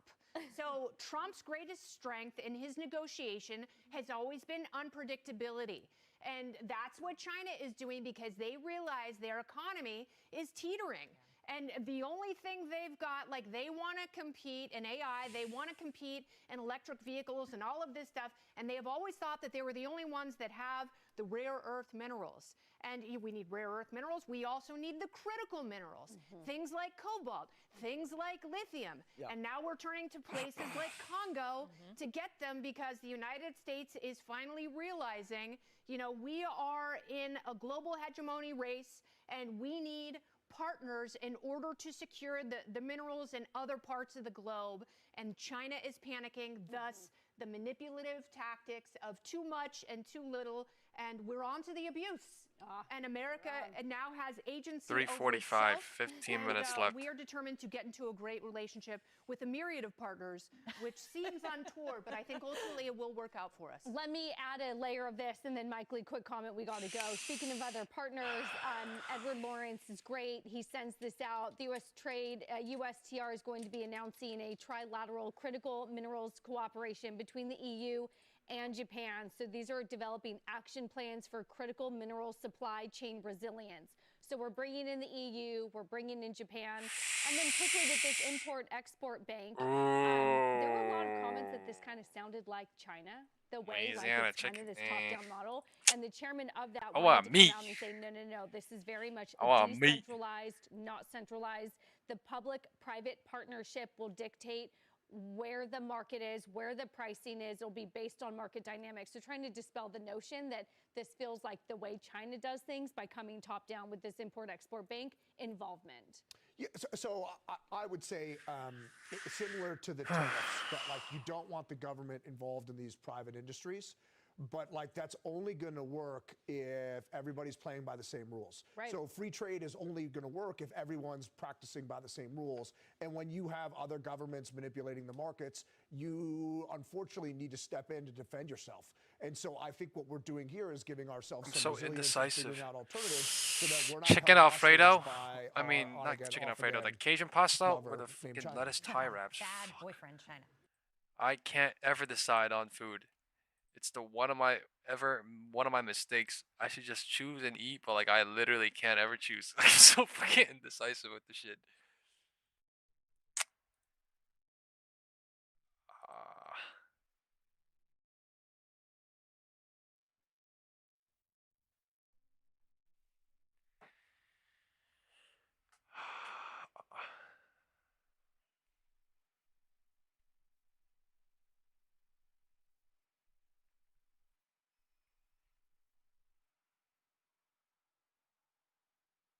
I'm about to see how expensive this sushi buffet is real quick actually.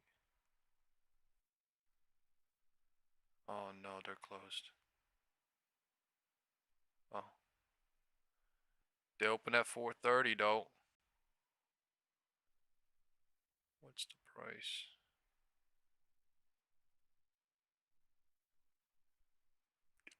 Yeah, $33. Yeah, hell no. Hell no. Oh hell no. I wonder what happened to SanDisk. SNDK down 15%. Okay. I guess the day the day SanDisk went down was the day AMD went down.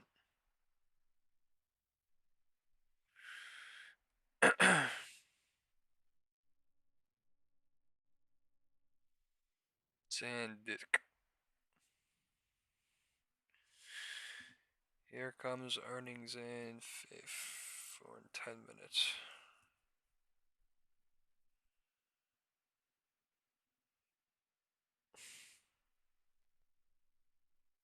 On to Goog.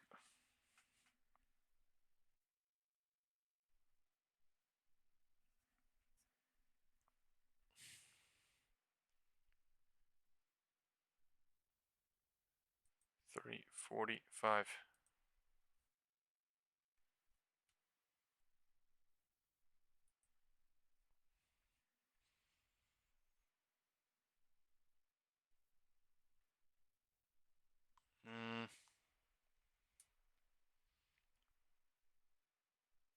What a nasty ass cycle since 315. Or since about this time. 350.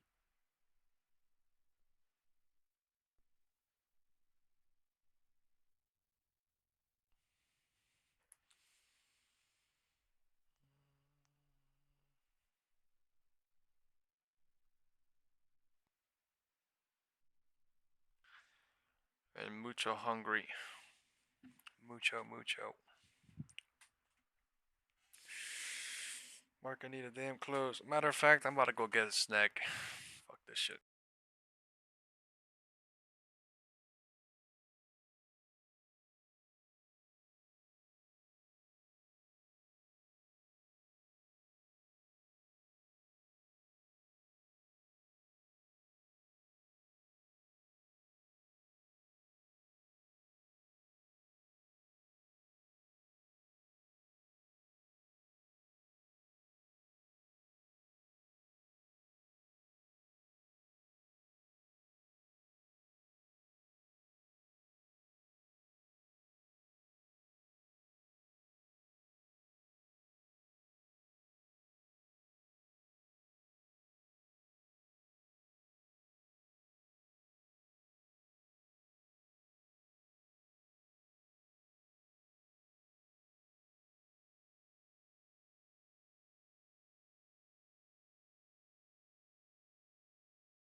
you hear the people singing the song of angry man? I think it's time to watch Les Mis.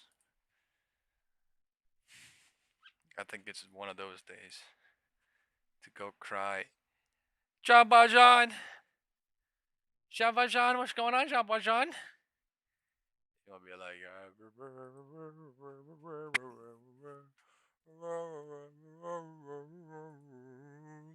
10 minutes left with the market closing. Do you hear the people?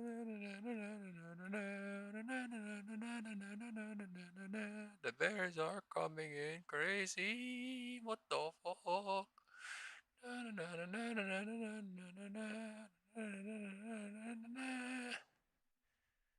Do you hear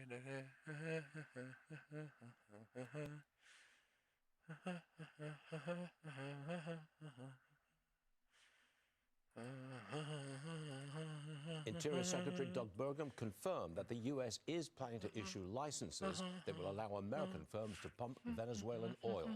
Joining us now is Mike Summers, CEO of American Petroleum Institute. Mike, how much oil will we eventually take out of Venezuela?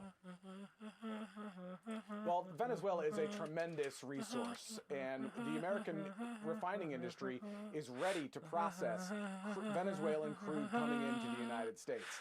At the same time, the Venezuelan regime, the regime that was in place, with Chavez and Maduro, completely deteriorated that resource in Venezuela. It's going to take a lot of time and a lot of money, but the American industry is ready to process that oil when it comes into the United States. I mean, just how much oil are we going to take out? We must have an idea. 350 coming in wild. What is it, 100 million barrels, Well, or is it 2 million barrels a day? What is it? Well, let's put it in perspective. Venezuela now produces less than 1 million barrels of oil every single day. At their peak, they were producing 3 million barrels of oil a day. The United States produces over 13.5 million and barrels what's cheaper, of oil Longhorns a day. or If you put Venezuela and Iran together, Factory? you wouldn't even come close to American production. So yes, the Venezuelan resource is great. We want to be able to process that oil here in the United States, but our real focus should continue to be on developing the resources here in the United States of America. Texas just approved the largest Longhorns gas is power generally project cheaper in than Cheesecake history. Factory. It's called the GW Ranch. It can generate nearly, I believe it's 8 gigawatts of energy. That's a lot of power. Is it all going to data centers? Well, it is a lot of power, and let's think about why it's being put in the state of Texas. Texas is a state that is focused on energy development. It's focused on having the right tax policies. Man, I'm at that point of I'm so damn hungry that I don't even want to eat, but I need to eat. To be so, a leading provider of data. And these data centers that are going to be so important for the AI future to ensure that the United States baby back ribs, $22. Hold up. Artificial intelligence, but there's a reason full rack of ribs, $28. The resource, the natural you know, gas I'm resource getting a rack of ribs. and it's also a state that welcomes this kind of investment. Should I get steak or a rack of ribs? Texas is going to continue steak or a rack of ribs, folks. Remember that the reason they're there is because natural gas production is so strong. I cannot stop thinking about report food. Out that says that 75% of the power that data centers I got some are fries need, cooking, but like to power the future is going to come from natural gas. Mike Summers, thanks very much for joining us this morning. We appreciate it. Come and see us again. Thanks.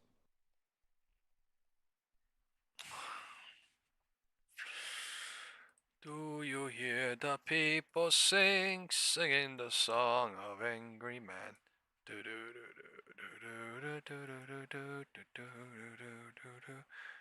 you hear the people singing the song of angry man? Someone said ribs. Yeah, ribs fire, right? Yo, for real. Ribs. That's what I think I'm feeling. Pasta. Right? I think I had Cajun last time. But ribs. Yeah, baby. Look at this shit. Oh my. Time is 3:55. The market closing in 5 minutes. Ribs and a plate of pasta, the same thing. I think ribs way better. Yes, sir. All day, every day. I think I'm going to get ribs. Thank you so much for being here, folks. Thank you so much. Smack the like button. All right, I'm going to Longhorns. Fuck. going to Longhorns, getting hella bread, and eating it all, and munching and chomping while I watch some good shit on YouTube. Hopefully, maybe some fucking new Dragon Ball Z. Fuck it, be a child today. Fuck it, right? Fuck it. Today, I do what the fuck I want. Today is my day. Today I do what the fuck I want. Time is 3:55. Googal's coming up. Let's see Googal. Do you hear the people singing the song of angry man? Da da da da da da da da da da da. Do you hear the people singing the song of angry man? Da da da na na na na na na.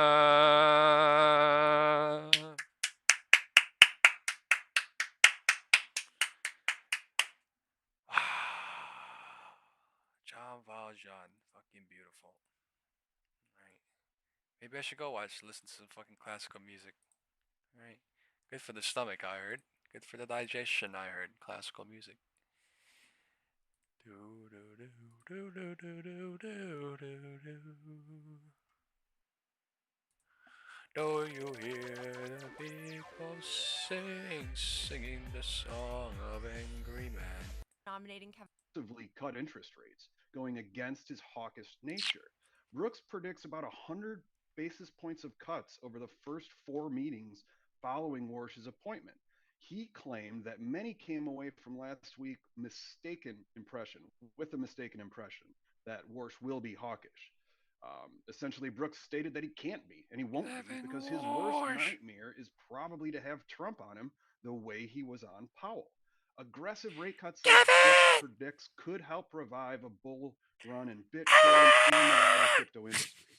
But how likely is it that he tries to cut those rates so aggressively? That's where things get a little messy. Right now, there are even questions about the Fed's independence and whether Jerome Powell will remain as a Fed governor for the next couple of years. That could have an impact on interest rate policies. And what does the market tell us? Well, it seems to disagree with the likelihood of such rapid cuts, at least initially. Bitcoin fell down to $75,000 over the weekend, down about 9% from last Thursday. With these hawkish fears fueling risk aversion, there are even some concerns about the timing of Warsh's confirmation, given that Senator Tom Tillis, Republican on the Senate Banking Committee, has stated that he will oppose any nomination until the Fed's investigation into Jerome Powell is resolved. However, most expect that story to slowly disappear between now and May, and for Warsh's confirmation to go through smoothly. So let's take a look at the Bitcoin chart. What really sticks out to you given some of the turbulence we've seen from a macro and Fed perspective? Yeah, there's really no denying it. It's been a tough couple of months for crypto investors. When we look at the Bitcoin chart, I think it's important to zoom out a bit and separate the past year or so of performance into 3 different time periods to try and understand what's going on. So Bitcoin's trading around 75,000 today, down from its all-time high of 126K or so set back in early October. Since then, the currency is down by over 40%. And it's also worth noting that it's trading well below its 50-day and 100-day moving averages. But if we look back a bit further to early April and Liberation Day, Bitcoin's essentially round-tripped. We've started back at 75,000, ran up to 126K, and then dropped back down. During that 9-month period, there were a lot of positive catalysts for Bitcoin. We had new ETP product launches, bringing crypto deeper into the retail world. There were crypto-based IPOs, new token launches, and the momentum of the crypto president. What the hell? And more importantly, for full institutional adoption of Bitcoin, there was progress being made on crypto industry regulation.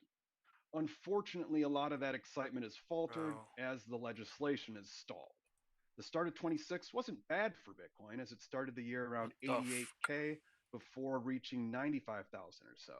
But since then, it started its most recent dip in mid-January and is down over 20% since. But it isn't all doom and gloom. And for those long-term investors, let's just have a little bit of perspective. Bitcoin started 2023 priced at about $16,500. Market closed. It began 2024 at about $42,500. So if you've been holding for years, you're probably pretty happy with performance. Now, I mentioned earlier that Bitcoin dropped 40% since October. Tiny ass candle, Bitcoin's nothing yet historical until volatility 405. has been about 3 to 4 times that of the stock market. So if you can reasonably expect a 10 to 15% equity market correction in any given year, and you can, that a 40% drop in Bitcoin is just as reasonable. Unfortunately, the new 2025 class of crypto investors, mostly retail investors and traders, scary stuff when the who may market not locks be up, aware huh? of this background, have Scary not had stuff. a good investing experience so far.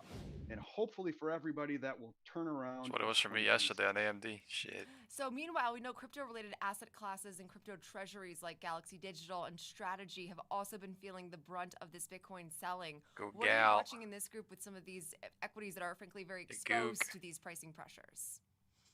Yeah, they're a very interesting group of companies, aren't they?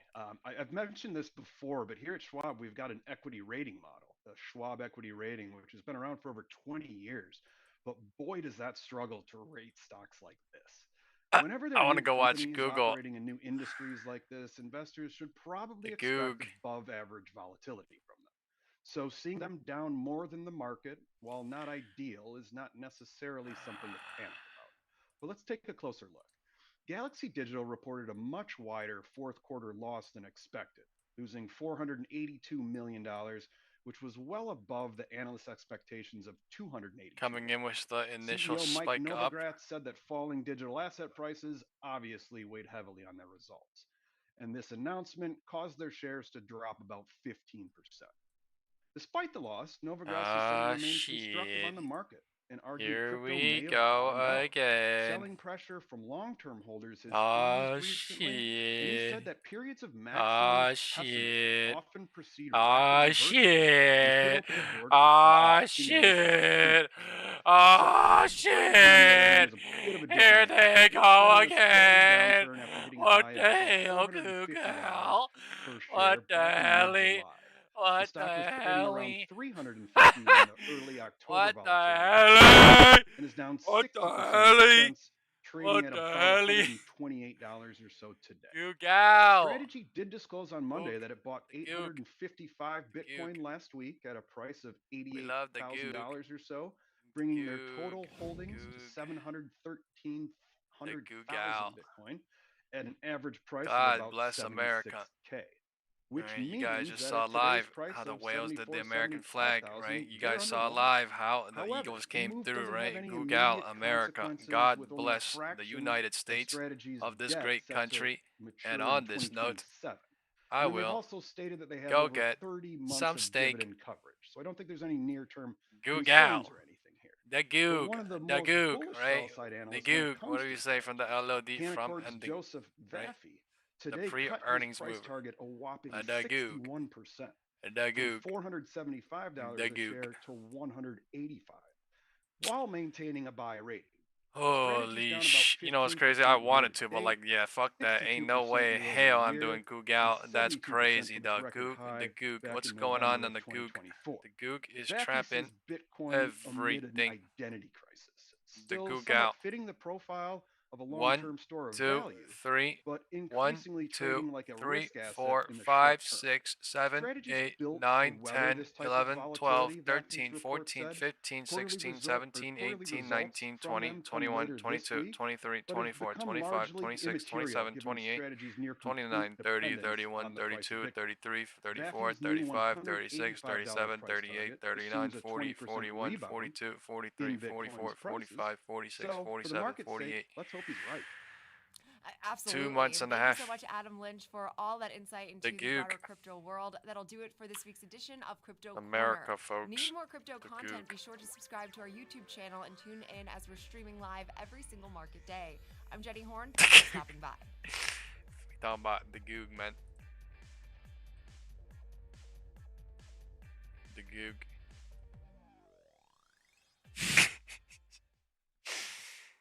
It's so crazy.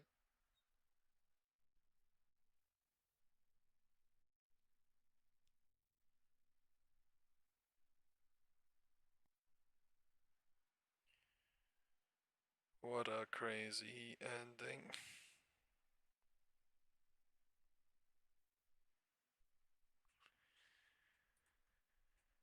Alrighty. I mean, what happens? What's the expected?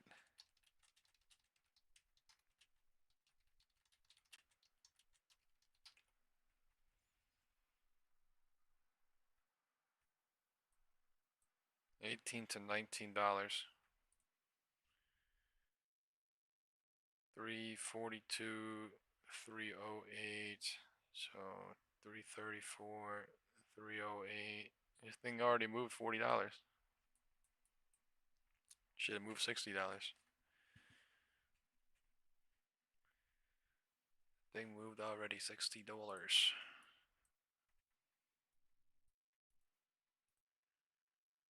IWM bullish still. Market is bouncing, trying. Alright guys, I gotta go. Bye-bye. Bye-bye. Earnings call is at 5, so we'll send a live stream on the WhatsApp if anyone's interested in that.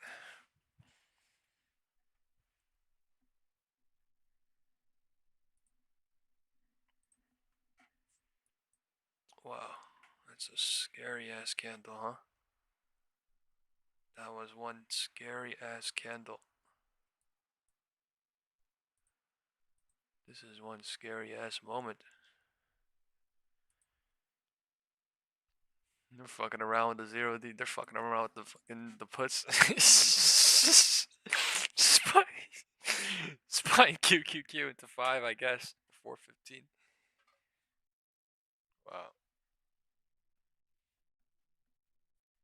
That's icy as fuck though. Whatever Google's doing right now, it's icy as fuck.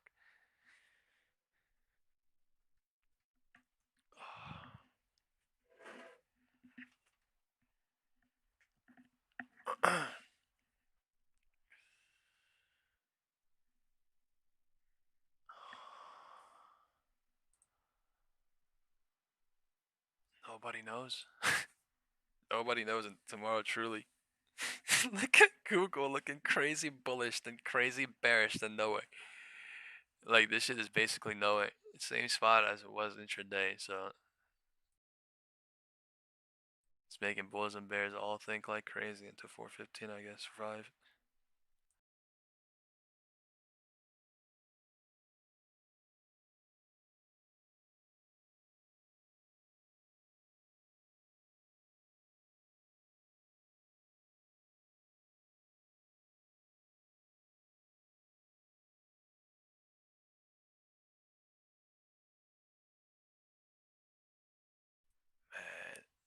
What if they, yeah, someone said Google gonna chop, looks like, man, I'm glad. I'm glad I wasn't thinking nothing about Google. And right until market close, I was like, oh, but like, yeah, I don't know jack shit about Google, so, wow. Oh my lord. This is turning into one of those days from like fucking 4 or 5 months ago when the earnings was literally just coming in and the stocks were just going up and down and up and down, and it opened up tomorrow or fuck my headset, sorry.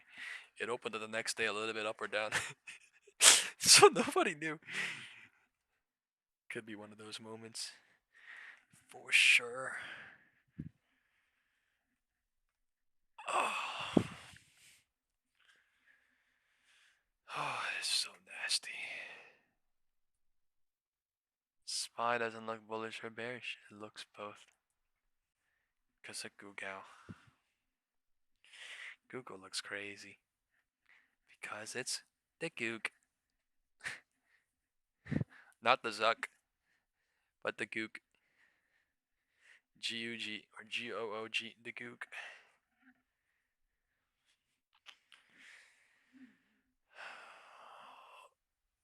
Wow. Nowhere. Nothingness. Big candle, look below, but what is this, right? What is this? That despair face came in before the green candle, so I drew that shit as it was red. Oh my lord. how is a big money thing like this moving like that? Like, probably the earnings came in good. Probably the earnings came in good and it's doing this shit. So initial spike down and then neutralized. That's a true American flag. God bless.